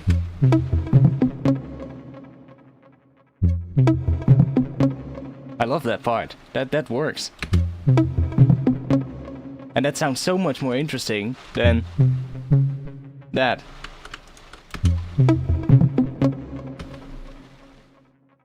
And that's just one part. So you could take that. Like, because now I was doing it with that left thing on, but for some of these I might not want to do that. For some of them, like this one looks to be pretty fine in mono, because it's pretty similar on both sides. Damn!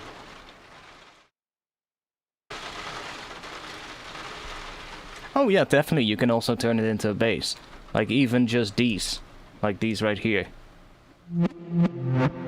Without portal on it. Like those, if you take this, warp it, or not warp it, so that they also get longer. Let's do -12.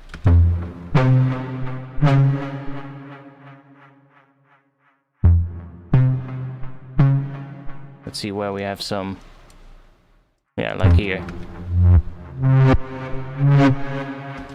Take the reverb off and the delay. Okay.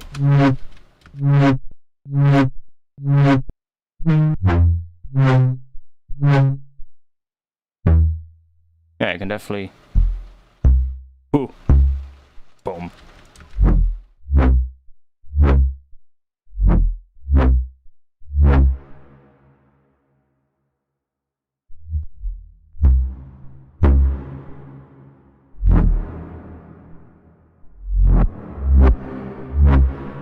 See? That's easy.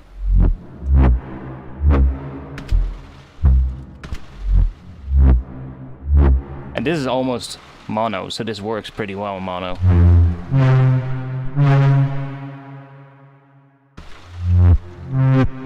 And the beauty is, those higher parts, so let's say this part, which is higher, I can also do that and bring that down to -24.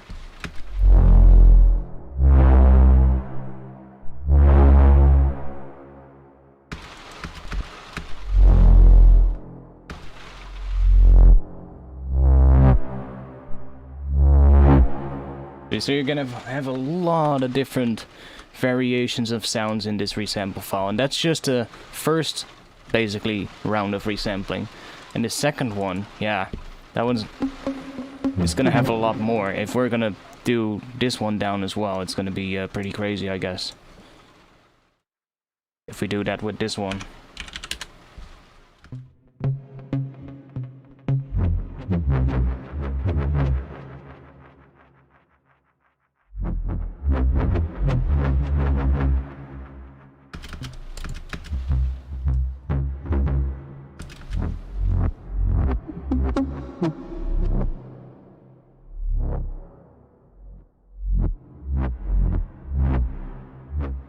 And then we would definitely have to take either the left or right channel, if it's gonna be a bass.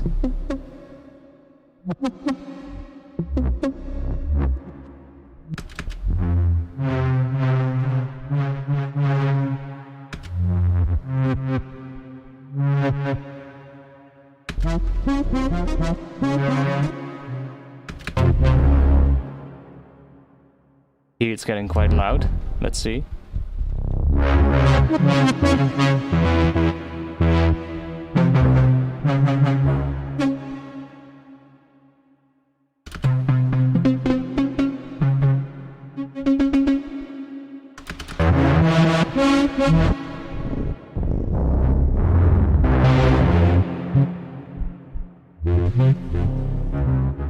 Yeah, you can do a lot with that. That's gonna be so fun to play around with. Definitely gonna bounce that one to audio as well, that's for sure. Let's just take this, because this section is quite cool. So I'm just gonna take that, just do that. Because I quite like that section. Play it with like this part.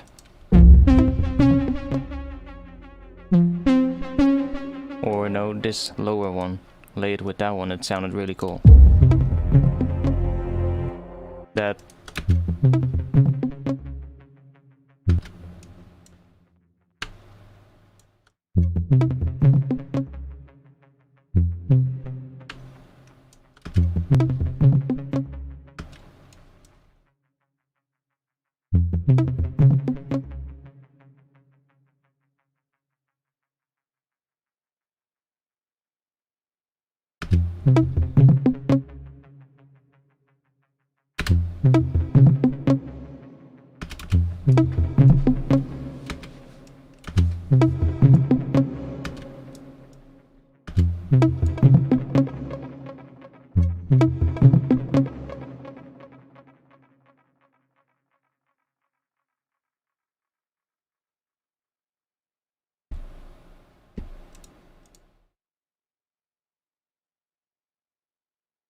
Move that one down, that's the one for resampling. Let's use this one.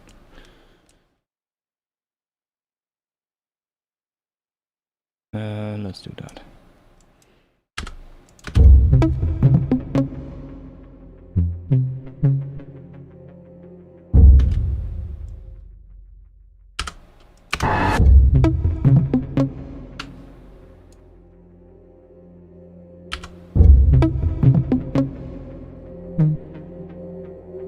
Oops, let's get that out of there.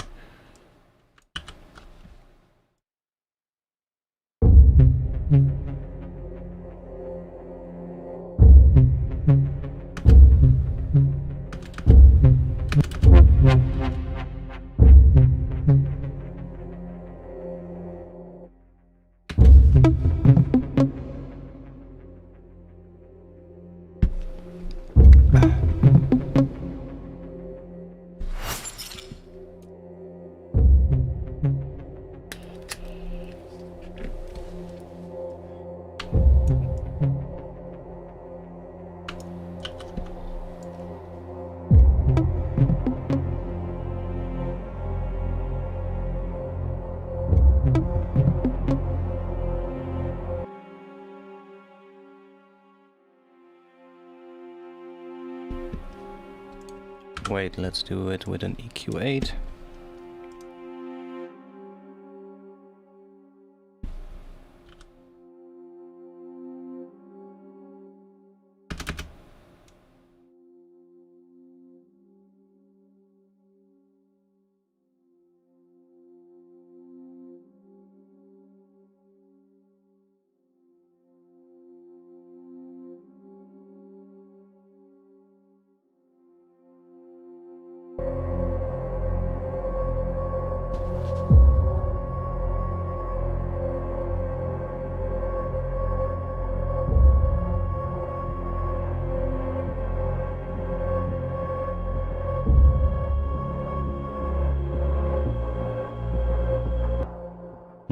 It's doing a... let's see.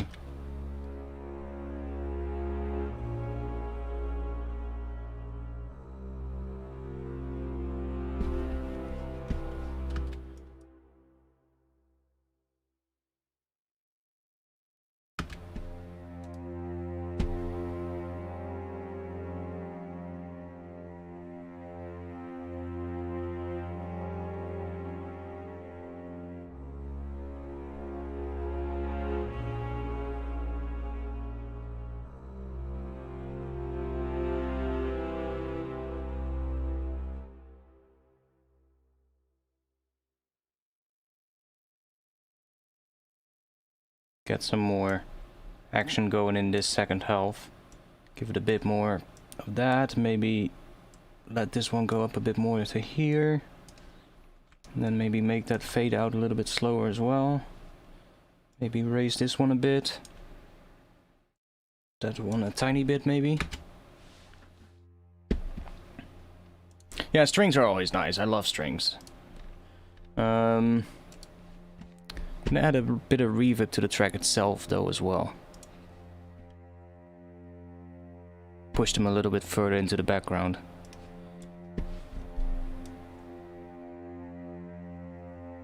Like that.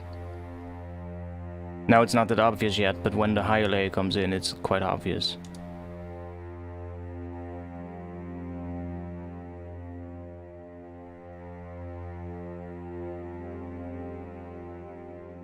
That one can...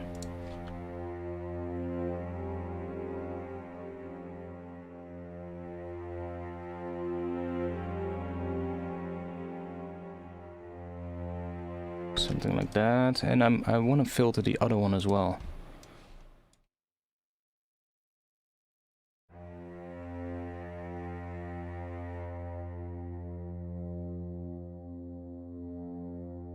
Probably more like that. Just have so like that coming up during this section.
Ooh, should I stick to D sharp for a bit there?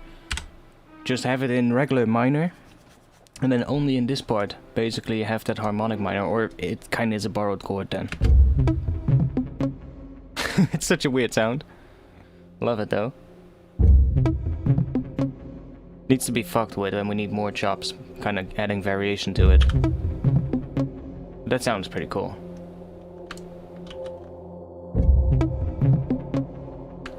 Save.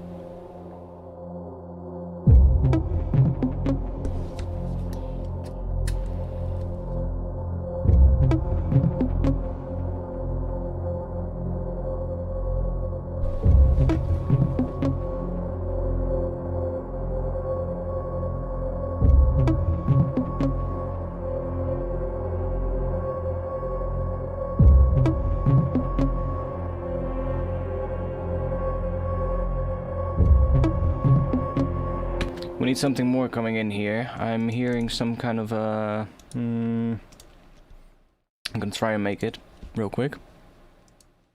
It's probably gonna be not that complicated of a sound, so let's take a serum and do that.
Ooh, we should probably just do that dun dun dun.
Let's see.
It's always nice with having like those weird overtones. I'm just gonna find the right one. Probably just that.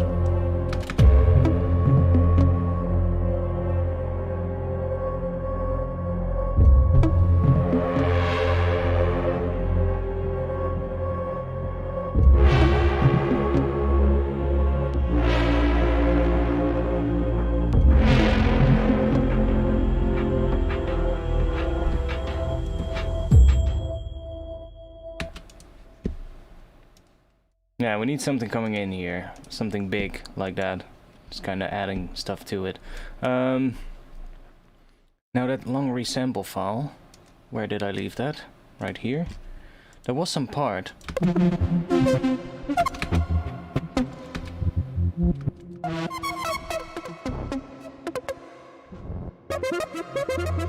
I think it's that part. There were some really interesting bits. So what I could do is, let's see, just take like a section of here somewhere.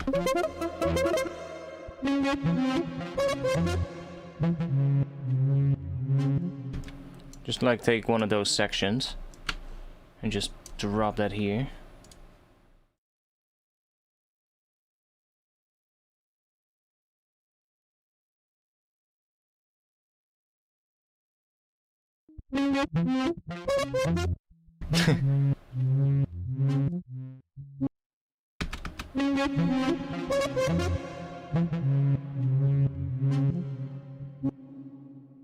And the beauty of this is I can just loop one of these sections, for instance,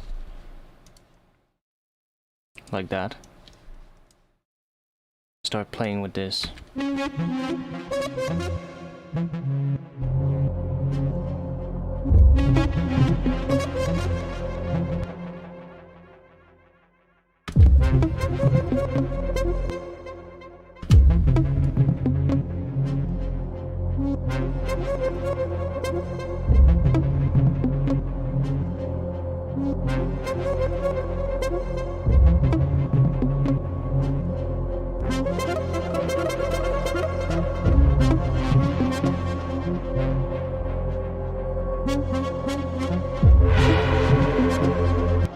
Okay, that sound is gonna turn off for now.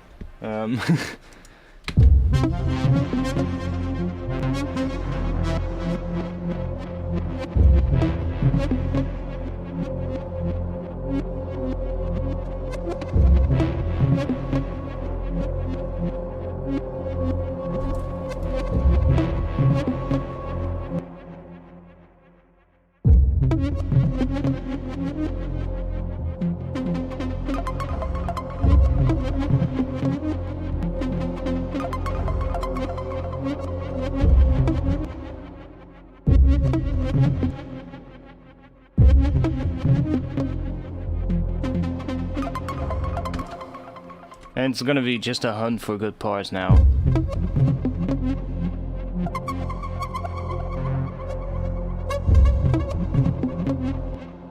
There's a lot.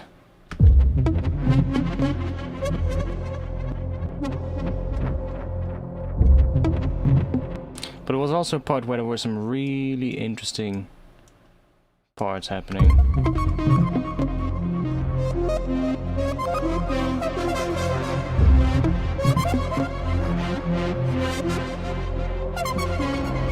Yeah, like that, where the filter opens up more. Now this is not the right one, I think. There's a whole bunch more parts where the filter opens up more. You can see it as well. It's kind of louder in this file. There were a couple of those parts which sounded really interesting, which could be used more during the second part here, for instance, where we're getting closer towards whatever is going to come after this, which I think I might do a little bit of work on right now. We're mostly making an intro today, but I'm fine with it, because this is going to be an intro that really needs a very interesting sound. You know? One of those that makes you go, what's this going to do? Instead of just one of your typical standard drum and bass intro, you know?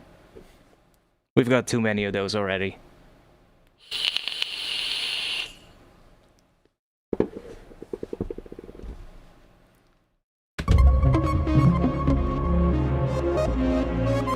Like, that sounds nice. Just in between right here, that's transition here.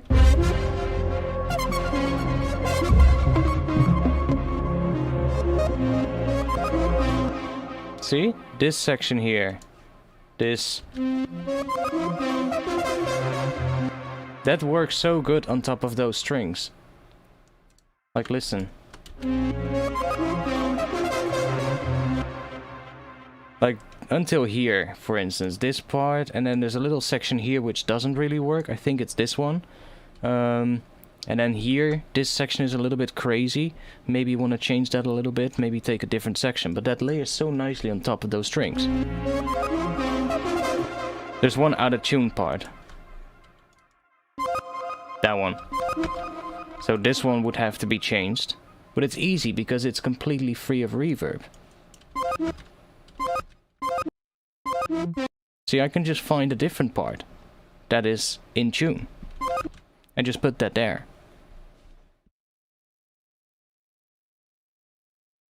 The small part before the drop reminds me of a pre-drop from Noisia. Well, that's some... I can only see that as a compliment. Let's be honest.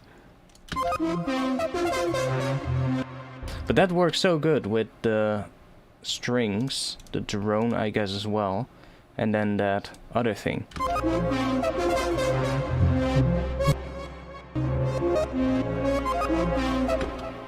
Maybe not even that one.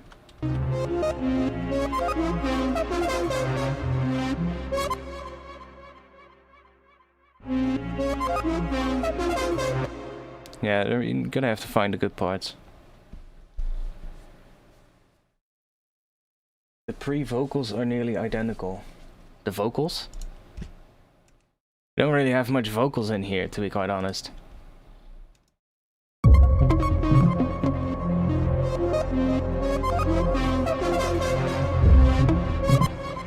Yeah, for this I'm definitely just gonna have to, where is it? Now I'm lost. There. I'm probably just gonna have to find that section where it does all those parts, so that's in this area. And take all of those, and take like a longer section of this. And just listen to that. Basically while it's playing back over this section, and just find out all the parts that kinda layer nicely.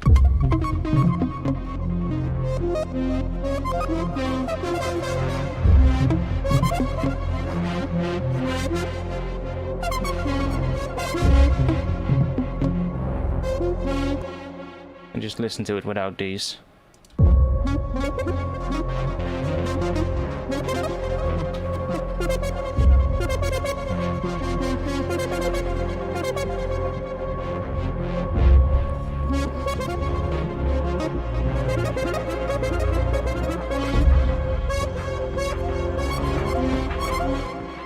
Yeah, gonna have to find a good part, but let's go back because I need to have this part here. I'm gonna do that off stream because that's gonna take so much time going through that. I need to piss again as well, and it's getting late, so I'm gonna stop streaming. But holy shit, we made some really interesting sounds today. Not gonna lie. The part when the drums kick in, yeah.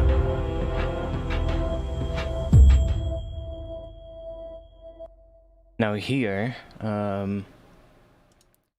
we need a big sound that's gonna introduce the pattern of the drop. Or at least get us more prepared for the drop. We're gonna have a long intro on this track, but I don't really care. I'm fine with that.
No, don't really like that.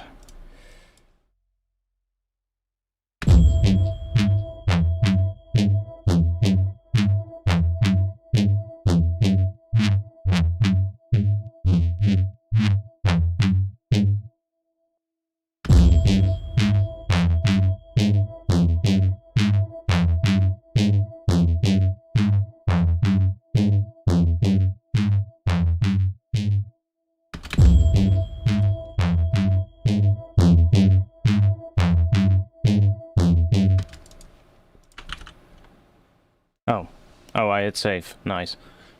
I accidentally hit save.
What? That's weird.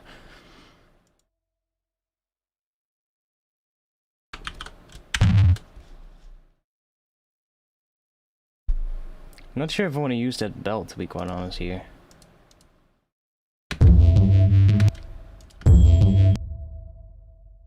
Now we need to make this shorter.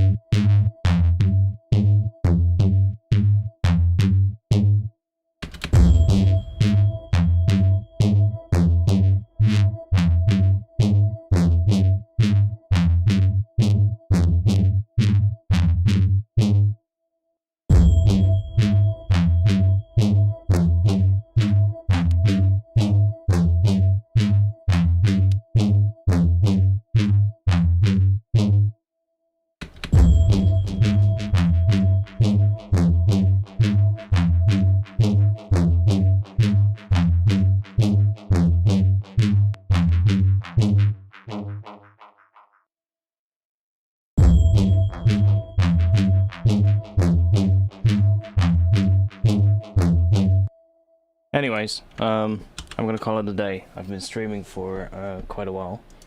It's 1:30 a.m. Stream for 5 hours. Gonna give my ears some rest. Holy shit. My ears. My eye.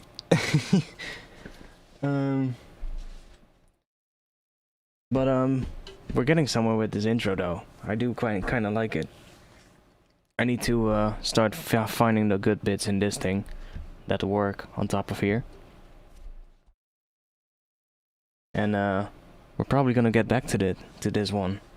Not sure when. Maybe if I feel like it, maybe tomorrow. If I feel like it though. I'll be in the Discord afterwards as well, so if you wanna join, then this is the link to the Discord. Yeah, I'll play through before we end. Don't worry. Thanks for the support on Patreon, by the way. I think he's not here anymore, but thanks for that anyways. If you want to help support me, you can do so. I sell sample packs as well through Black Octopus Sound. So if you want to get some sample packs or preset packs, then you can find those there. And that way you can help support these streams. You can also support me on Patreon like the other person did, which is there on my Patreon. You can actually find a whole bunch of things. I released yesterday a wavetable pack on Patreon, or the day before yesterday. I don't even know anymore. I think it was yesterday. I released a wavetable pack for Vital. It's 75 wavetables for Vital, which are quite nice. I didn't use them today, but there's some pretty interesting wavetables in there. I basically just made a whole pack with wavetables. And yeah, like I said, there's some pretty cool ones. There's some pretty interesting ones.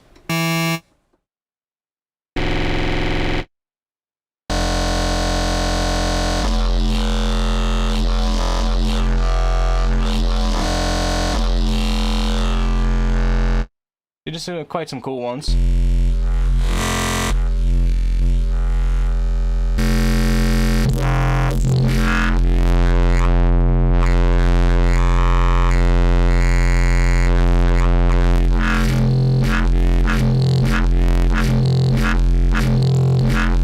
And if you want to get those, you can get them on my Patreon. So that, and I also released in the past week my Ableton skin. So if you want to get this Ableton skin, it's now also available on my Patreon as well. Patreon skin is available to all the Patreon tiers, by the way. So even for the lowest tier, you can still get the Patreon skin, or the Ableton skin.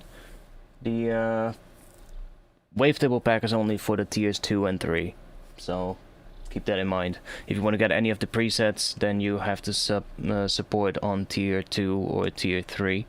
The lowest one is only for like early access to videos and a couple of other little things. The song I had in mind was Noisia Long Gone. Ooh, that's one I haven't heard in a while. I would have to check after the stream. I'm gonna listen to it after the stream and see what it sounds like. But yeah, there's some pretty cool wavetables in here, actually. They're all pretty nice for bass, I would say. They're all pretty loud and gritty.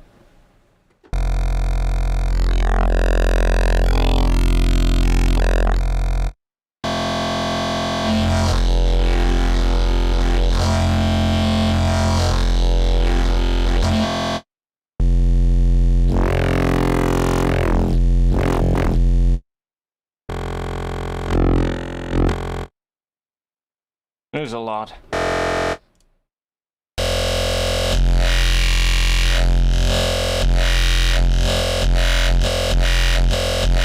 But there's some transitions in those wavetables which are pretty good for like bass. So yeah, I made these a while ago. I actually also included I think it's more than 75 because I included these two, which are basically two sub oscillators which have a pretty nice tone for sub.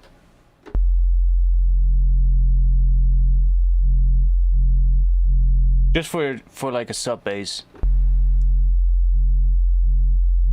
And they have a good amount of harmonics if you use them as for like a sub. But other than that, they're all pretty much really distorted wavetables. Quite nice ones though.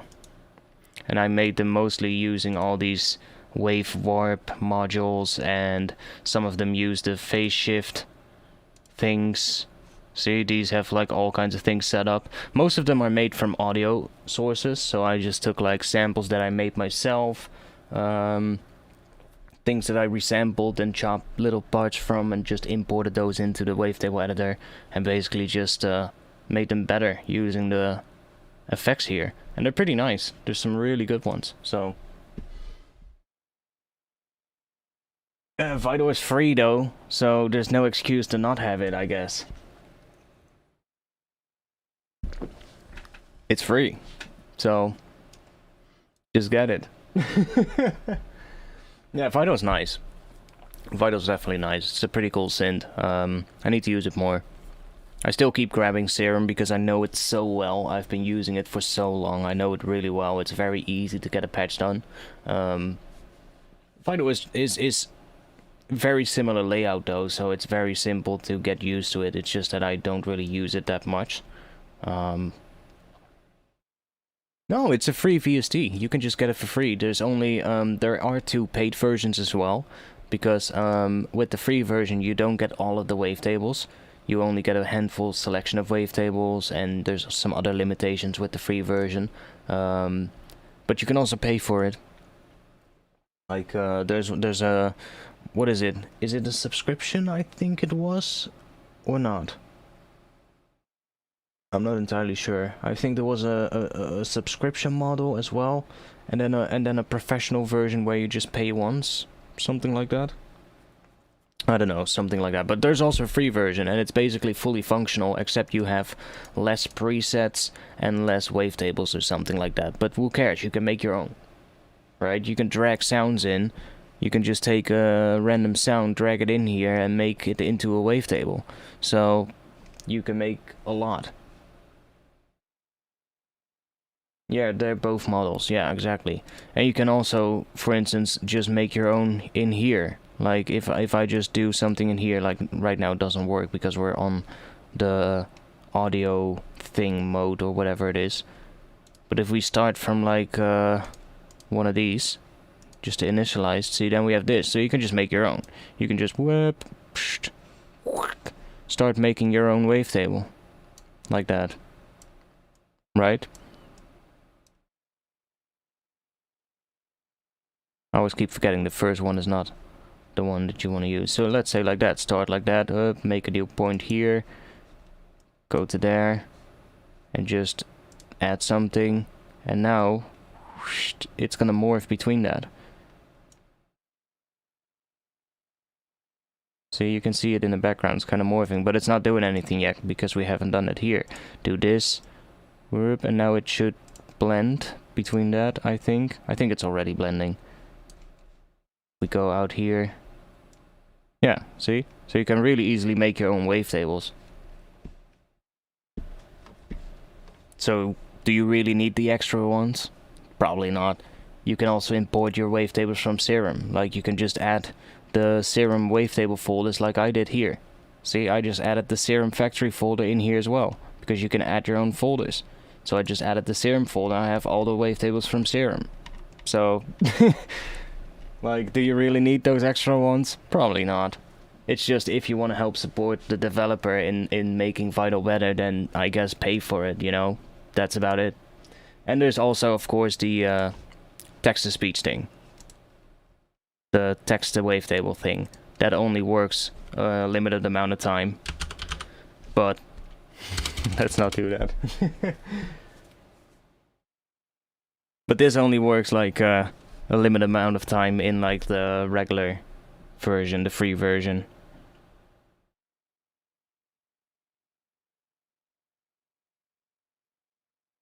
Do you do the track feedback via voice chat or text message on your Patreon? You can, if you want to do the feedback, you can simply link your Discord account with your Patreon in the settings of your Patreon. And then as soon as you pledge to my Patreon, you will be automatically added to my Discord server, and you will you join my Discord server, I think, and then you automatically will be added to the right roles, which will give you access to the feedback channel in my Discord server.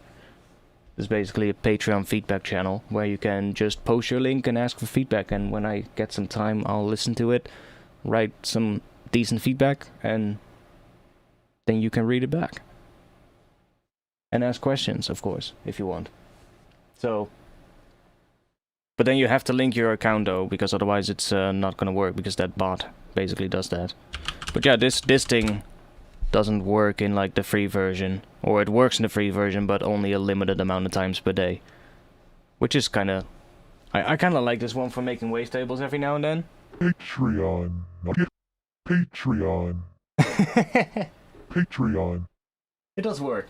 It's kind of cool for making wavetables. You can make some cool things with it, but it's only like that's one of the only limitations, other than like the amount of wavetables and presets. Other than that, it's mostly just fully functional, I think. So yeah, get that. it's good. Anyways, thanks for being here. I'll be back next week, at least, Friday 8:30 p.m. Amsterdam time. If I do a live stream tomorrow, if I feel like it, then I'll let you guys know in the Discord, or girls, if there's any girls watching. I know 0.2% of my channel is female, so, of my viewers, so if you are female and you're watching, thanks for that. Yeah, like I said, if I do another live stream, I'll let you guys know in the Discord. I'll post that link in the chat one more time. And if not, then I'll see you guys next week. So, that was it. Thanks for being here. And I'll play this one more time. See you next week. Peace. Oh, unmute that track. See you next week.